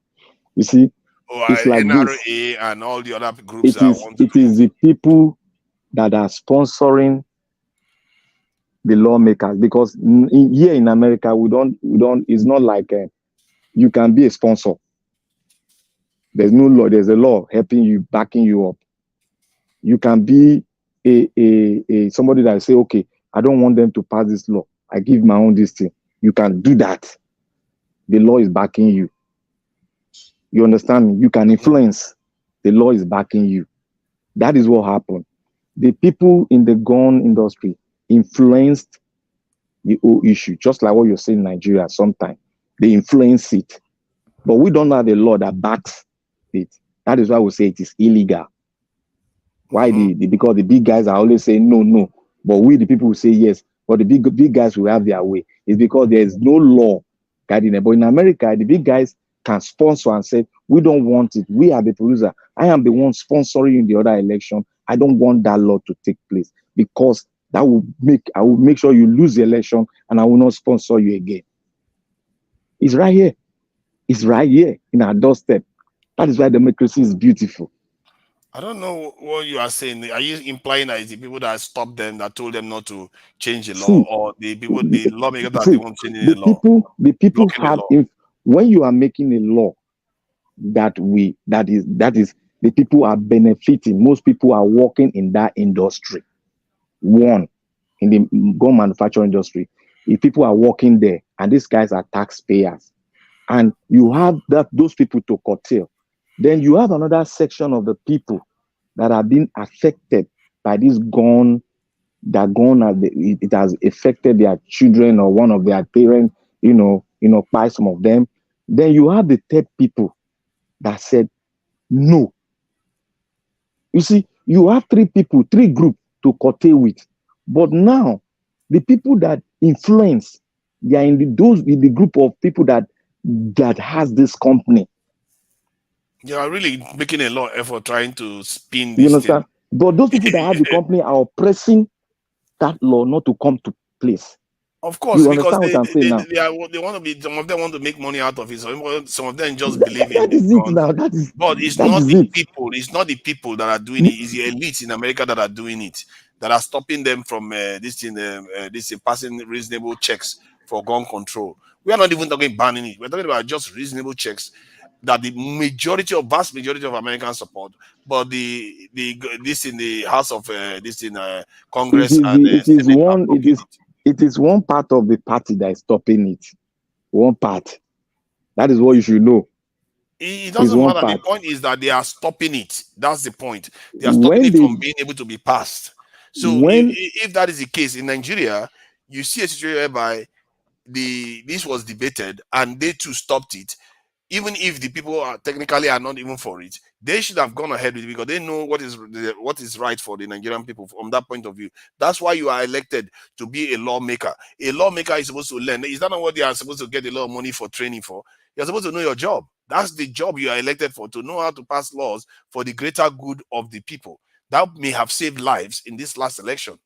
It may even have saved lives in the kind of conflict you see between tribes in Nigeria. Because if you people the way they talk, even if it reduces the negative language you say to each other by 10%, do you know how many lives that will save? Just 10% of negative language reduced. So that, and it brings the country together. And when the country comes together, guess what happens? We start passing even better laws. We start doing more business, and the country starts doing better out of it. So I don't know. For me, those fundamentals need to be put in place, especially given that we have so many cultures, we have different religions. You have to have a kind of what do they call it? Modus, the way we operate. You have to have a rules for rule of engagement. You have to have rules for engagement, and that rule of engagement has to include the etiquette, the way we talk to each other, how we treat each other, and part of that comes from passing such laws to make sure you restrain people from pandering to their this in worst this in impulses. that is why we need to talk on our laws. We need to talk on our laws. We need to talk on our constitution. We need to talk on our how we are going to exist going into the 21st century. Being in the 21st century, we need to talk it out. If you don't talk it, Why is it that we if you just like don't to talk, talk? We should take action, not no, talk, no, talk, no, no, talk, no, talk, no. talk. We don't We have are any talking online basis. now. We Can want to I go and talk more. can I jump in? See, Naija Watch, we don't have any platform to even stand on now. Can I jump in? That is what I'm saying. You look at it, you look at that constitution you have. Sorry, just a minute. You look at that constitution you have. That constitution you have is what that gave birth to Boko Haram, is what that gave birth to Biafra, is what that gave birth to Arewa, is what that gave birth to Yoruba movement. That is the The constitution, a constitution is decree not the fault, it's constitution. the actors. It's the actors. No. Don't say that.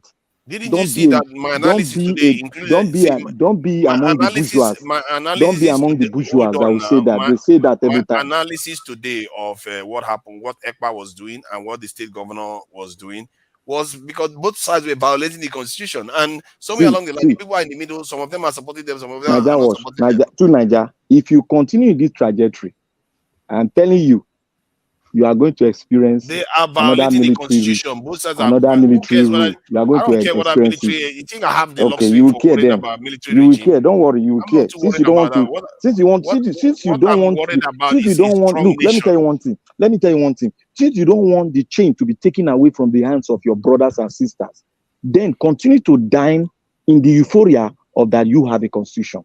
Continue it. Oh, yeah, we do have a constitution. There are people that have far less constitution that have ruled the world. So let's not even go there. All this talk that we talk, let's talk, let's talk. What kind of men are we even? Are we So we designed to should just not talk? go. We should not go there. We should not go there because that place is We are already sacrosanct. going there all the No, time. no, All this we, stuff no, you keep no, talking you, about, no, we're no. already going You there. We've gone there see, several times. I now know that you are part of the people that are saying we sacrosanct, No, it's not indefeasible. sacrosanct. But we don't have You time for just said that. it All now. you You people just keep said it talking now. about Now is I that beg. you are not that I different from need to Simon jump Ekpa. in. Oh. You're just basically I distracting us need with to things jump that in. are not even going to you help can us jump in in any now. way. You can jump in now. Let Tunaja making a fool of I himself. beg. Tunaja, you have to wait a little, please. And Don't Tunaja, go on for too long. Oh. no, I just want to jump in. Tunaja, you So it made can some be brilliant two-way street. submission earlier today, but I don't know, you are going back to your old self again. Yeah, go ahead and make your submission, and I will interject. I will have it two ways. Let's see who comes out better. Let's do it. Yeah, you were talking about modus operandi, but you know clearly that what we have, the constitution we have, is completely, it's not implementable. The constitution is not implementable. We all know that. There are Why? Don't just okay, say it. okay, okay. Do you know what it takes to, if you want to amend the constitution, do you know what it takes? It doesn't take a lot. We amended 100 and something this in like just last year. Yes. No, you might think it doesn't take a lot. Now, let me tell you why it takes a lot. That's why, and people with your kind of view, I'll call it elitist view. I'll tell you why it takes a lot. Ordinarily, on the face value, it doesn't take anything to amend the constitution. We have amended it several times. But anytime we have to amend this constitution and it is going to affect one section of the country, it becomes very impossible because of the way the voting pattern, the strength of voting is Give me an skewed. example of what you're talking about in terms of Wait it's going to affect now, one section of the country. wait, it is skewed towards the, because now before you actually make what's that called, a grand alteration in the constitution, you need this to third whatever, you have to take it to the state, to third member of the house of rep, senate, those to third thing, it will always Yes. come to play. And the reason, if you see the things that they have been able to amend in the constitution, there are things that are generally geared towards keeping the nation the way it is for now. So that's the problem. We have to face this. Some of the things Even you have said, it every, doesn't even make sense. I don't know what you just said. That some of the things they want to change the constitution is geared to keeping the country the way it is for now. Can you give an example of what you are talking about? I don't understand. How can you just say that? Just say that and like just move on to the next point without saying what example of what you are talking about is? Give me a law that they wanted to change that was going to make the country worse. have I said there's a law they want to change that makes the country worse? Because he said the constitutional change that they're going to make is to keep the country the way it is. Yes. So which one that they wanted to change that to keep the country the way it is? That's the thing. If you keep asking me questions like this, you can't tell me you are not Of following course, the I have to country. probe because If when you people say things, if you keep without proof, that's what leads us the wrong if path. See, you see, keep see. You have to ask Let questions. me interject here. Let me yeah, interject here. You see, Tunaja, you cannot be repeating yourself every day when people tell you that it's not from us. Generation after us, generation before us has spoken this that are let more me learned in the consumer. since Look, let me tell him before now, it's not from us. before you tell him, I just want to make one point. To Nigeria, since you've demanded for specific, I've told myself that I would never go to that trajectory with you anytime you demand, for example, because I know they all exist. Now I'll give you No, I don't actually. two very simple two case scenario. Number one, it is the 12 Sharia states in the north. They Mhm. passed a Sharia law that is superior to the constitution of the country, to the extent that if I am selling alcohol in the north, I'm not able to sell alcohol. It's not only that they will seize it, they will destroy everything because of the Sharia law. But if we sell alcohol in the southern part of the country, we still share the tax from that alcohol and give to those states in the north. Yes, You and are telling me that a the constitution, same wait, things let me happen vice finish. versa.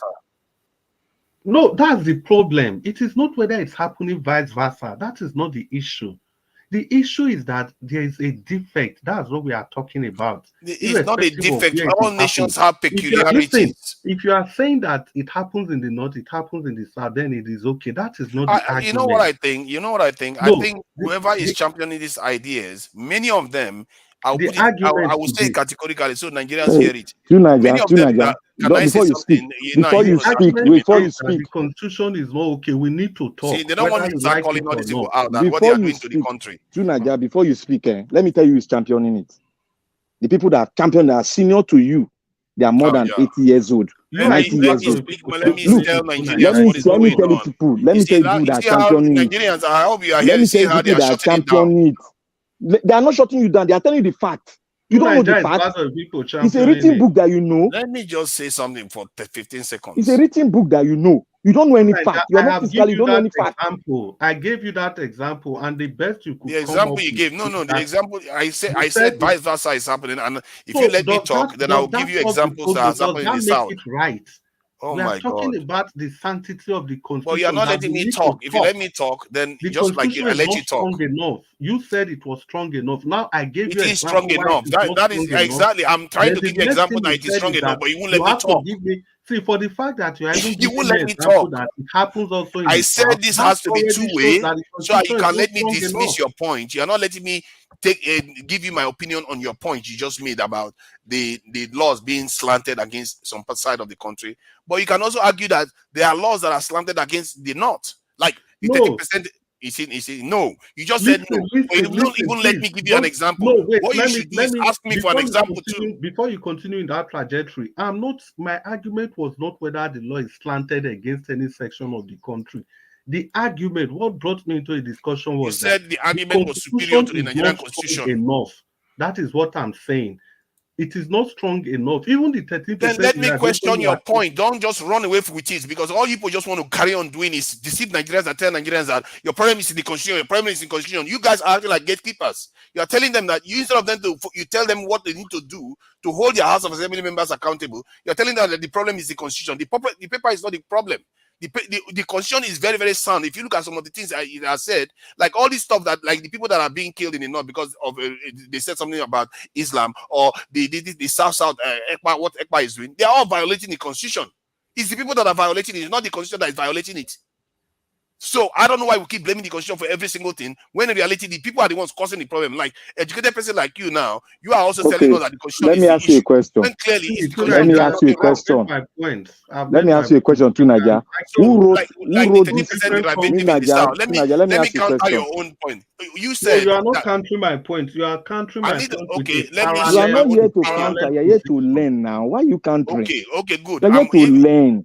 Then let me talk when it's my turn to talk. Okay, you want us to have turn by turn. The argument is you need to learn. You don't need to be arguing about things. No, don't tell me to learn when you're not giving me answer and you're not letting me answer. I'm giving you answer, but you are screwing my answer. You are bringing an alternative discussion. That's not the point. That's not the discussion we are having. Okay, so Black man, just hold on for a second. I will commend you for it.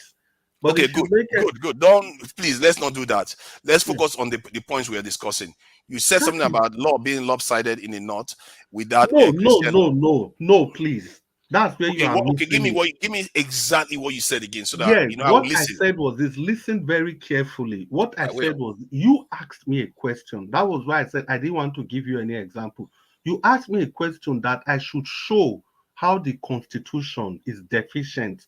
So I now try to give you an example that this is one area where the Constitution is deficient, that a local law supersedes the implementation of a national law within a given federation. Now, that example could have also been in the South. I could have used another example in the South. My example is not trying to portray that the North is having superior power. No, I'm just looking at the Constitution as being defective, as not being powerful enough to supersede any other law within the geographical entity Nigeria.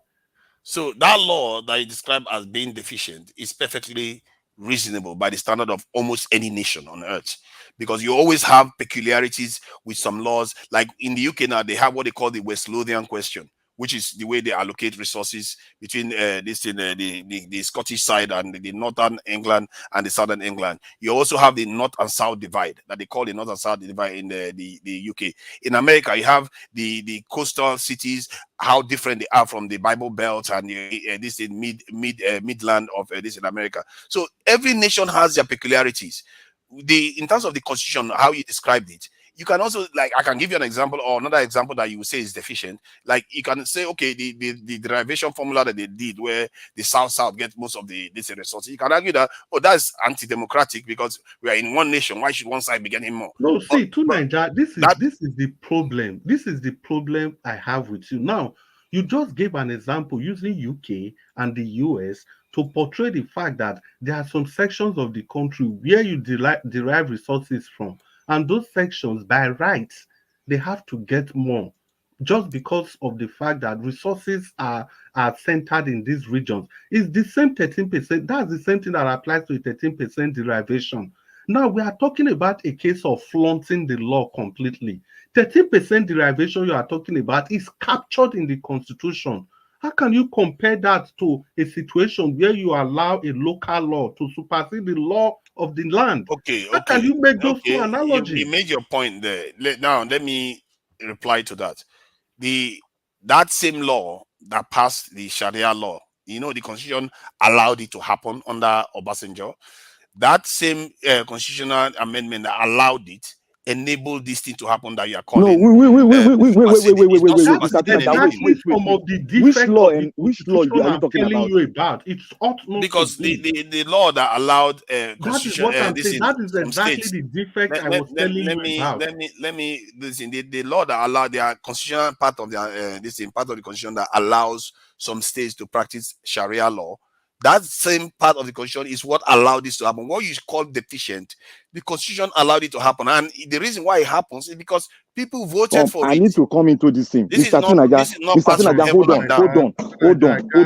Mr. With Tinaja, you know what you are doing. don't take an advantage, or because we are trying to discuss. We are not trying to overcome you with any point. We're trying to explain ourselves and learn from each other. You cannot come here that the Nigerian Constitution allow local law to supersede, to exist, to dominate. What are you saying to Nigeria? He's not allowing it to What are you dominate. saying? But whatever they are operating, like in terms of saying you are not allowed to sell. You cannot. The law did not say you should allow Islam to exist in the north, while Christian exists in the south. When it is written clearly, no, it didn't say that. It says Nigeria Sharia law is known as allowed. a secular state. Hold on, is Sharia law not allowed in the constitution? It is, but it doesn't supersede the national law. Of course, it doesn't supersede the national law. But when they say Sharia law exists, it means that there are certain things that encompasses. If it includes the Constitution says that Nigeria is a secular state. Yes, but when the people in that area, no state shall have no state. You're just talking over me now. When you say something, allow me to reply to it. We have to make it clear. The Constitution said that Nigeria is a secular state, and no part of this country is allowed to have any separate religion. It's allowed to have any religion at all. Oh my God. You cannot enforce your religion on anybody. You can't in one breath say that the Constitution allows for Sharia law and at the same time say it doesn't. So no, which one do you pick?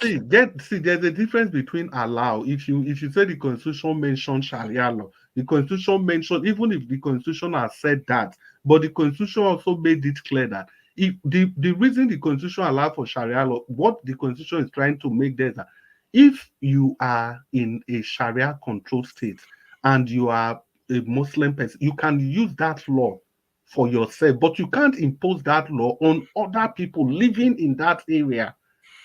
Yes, do you get the point? That is why the Constitution allowed it. The Constitution allowed it to the extent that people that practice it. Listen, the Constitution allowed it to the extent that people that practice it can use it for their own good. So but what you are saying is that extend that law to other people. Let me ask now. Let me clarify. Please don't go on this one because I want to make my point too. So in the north, are you saying that Igbo people are not allowed to drink beer in the north? Now, is it me that I will tell you that? You don't know. I just want to confirm now. I just want to confirm. You don't see it in the news every day. The number of give me a straight answer. Mr. Niger, that is why I don't like. But they can't even give me a straight answer. See, I want you say you want to look, Niger. We are not going to take that kind of an unintelligent approach towards any issues here. Don't be me.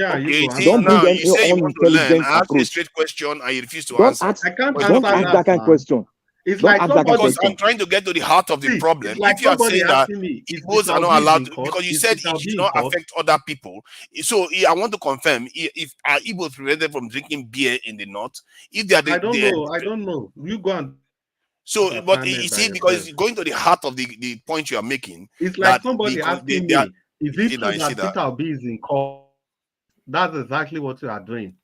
You are No, asking I'm not. if Because you Saudi is in said, court. because it's based on what you said. You said just because You they're allowed to expect me practice to Sharia finish law, answer you see, you question? won't let me talk. I thought you say you If want to learn. We want to learn from each other, but you don't won't let me exchange with you. no, but You you are not. said You are lowering the bar of the discussion. If you raise the bar of because the discussion, I go with you you. don't want people to call you out on what you are doing.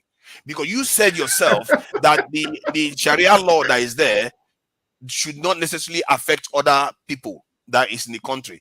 Then I asked you a Yeah. straight question: are the Igbos in the north allowed to drink beer? And you refuse to answer. I want to know. I'm trying to learn. Oh, You're he's still not in the answering. answer No, that. I hope the viewers are watching. He's not answering a straight question. So it goes down to the point like in America now, some states have strict laws against abortion, while others don't. You are not saying, oh, let's just it's a violating the constitutional freedom of the people. Some states are allowed to do certain things, while other regions are not allowed to. It's just the way nations are. Nations have peculiarities. When we keep dwelling on, oh, we have to talk, we have to talk. Your country is in tatters. You keep talking and you want to talk. You need to fix it because when the time to talk comes, we'll have enough time to talk. If you want to talk, your house cannot be on fire and you be like, this is time to have a family meeting. Let's congregate. Let's have a family meeting because this is very, very serious. We have to talk. See, You're all going to burn so when you're busy Naija, talking. let me jump in again. See, you see, there's this statement you just made now. If this has been your submission, I wouldn't have bothered to come in. It's a different thing you are saying. Now, what you are saying now is that you have recognized the fact that we have to talk, but not now. It's two different things. If you say now that the country is burning, let's try and quench the fire first before we talk. It's a different thing. But your initial approach was that there's nothing to be talked about. Everything is okay. No, There no, are no, two different no. arguments. There's always This room for talk. argument, this position No, you no, no, just no. made now, I can support you on this position that okay, even if we must talk, but let's put off the fire first. Let's put Mm, things in order first before we talk. Yeah, I'll take that mm. from you That has 100%. been my position forever. Maybe you didn't hear that. That's Yeah, been my position forever. if it is this, there's no need to be arguing. If you made this point like this, but if you say everything is perfect, Oh no! Nothing is uh-huh, ever perfect. yeah, The reason why it came across as if I wasn't on this position is because sometimes when you get into debates, some people will say you can't do anything until you have this discussion. That's how it is. Yours is more nuanced. You are willing to say, okay, let's fix the house that is burning first before we go and have this discussion. But like someone like Black Panther will be like, no, we can't do anything until we have this conversation. And that for me, I find that mind-boggling. Like you have enough. Some people like when some people say you can't create a strong military because we don't have the money. We don't have the economy for it. I was like, but you have enough economy. It's not a zero-sum game. You don't expect to be an American-sized economy before you be able to create a strong security. You don't expect to be perfect. Like in my own case, I don't expect Nigeria to be perfect before we say, oh, before we have a discussion. We just need to get out of this place we are in right now. Because for me, where we are right now is an existential threat that we are right. facing. We are facing a very, very serious problem of our own survival here. And to be worrying about talking about how the constitution is not pretty enough and it doesn't cater to everybody's needs. Yes, amend it. If there's something to be changed, amend it. They did 100 and something last year. I think maybe almost 140 at least was changed. You can go amend more, keep changing it while we sort our problems out, get out of this mess we are in. When we get out of the mess, go and have your discussion. As a matter of fact, I don't even have any problem with people having conversation. But my issue is when you put that one before doing anything. Your people are dying. Your children are your children are in trouble. People are not getting educated properly. Why would you put this discussing first when instead of dealing with those issues as a key this aspect? If you look at this constitution that we they like to say that we have to talk about all the time. This constitution has survived more than any other system we have in Nigeria so far. It's outlasted all the military regimes, outlasted all the Shogari and constitutional this in a period. It's about 23 years now it has survived. If Tinubu finishes his term now, that will be by far the longest time we've had the democratic government this in Nigeria. And the constitution was amended. It didn't remain the same. As a matter of fact, the constitution that was written in 1999 and the one we have now, the changes in there is if people count how many amendments have been made, it's going to be a lot that has been made so far. So Nigeria is evolving, but my concern is that from the point of view, the way we are practicing it right now, we are missing the goalpost. We should be looking to make the country strong first. Can you imagine if Nigeria had the million-man standing army right now? Do you think this nonsense going on in Niger will be happening, or Mali? They will not talk because their country, Mali, currently have 12,000 soldiers. Mali has 40,000, which is doubling their size from what they used to have before. If you want to try any nonsense, Nigeria will be like, hey, calm down. Calm down. And Nigeria can be making money from all these countries too. Look at all the resources Niger has. They have uranium, they have gold, they have all kinds of resources that Nigeria could be gaining from.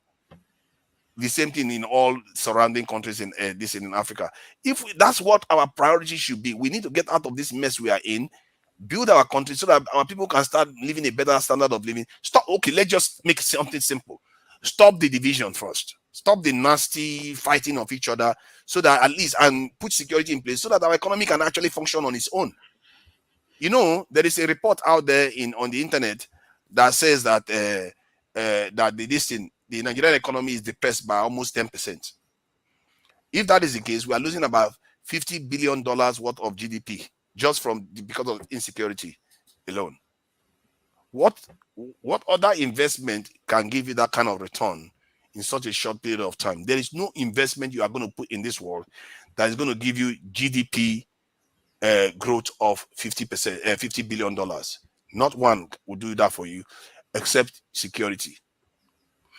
And our leaders will drive around the building and pretend as if they don't know. And now they are talking about synergy in the military to solve the problem. No, that's not going to solve the problem. You need to increase the size of the military, or in short, not only the military, the security services, all of them, to be able to secure the country. In my opinion, to Nigeria, what I've come to, one working theory I've been able to develop about is that your love for the country, or your nationalistic approach to the country, your zeal, your zest for the country, can sometimes cloud your judgment. I think that's just the problem. Because to be honest, you know the facts. You know that we are not where we ought to be. But at times you make your point. At the end of the day, you just, sometimes just in an attempt to always put the nation forward, you now ignore the facts, the burning facts, the things that are dividing the people. It's not just enough to keep saying we have to, but there are some what do they call? There are some forces, centripetal forces, that are tearing the nation apart. We still have to look at this. Everybody wants a stronger, united, and better Nigeria, but not on the terms the way it is now. That's just what everybody wants: equality, fairness, and justice. Just go back. If you really go and listen to what you said during the Simon Ekpa thing, so balanced, so nuanced, and I was like, wow, is this to Nigeria? I didn't know you'd be coming back again later. Of course, I'll come back to what I'm coming back to. Why that same person that did all that should tell you something that I understand what I'm talking about. And you do. And what I'm talking about is based on watch reality. my every time I comment on your discussion, I always make it clear that you know exactly what you are doing. I always say that, because it's listening to you. I always say that listening to you for only 5 minutes, I already know the kind of person. I know you know what the issues are. But I think your idea of projecting Nigeria above every other thing, that's actually what is affecting some of the. I think if you don't have ambition for your people and your nation, then you're not going to get anywhere. Because but you should understand that it is the people that makes up the country. That is what I'm saying. So when the people are suffering, the people are not protected, then I cannot project the country above the people. But that's why I say you need to protect the people. So anything, any policy, any administration that neglects the people, I will always come after the administration. And at that point, I don't even care about the country anymore. Because country can cease to exist, but people cannot cease to exist. Exactly. Yugoslavia has ceased to exist. Many countries, they've ceased to exist, but the people are still there. That's why I keep saying it. That this is why isn't it why I say all these people that are clamoring for nations and all the rest, they are missing the point. While you are busy doing that, your people are still suffering. You are not protecting them. You are not making them progress. You are not. They don't have any place in this world. They are busy running to other countries to go and serve other people regularly. The Yeah, but focus should be on the people. if you make that point, I think it's better you always clarify at the end that why we are planning for this long-term plan, but let's do this for the now. Oh, that's I what think that they has don't. always They been don't the just say missing that. point. Isn't That that has what I always just been said? the missing point in your discussion. Because if you say things like that all the time, I don't have any problem with that. Somebody is making something very reasonable. Before we go for gold, now we have silver. Let's make do with the silver we But have first. okay, good. Okay, I get maybe the part or in terms of using getting these resources from African country. Yeah, that's long term. But in terms of securing the country, you can do it within a year. Even Erufai made the argument in Chatham House. So if I was the one saying it before, people were like, "Oh, you're just saying it again," and you always saying stuff like, "Yeah, yeah, yeah, and all that." It's impossible. You can't do that. You again too, like, you saying all this stuff, saying like we can, we are. So The, it was the people thing is saying, that you are getting on so many people's nerves yeah, tonight. yeah. They were like, "Oh, you are having You you are have this getting your on psychedelic everybody's nerves. You ideas." get on my nerves. You get on everybody's nerves. But And why though? Why? I It's a, came to this I'm discussion advocating today for something that because is going of to you. benefit all of us. Why do I get on people's nerves? I'm You advocating for also something that get is on going to my benefit all nerves of us. also. Why? Yeah, because you are pro Nigeria. You are not pro people. I That's am just it. actually, oh my God, I'm actually pro people. That is my No, point. you are pro Nigeria. You are not pro people. Either See, it is in your mind that you are pro people, or you are not passing your message clearly. you know what? Maybe you do have a point to an extent that people think when I talk, it sounds like I'm pro Nigeria in terms of just only Nigeria. I don't care about the people inside it. But in reality, the reason why I talk like that is because Nigeria is the vehicle we are all in. Yeah, So, that's the point I made before. Your approach to this issue is this: let's have Nigeria, then we'll put the people inside. But what the people are saying is that let's have the people first before we talk about Nigeria. but the people are already inside Nigeria. No, but they are inside, but they are not inside. They Yeah, are because inside. the Many reason of I them are said they are jumping listen, outside. They're already no, inside. That's the no, the point. reason I said they are inside, they are not inside, is because of the inequality. For example, the inequality in the land. Just look at the last election. Look at the way it went. So one person can decide the fate of 200 and something million people, irrespective of how they voted. This man said he was going to make sure he attended to every complaint before they finally announced the result. And while men were sleeping, he woke up and went ahead and announced the results.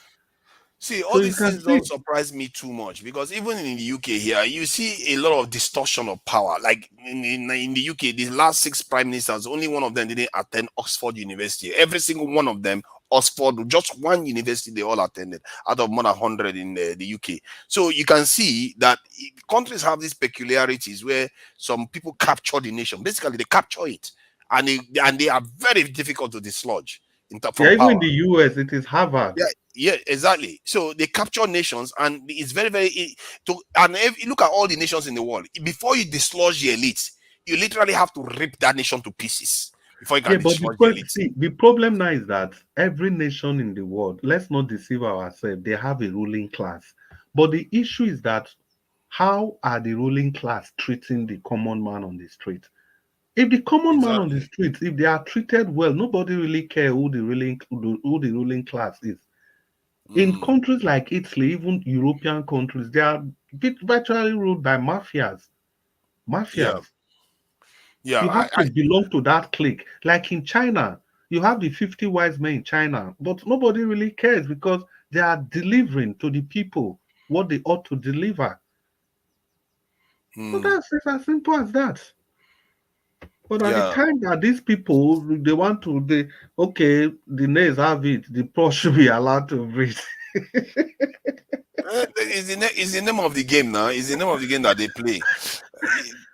Okay, For me anyway, the way for my approach to some of all these problems is go straight to the problem, deal with it. Because this thing that I think the reason why we shy away from these things, I think is a little bit of some aspect of trauma and conditioning, because given what our forefathers experienced, they experienced a lot of losses and control from foreigners.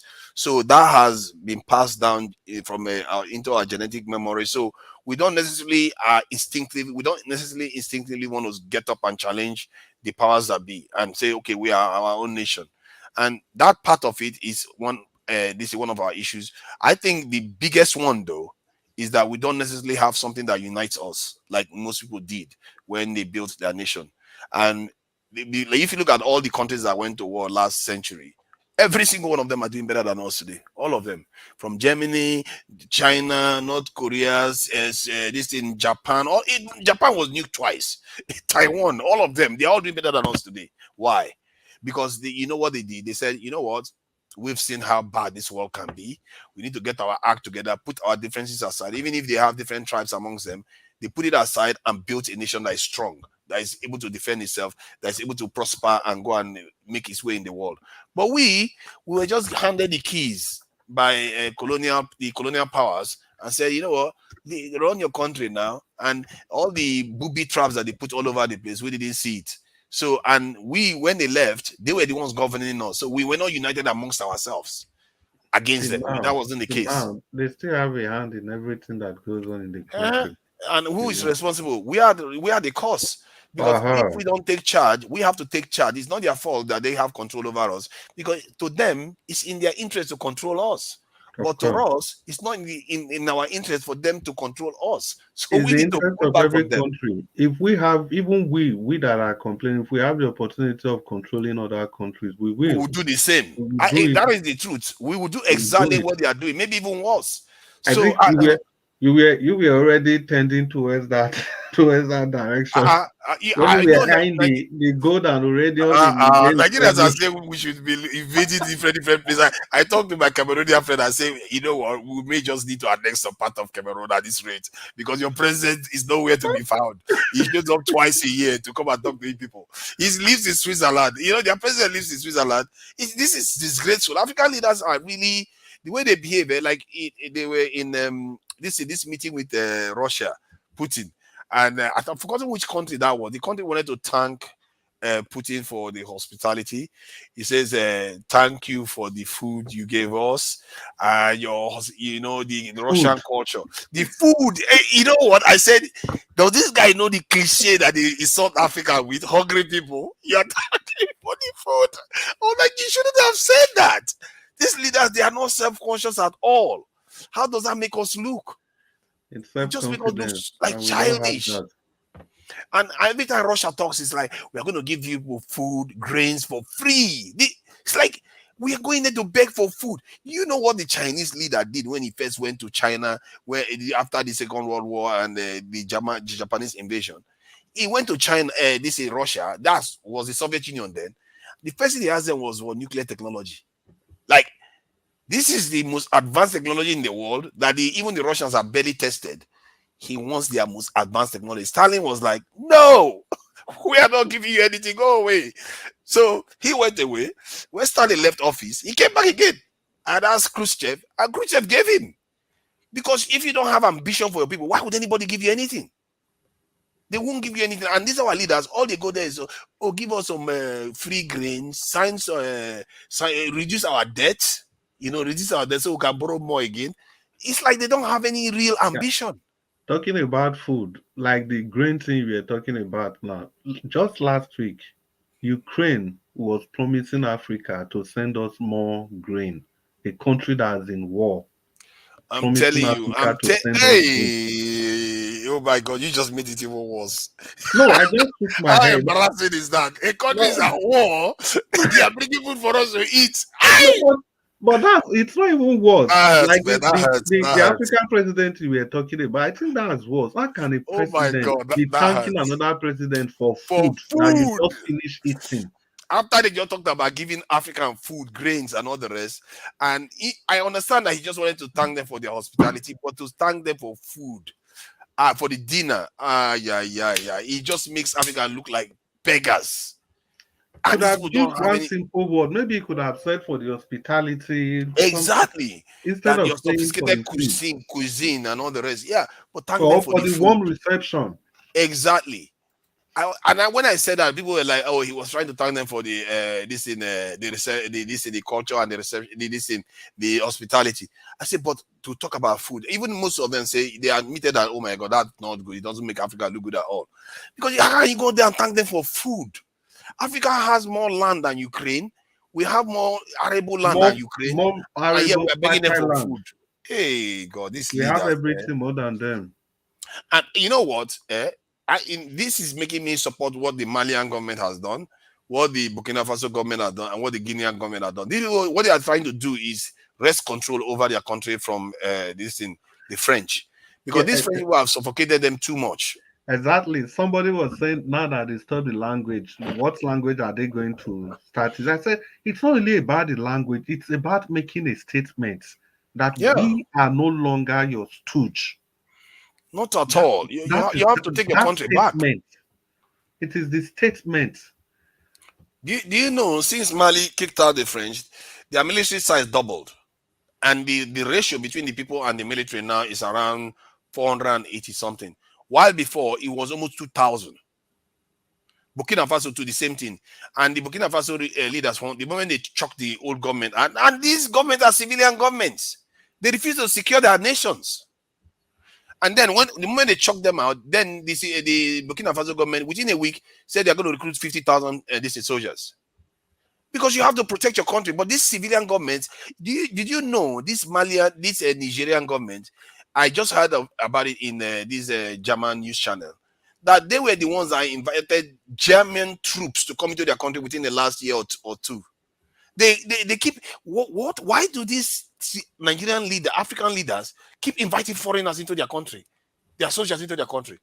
It's like you have millions of people in your country, you don't give them jobs to secure their country, you keep inviting foreigners. That is extreme corruption, extreme compromise leaders that compromise their people's well-being, and they deserve to be kicked out. And that's why I support this government getting kicked out. Because how can you keep inviting foreigners? And look at Niger. Niger is so poor, one of the poorest countries in the world. You have gold. It's about the poorest country.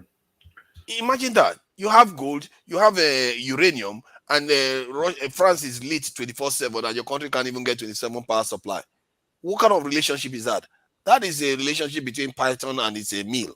They are busy swallowing you alive, and you call that a relationship. That's not a relationship. And I'm glad they kicked this government out. I hope this. You see, one thing I don't like about African military leaders when they come into office, they don't want to go, and they don't want to take a civilian uniform. I don't get that, because this Egyptian leader that is in office right now, he was a military guy. Within 2 years, he transitioned to a civilian regime. But African guys, when they take office in military uniform, they want to remain there forever like that. I don't Yes, understand it. Do you have it's the, explanation for that? it's the security. They want to be assured of their position, because it's only when they are right inside the thick and thin of the military that they can be able to, But you can they can change the predict law. any move. But you can change the law so that the civilian president has power over the military. You can change it in such a way that just becoming a civilian doesn't mean that you're out of the loop. You can change the law that way. So I don't know, because others do it so easily. I keep scratching my head. I'm like, why are you not doing the same thing? Because Egypt does it. The Egyptian, do you know what happened in the Egyptian election?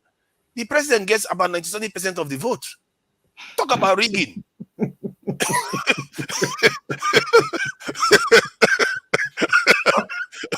Talk about rigging there now. Nigerians will be like, oh my God, no.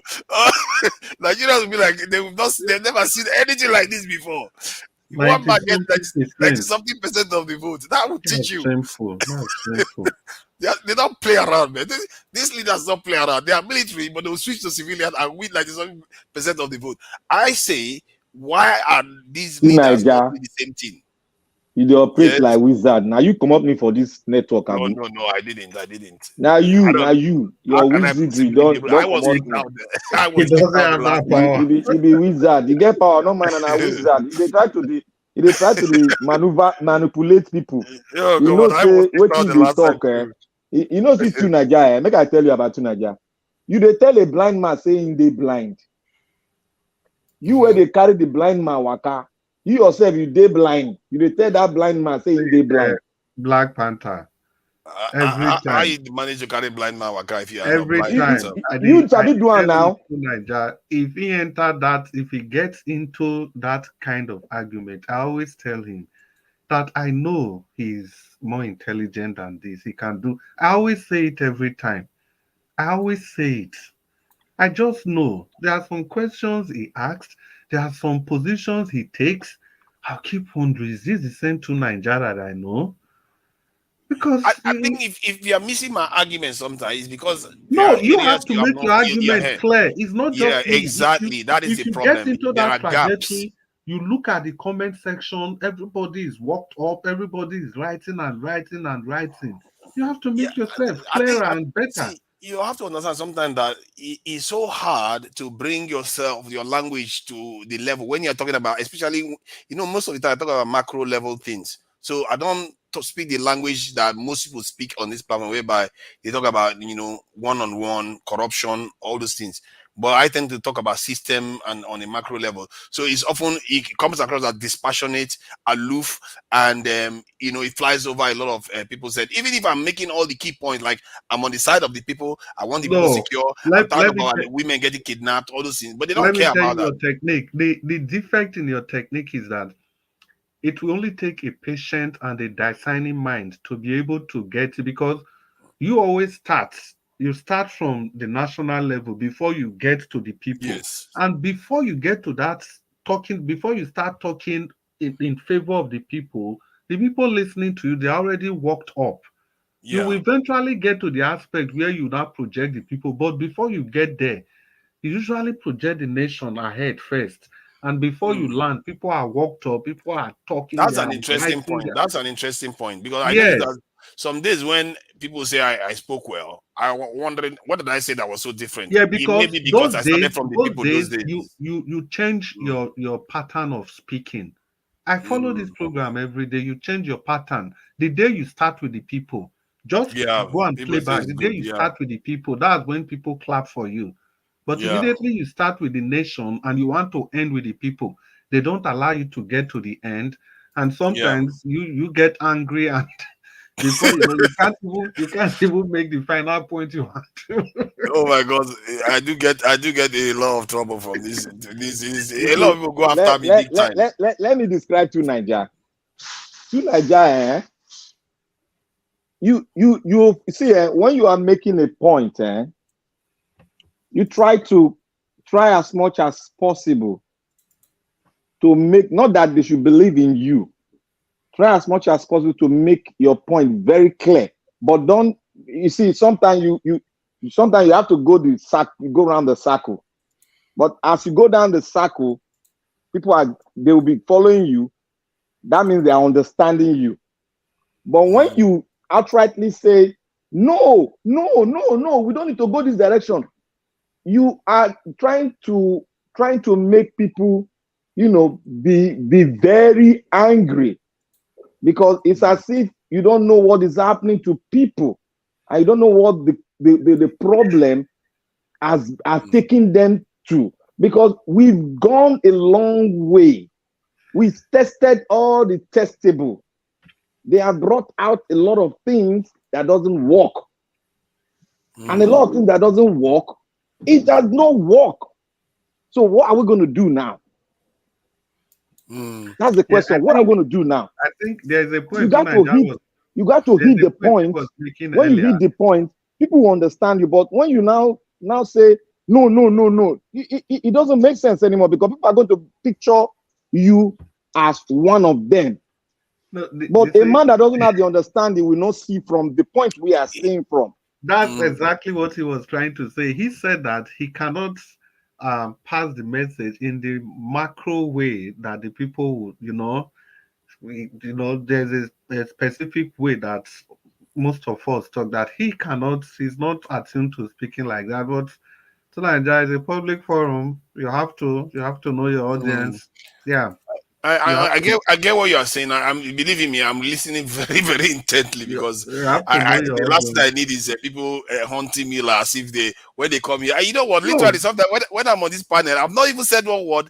They started already. Back, back, for back, back, back, back, me, back. personally, for me, I can be attacking you, but it doesn't take away the fact that I always say, okay, you take the discussion to a whole new level. I always commend you for that, but that doesn't mean that if you are saying what I feel shouldn't, it's not going to go well. You know one thing I I discovered. must come Sorry, in because me, I'm the people man. I'm not the national man. I believe in the people before the nation. That's just me. So Same for you know me. one thing I discovered too, Niger. When you are changing the dimension of discussion, me I know I'll just be laughing. If I open my this thing, I will just be laugh. Me I don't know. I dey quick grab every little thing. the Anybody guy want change is it, too I dey grab am intelligent fast. for his own good. I've So told when him you are that many doing it, I'll times. just be laughing. When you don't laugh finish, I'll prepare for you. You know, sometimes I'll say I'll dey cough. I'll say, may I cough my throat. Now you are the cough my throat for He's too intelligent for his own good. I because don't I tell him know that the one many dimension. times. I've told him many times. Many I times. try That's to why there are some what questions. I do is that I like to sometimes I like to pride myself of being able to talk to I that's why I admire Wike so much because Wike the guy will talk to Aha! Wike He is an speaks the expert language of the communicator. people. Yeah, he's an expert communicator. That's why I like him. But for me, I find myself struggling constantly to be able to because sometimes I think where it comes from is that where you get because when you are talking on a macro level, what tends to happen is that you got the information on it given to you on a macro level. So I don't know how to pass it to make it simple anymore. So I will just come and start blabbing here, and then people will be like, "What is he talking about? Shut up, shut up, shut up! You're talking nonsense. You are one of the agents of the country."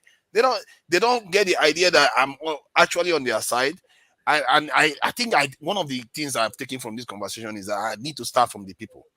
Aha, that's just it. It's not you were saying blabbing, it's not blabbing. It's the way you start. You bring the nation first before the people. But if you start with the people, when you even start Yeah. talking about the nation, most people cannot even know what you are talking again because they've already zeroed their mind that you are speaking in favor of the people. So any other thing you say after that time, it will just flow along. There will be a strong connection between your points. But when you start with the people, you want with the nation, you want to end with the people. Everybody will be But outraged. sometimes Black Panther sounds like me. He says all this kind of stuff I say, and he gets away with it. Nobody goes after him. It sounds because like me. No, because see. everybody Anything already I say, understands Black see, Panther. Tunaja, anything I say, I will not say something I don't know and something that I have not discussed before. See, all the things you people are saying here, me, I've discussed it before. I have my own chappy that I discussed. And one thing again that I see is that I have been on ground before.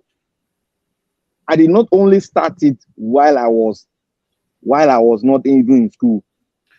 Look, I've been on ground to feel the Black Panther. I pulse. think that's one thing you say that may actually be giving you credibility when you say I've been on the ground before.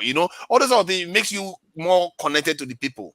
And then you go on to say things that I would say and you get away with it. But if I That's just the open my mouth and say the same thing, everybody comes at me. that's the No, micro discussion they we are crucify talking about. they That's crucify the people first before that's you part go of to the the main people point. thing. That's the wicked kind of thing, the wicked kind of talking. Yeah. You just say it, you know exactly what the people want to hear. It's the micro thing we are talking about. Yeah, I It's That is swear. why I told you that you have to take the people round. If you know this parable, you have to take the people round the circle, take them round the circle. As they are going alongside the circle with you, they are understanding you. But when you take the people round zigzag, you bring them to the other zigzag again. They are no longer understanding My it. my own is that I may not I don't agree with True Niger in any way, but I just like the quality it brings to the discussion. That's it. I just enjoy the quality. That's all. I may not agree with him. I've It's said a that bit change several that trajectory. That is one quality. It's a bit change jam. times. When you don't change jam, and at that time they get power because they like them. Oh, that's I've where you said have that power to come and cause trouble. I've said that several times. But yeah, I think what drives me, and maybe that's where it's coming from now. Because what drives me is to try to ensure that the communication. Because I think what I find is that we don't get quality information. Because I was one of those people that was misled. you can see there's a comment on the comment section now from Deji Akimbode. He said, I think Nigeria might be too smart for the audience. I get 100% of his perspective. Now, I think that's like a bit derogatory to the audience. Maybe he Go could and have leave him framed it. now. Let him go and say that nonsense when people are here. He will No, find out. it's not different from what I've been saying. I've said you raised the bar of the discussion. It's not different from that. But I think what he's still trying to say is this micro communication you are talking about. As in, you are not breaking it down. You are not just saying it in plain terms. People don't, it's difficult for people to get the theory when you propose theory and stuff like that. I think that's what this guy is trying to say. Like I said, I completely agree with him, but he could have coined it better. He is probably, he understands some of all those things because he probably knows about those things and he's ready to act in the way I've read coined it. it better. But he has made that valid point. The same thing I've been See, saying. Tunaja, see, me, I understand your part. The part which you are taking, I understand it. But see, people will, it's like people got to understand where you are coming from. Because if you don't take people around that circle where you're coming from, they begin to not to understand you because you are not getting to their own kind of feeling. You need to get into people's feeling. Yeah, the feeling part. Because the feeling part, you got to get into them. You see that P2B will say something and I will say it, and literally they will come at me. I was like, but P2B just said it. Like that day when Aburi said something about the Tinubu side seems to be preparing for election. When I said it earlier on, they were like, you are criticizing Labour Party. They're not getting, yeah, why are you criticizing them? They're not getting ready. People go after me for saying that. But when the Labour person says it, it's okay. The other day when Yusuf, what's her name again? That lady, Yusuf Amina or something, I've forgotten her name. Aisha. When she came here, Aisha, when she came here, she was more brutal to them. Very brutal. She was brutal, and nobody criticized her. Even the question I asked her, she was brutal. She was very I'm brutal. telling you, nobody criticized her for anything. Unforgiving. I'm telling you, but the moment I say anything remotely out of line, they come at me. I was like, but how is that even fair? Some other person will come and say something worse, and they get away with it. People have programmed their mind about you. Well, that's just it by and large. But Aisha is somebody. Aisha is I would say Aisha have gone through what Aisha have gone through. Aisha was not an activist before. It was not an activist before. Yeah, she was not an activist before. But she on a long road, she developed it. She got to learn it. She learned from someone. She understudied people, and she's very intelligent. She understudied people, and she learned to get into it because somebody on the road made her to believe, and the so-called people that are taking the word, now embroidering, and she now saw the picture. You see, a person that is convinced will be bold and will be very brutal in answering questions because she's on the ground, she feels the pulse of the people, and she'll talk into the pulse of the people. See, you got to talk into the pulse of the people. You got to flow. When you flow with them, on that line, they are following your flow. Then when you try to change the trajectory, they will understand you because they know that you are flowing with them and you will not mislead them. That is that's a key one. Yeah, I'm not in that kind of space amongst Nigeria. So for me to say some of all those controversial things that they feel like it doesn't necessarily align to the way they feel, then they will not agree. So maybe that's why it puzzles me, because to me, I just feel like it has to be logic based. It shouldn't be personality based. Otherwise, you could be misled. So whenever somebody, it's like Aisha Yusuf could say something that is extremely controversial, that is actually maybe corrupt, and they will still support her because they just think that she's heading in the right direction. And that is dangerous because you are not using reason to judge somebody. You're just using because you trust them now to agree with them.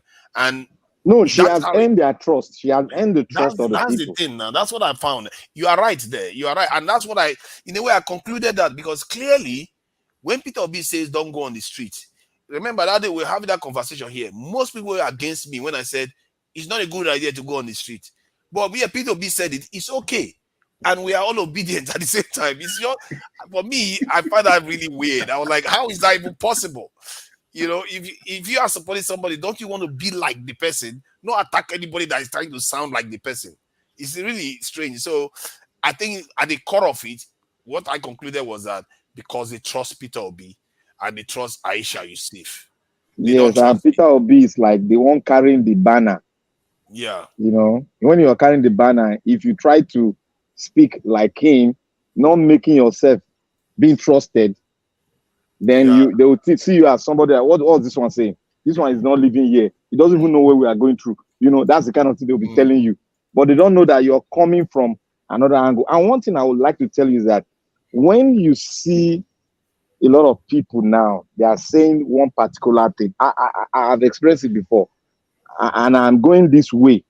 I try it several times. I go. Then what I always do is that I'll go back on the topic on my own and start tracing it, trying to ask people questions that are far ahead of me, and I'll ask them questions. I'll get my what I needed. I'll just get it. I'll say, okay, that was why people were doing this. Now I have to redress myself and now start to look at it broadly and try to come from another angle, which we bring. I'm not trying to satisfy anybody, but I'm trying to correct myself because I have it as a duty to correct myself and make sure that I am on the right path, that we people will try to see at least see to my own reasoning and get some facts from me, even learn from me as I'm learning from other people. That is it. That is why even if I'm going on the trajectory, I would like you to, there's one thing I use.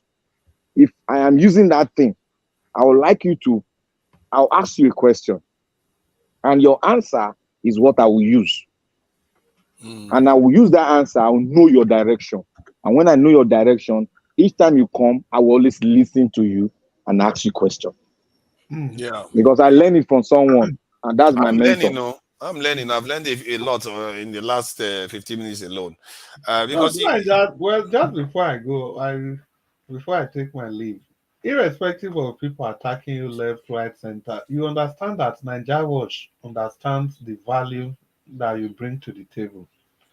You know, yeah, they do. so that's why, yeah, you should have sensed that I have sensed it. It's just my personal opinion that, irrespective of the of the bashing left, right, and center, but Nigeria Watch understands that yes, you know, it's good to have you on board.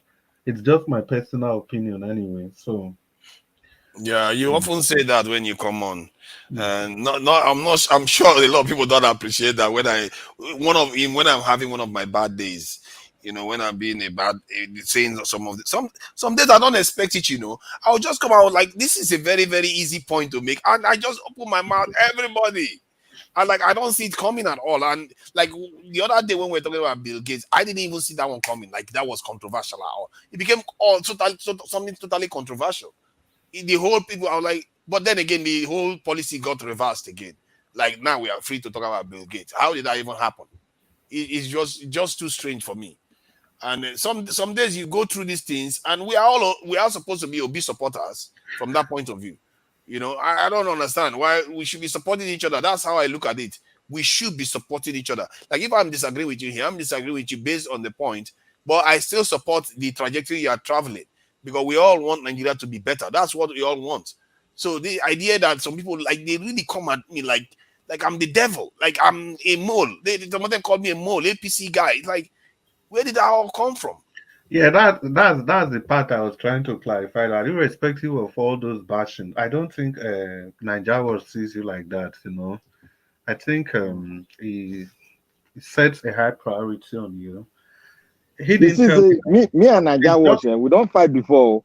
it's just from the way I see, from the way he reacts to you and stuff like that. Because irrespective of those bashing, it still give you your fair time, allow you to, and some other unspoken things, body language. That's just Nigeria for you. He's a very fair guy. You know. He No, generally very True fair. Naija, you are a resource person. There's no Nigeria doubt is about it. very fair. He You are a gives resource everybody person. opportunity. Gives And everybody. when because somebody is objecting to you does not make you it does not make you, people to say. Sometimes I'll say, sometimes I'll tell myself, what's wrong with this Teenager? He's not going the trajectory again. What is wrong with him? I'll cool down to listen to you. I love listening to you.